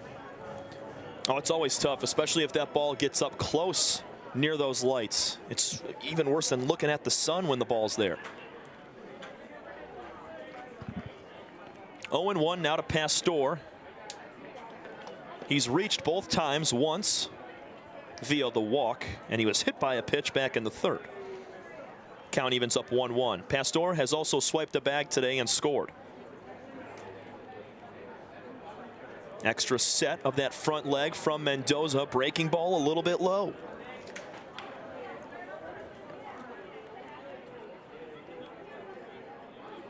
Mendoza working a four-seam fastball, a curveball, and a knuckleball.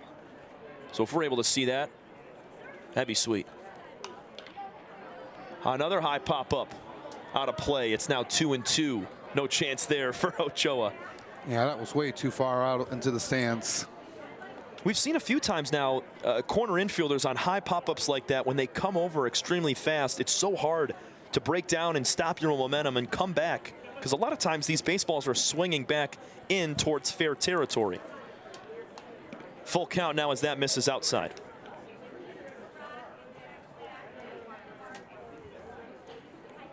Appreciate everybody tuning in tonight for both games. If you've been here for both, we really appreciate you. It's been an awesome doubleheader Saturday in week 3 of the USPBL. Another chance on a foul ball over towards the third base dugout, back into the seats. And that's one thing, Alex, we never really know if it's going to be a fair or a playable ball for these fielders or if it's going to get in the stands. Both you and I have to kind of stand up and look around the sides of these windows here to make sure we know. Yeah, we just know, we never know. It just over that netting, it just has the ball hit really high to hit it over there. And 3 balls, 2 strikes still to Nick Pastor. First batter of the night for Vicente Mendoza, second reliever out of the bullpen. High pop-up off the bat of Pastor to second base. Caught by Baggett. One gone.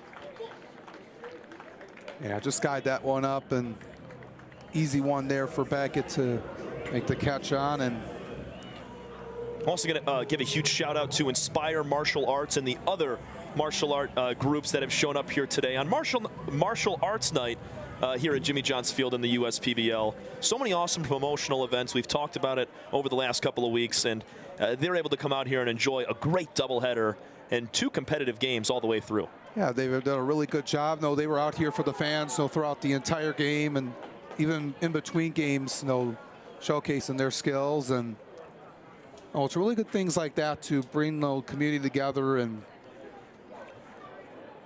the baseball's been the product, but having no other, or honoring no other organizations, with Martial Arts Night and other events, throughout the season. It's more than just baseball. It's getting people together and enjoy some time. A family-friendly entertainment atmosphere. So, gotta like it. That's perfectly put. The 0-2 pitch to Dre Williams-Nelson is a little bit low. You saw Shin there going down to a knee and then sticking that right leg all the way out, trying to get as low as possible to bring that pitch back up into the zone. 1-2 now with 1 gone and nobody on in the 5th inning. 6-3 lead for Utica. They scored 4 in the 3rd inning. That's the difference. Fly ball to left field. Dre Williams-Nelson. He goes Yabo. No, it's foul. Oh, my goodness. I thought it wrapped around. I thought so, too, off the swing. As he swung, he looked like it was going to be gone, but then it just hooked around the foul pole. Oh, man. I thought I saw the ball disappear behind the pole, and that's the telltale sign, Alex. If you see the ball disappear, it wraps around the pole and it's gone. If the ball stays on and you can see it all the way, then it's a foul ball. Man, that was close. Yeah, that really was. If it would have just hit off the top of the pole, it would have been gone. So I retract my home run call from that right there. I can get that back in case he does it right here. The 1-2 to Dre. Popped up. Shallow right field. D-Triplet can't find it. Baggett's going to call him off and make the catch. 2 up, 2 down, and a couple of pop-outs to Patrick Baggett at second base. That's on me, by the way. I can't jinx Dre like that. That's on me. Oh, that was, it looked off the swing of the bat. It was going to be gone, but then. I got greedy, man. I did. If it would just hit off the top of that foul pole, you just need to hit it off of that. That would have been gone, but. It looks so good from here. I thought it wrapped around. I saw the ball kind of land on the right side of the pole, right where near those kids are sitting. Man, Fox Liam now swings and misses at the first pitch. I got to go apologize to Dre after this. No, he's always been good to us, and always good able to chat with him. You know how he's been doing. He's just really enjoying himself, and it's always a good pleasure. And able to talk with him, and always up and ready in batting practice, and just getting to know these guys. You know, before the game, talking with them, and just really get really close with them and just talk about how their journey is and how they got to this point at the USPBL and their careers. And 1-1 from Mendoza's in for a strike. And you're right, Alex.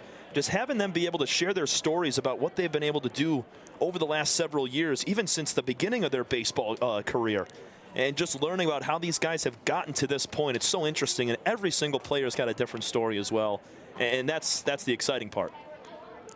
2-2 now as that's in the dirt to Fox Liam. He's 0 for 0 with 2 walks today. Yeah, it's just really cool to watch, you know, for these players, where they came from. Doesn't matter what college division they went to, and it's just really cool to see, and you know, for these guys and being a part of their journey. You know, you and I being on the majority of the games, you know, throughout the season, and Fox Liam has worked yet again another full count. He did it back in the 3rd inning, came around to score after his walk with 2 outs. Francis Florentino looms on deck. Homered his last time up. It was a 3-run jack. They're not going to get to him, though. Breaking ball, strike 3 looking out of the hand of Vicente Mendoza. He gets Fox Liam to strike out for out number 3. Mendoza goes 1-2-3 in the top of the 5th. We head to the bottom half. 6-3 lead for Utica over the Mammoths. This is your home for USPBL baseball.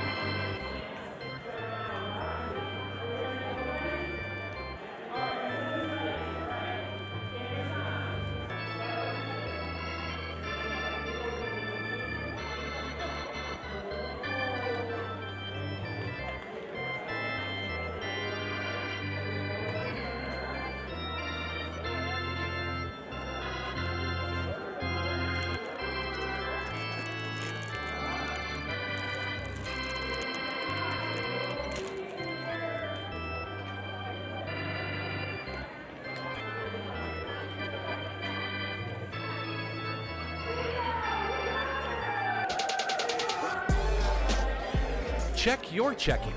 If your account doesn't get you pumped, amped, or geeked, make the switch to Genius Checking from Genesis Credit Union. It's just genius.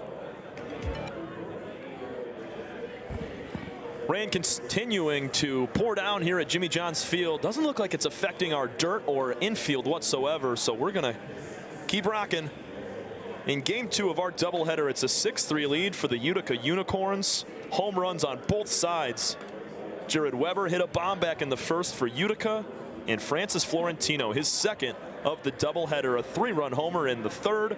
But that's all the runs for Westside right now, is that single home run to cash in 3 for Florentino. They got to look to pick the bats up on the other side. But first, let's talk about Jacob Tate, who's come in for Jacob Meyer on the mound for the Mammoths. Oh, yeah, making his 3rd appearance on the season here, Tom, and in 3 1/3 innings pitched so far. Not really much so far for him so far. 4 strikeouts, 2 walks, and 3 hits.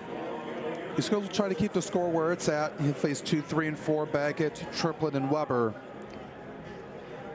Crucial part of the order here. And for the Mammoths here, just you thought maybe they were to come in a little bit more aggressive in game 2 after dropping that first game in walk-off fashion. And they were able to do so with 3 runs by Florentino, but nothing really much sense. And Patrick Baggett will lead off, and he takes a fastball low. Jacob Meyer, who just came out of the game, he pitched the 4th inning, pitched a perfect 4th with a pair of strikeouts. Baggett found his way on for the first time today back in the 3rd inning. He walked and scored. That was on the D Triplett base hit. Or check that, that was on the Jared Weber sacrifice fly. 2-0, called strike on the lower outer corner. After Baggett, it's Triplett and Weber. Garrett Bonnet warming up in the bullpen right now for Utica. We'll see if Utica can get some more runs here. A 3-run lead, you know, it's still a reasonable deficit for Westside to come back from, but you'd like to add more. Yeah, try to put this game out of reach if you're the Unicorns right now. We're in the bottom of the 5th inning of play, and they'll have a chance to win it in the 6th. Swing and a miss. Baggett goes down swinging for the 2nd time in this game. 1 gone. And how about Jacob Tate? 1 batter, 1 strikeout. Can't ask for much more. Yeah, got him off speed there at 79 on the gun, and Baggett chased after it. It was outside. And looking at for Tate, you know, he has a 4-seam changeup, slider, and a splitter. You know, he uses his 4-seam about 55% of the time, and try to use the secondary pitches a little bit more. D Triplett laser to right field. That's going to drop in front of Florentino for a single. 2-hit day here in game 2 for Triplett. He's got 3 total RBIs across the doubleheader. Love to see D picking it up right now, and he's, you know, coming into his own in the USPBL. Yeah, great work for him here tonight, and he's done his job. And one of the huge reasons why the Unicorns are in this position right now and looking to keep it going here all the rest of the way. Triplett a good lead at first base. It's now Jared Weber who has had a monster day so far. 3 RBIs in this game alone, a 2-run homer back in the 1st, and a sac fly in the 3rd inning. Tied for the league lead in home runs along with Matt Gehrig. Here's the 1-0. Outside corner. Along with Gehrig and Weber in the home run column with 2. It's also Florentino, and he grabbed both today. Yeah, so it's just right in the thick of things right here, and 3 guys just right up there for the home run spot. And it looked like Matt Gehrig, you know, he had that at the first start with the 2 home runs, and then Weber and Florentino just coming right back. And the 2 from Francis, man. I know he's not up at the dish right now. Weber's was crushed, but a laser beam line drive from Florentino, and then a no-doubter to left field. But Weber's was, I mean, crushed. Yeah, it was just no chance, no, for Cedeno out there. He just saw that one go over that fence. And that can change the mindset of pitchers a lot of times, because a guy, I mean, Jacob Tate's coming on late in this game, and in the back of his head, he knows that Jared Weber has cashed in RBIs in both of his plate appearances in this game. So he doesn't want to give him anything too good across over the plate. Here's the 3-1. Low and outside. A walk to Weber puts 2 on with 1 out.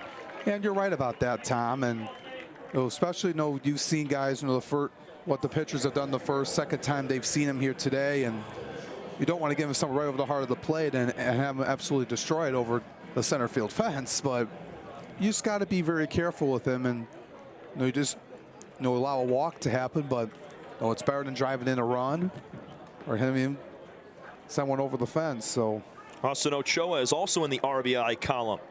1 for 2 today. Ripped a single into left field to score a run back in that 4-run 3rd inning. And that's been the difference. 2 runs in the 1st for Utica. Westside took a 3-2 lead in the top of the 3rd. And then in the bottom half of the 3rd, the Unicorns strike back for 4. And that's where we stand right now at 6-3. Tate checks the runner. Triplett at second base. Here's a line drive to left field. Going back a few steps, Cedeno makes the catch. Both runners retreat back to their bags. 2 gone with 2 on. And a good rip of it off the bat, but right to Cedeno. it didn't really have enough time just to drop down or go by him. So he was just in the right place at the right time. Fans, tomorrow, Sunday, June 2nd, 1:05 first pitch between the Eastside Diamond Hoppers and Birmingham Bloomfield Beavers. Catch all the action here on the USPBL YouTube page and Facebook Live. Alex Johnson, I know you'll be on the call for that one tomorrow. First pitch, swing and a miss to Gurgley. Yeah, got to be a good one here. No, that was from yesterday, that suspended game. That was part of that. I'm not sure when that's going to be finished, but no, you were on that call for that yesterday. Yeah, wild game at the end. Strike at the knees, makes it 0-2. Alex, there were 6 walks in the 8th inning alone. And the time limit, we got to it in about the 7th inning, but we wanted to try to ride the rest of the game out. And then the 8th inning took about an hour or 45 minutes in and of itself. And that kind of is what spurred things off to being a postponement, because we had to get the fireworks in before a certain time due to laws in the city of Utica. So you're right. They'll probably revisit that game, play the 9th inning, either tomorrow or the next time they meet. 1 ball, 2 strikes to Gurgley. He leaves that in the dirt.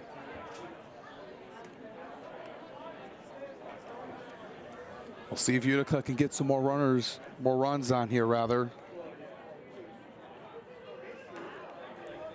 Triplett down at second base. He singled. Weber walked. He stands at first. It's a 6-3 lead for the Unicorns, looking for more. The 2-2 bounces to Beadle. He blocks it up and has to chase after it to make sure Triplett stays there at second. Full count to Gurgley. And due up in the 6th inning for the Mammoths. It'll be their last chance. Florentino, Beadle, and Combs.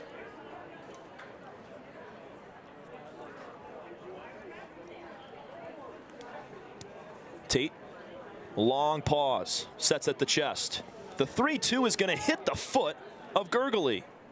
Ball 4 hit by pitch, however you want to call it there. The bases are loaded now for the Unicorns with 2 outs.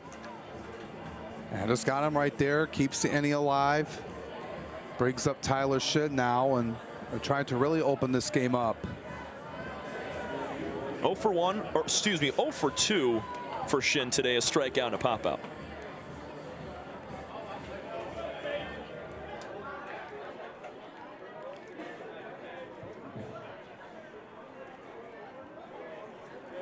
Going from the windup now is Jacob Tate on the bump, working middle on the rubber. First pitch fastball spiked low and outside. Good stop from Beadle.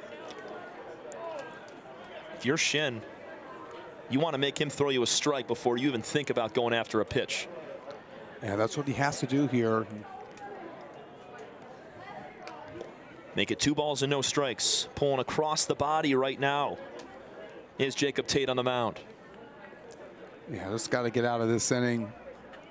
Can't afford to allow any runs to come across.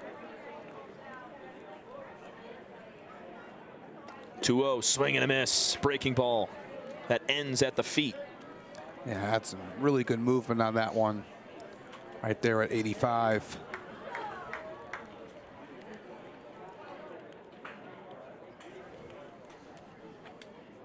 Two-one, line drive to right field. Back goes Florentino, backpedaling, makes the catch for out number 3.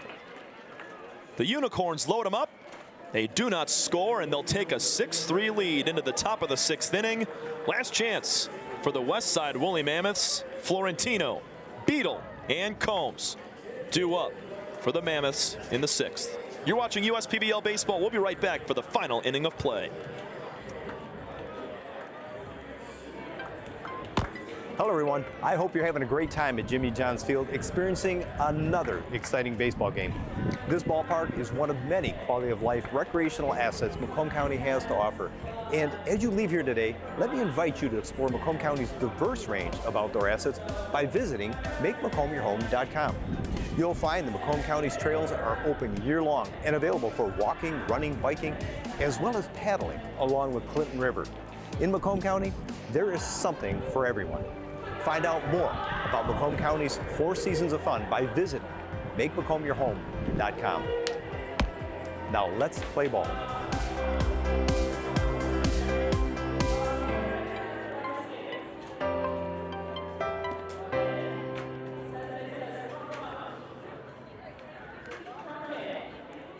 these business owners find the time for peace of mind because they rely on Tryon to handle difficult and time-consuming HR tasks like payroll, benefits administration, and more. Working with Tryon, one of the nation's top professional employer organizations, provides access to top-tier healthcare and employee benefit plans and its team of attorneys and HR experts. With Tryon, you don't have to grow it alone. Visit RelyOnTryon.com. First State Bank is a locally owned and operated business. We're part of your community. At fsbcares.com, you'll find ways that we're making a difference by featuring locally owned and operated businesses, providing access to helpful financial resources, and engaging with community. FSBcares.com is part of our commitment to the neighborhood because strong neighbors mean stronger communities. Where good neighbors do great things. Member FDIC and Equal Housing Lender. Top six here from game 2 of our doubleheader at Jimmy John's Field from the USPBL Network. Alongside Alex Johnson, I'm Tom Cavanaugh. Looking to wrap up a beautiful Saturday night. The rain, it came and it went. A little bit of drizzle, but now it's Garrett Bonnet trying to put his team at 5-3. He's been tasked with the final 3 outs, trying to pick up his first save of the year, making his 5th appearance. Go ahead, Alex. Yeah, Bonnet looking coming in those 5 innings. He's allowed 2 hits, 4 runs, 2 of them earned, 5 strikeouts, 3 walks, posting batting average of 111 for him so far in this young season. 9 strikeouts per 9 innings. So he's going to look to have a good job here to keep the score where it's at and close this one out here with Francis Florentino coming up to the dish. 1 for 2 day for Francis. Huge swing and a miss at the first pitch. He homered to deep left field his last time up to cash in the only 3 runs. He's got 2 bombs in this doubleheader. Went deep back in the 2nd inning of game 1. Bonnet gets a swing and a miss at a fastball high and in, 0-2.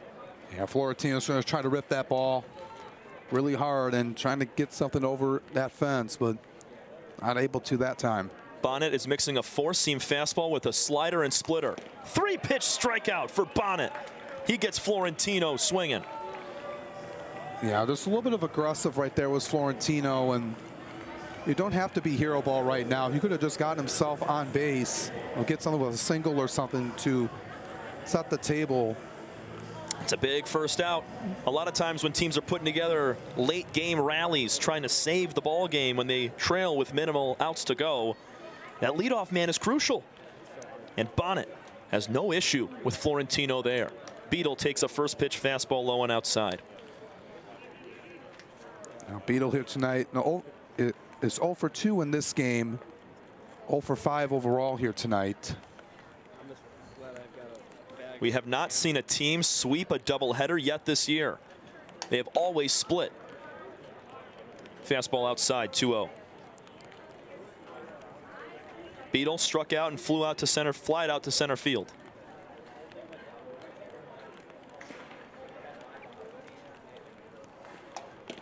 Cut and a miss, 2-1.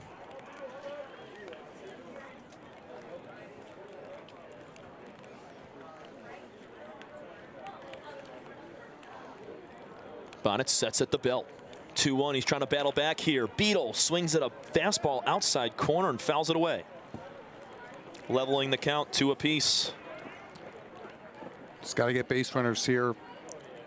That rain continuing to trickle down. Nothing serious, but you can see it on your screen there as it's moving straight vertically. Here's the 2-2 to Beadle. Bonnet kicks and fires. A little bit high with the breaking ball.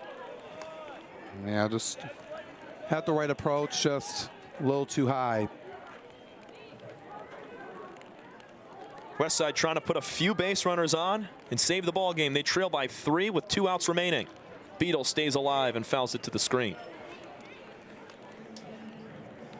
Got to tip your cap to the fans that have stuck around and are drudging through the rain right now to see the final few outs of this game.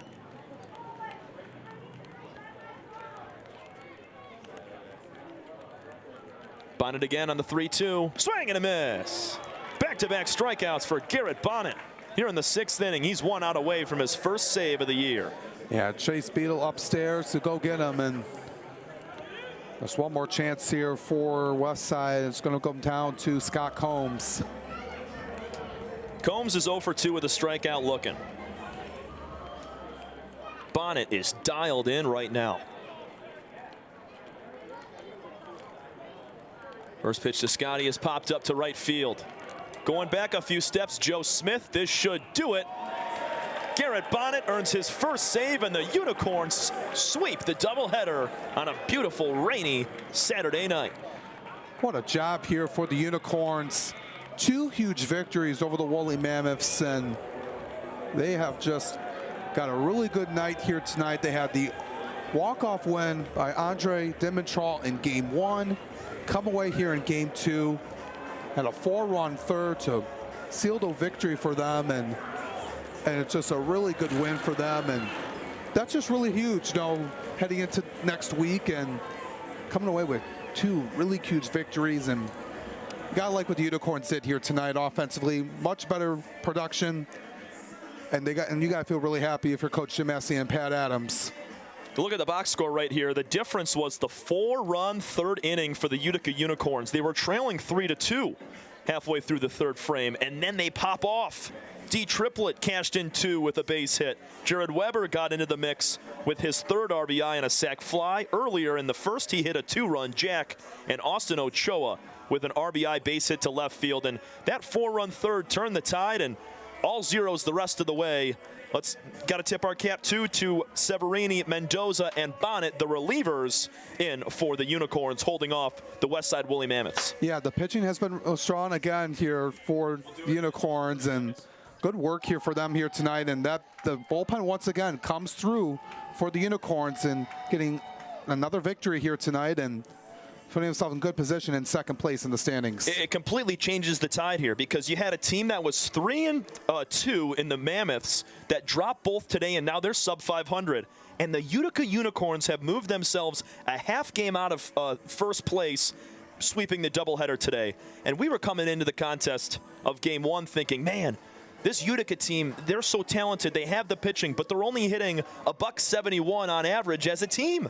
So the run production just wasn't there for them, but today they got it done offensively and pitched in with the arms as well. Yeah, much needed day for the offense to step up, and what a good outing for them here tonight. And they're going to be looking forward to heading into next week. They got a few important games coming up ahead of them, and as I just take a look at their schedule coming up really quickly here before we come off, they will play the Beavers on Tuesday. Then they'll have a couple games with the Hoppers next weekend. So that will be a huge matchup next weekend. The win goes to Andrew Severini. He is 2-1. Aaron Evers with the loss. He is 0-1. And I think that's going to do it for us here from Jimmy John's Field. Remember, game tomorrow, Sunday at 1:05 p.m. Eastside Diamond Hoppers taking on the Birmingham Bloomfield Beavers. Want to give a huge thank you to everybody today, part of our production crew: Christian Jackson, Tom Sharnley, Dominic Minchella, Enver Shaplow, my broadcast partner yesterday, Jacob Maurer, he was on production, was awesome today, Matthew Corey, Casey Bennett, everybody else that was involved. Such a fantastic crew here at Jimmy John's Field. Can't ask for anything more from everybody involved. Such a great group. Alex, from yourself, myself, Tom Cavanaugh, saying so long from Jimmy John's Field. The Utica Unicorns sweep the doubleheader. They get a 3-2 walk-off win in game 1 and take it 6-3 in game 2. Home runs from Jared Weber and 2 from Francis Florentino. Big swings, and that's going to do it. Have a great rest of your night, everybody. We will see you tomorrow for more USPBL baseball. You're watching the USPBL Network. Have a great night. Take care.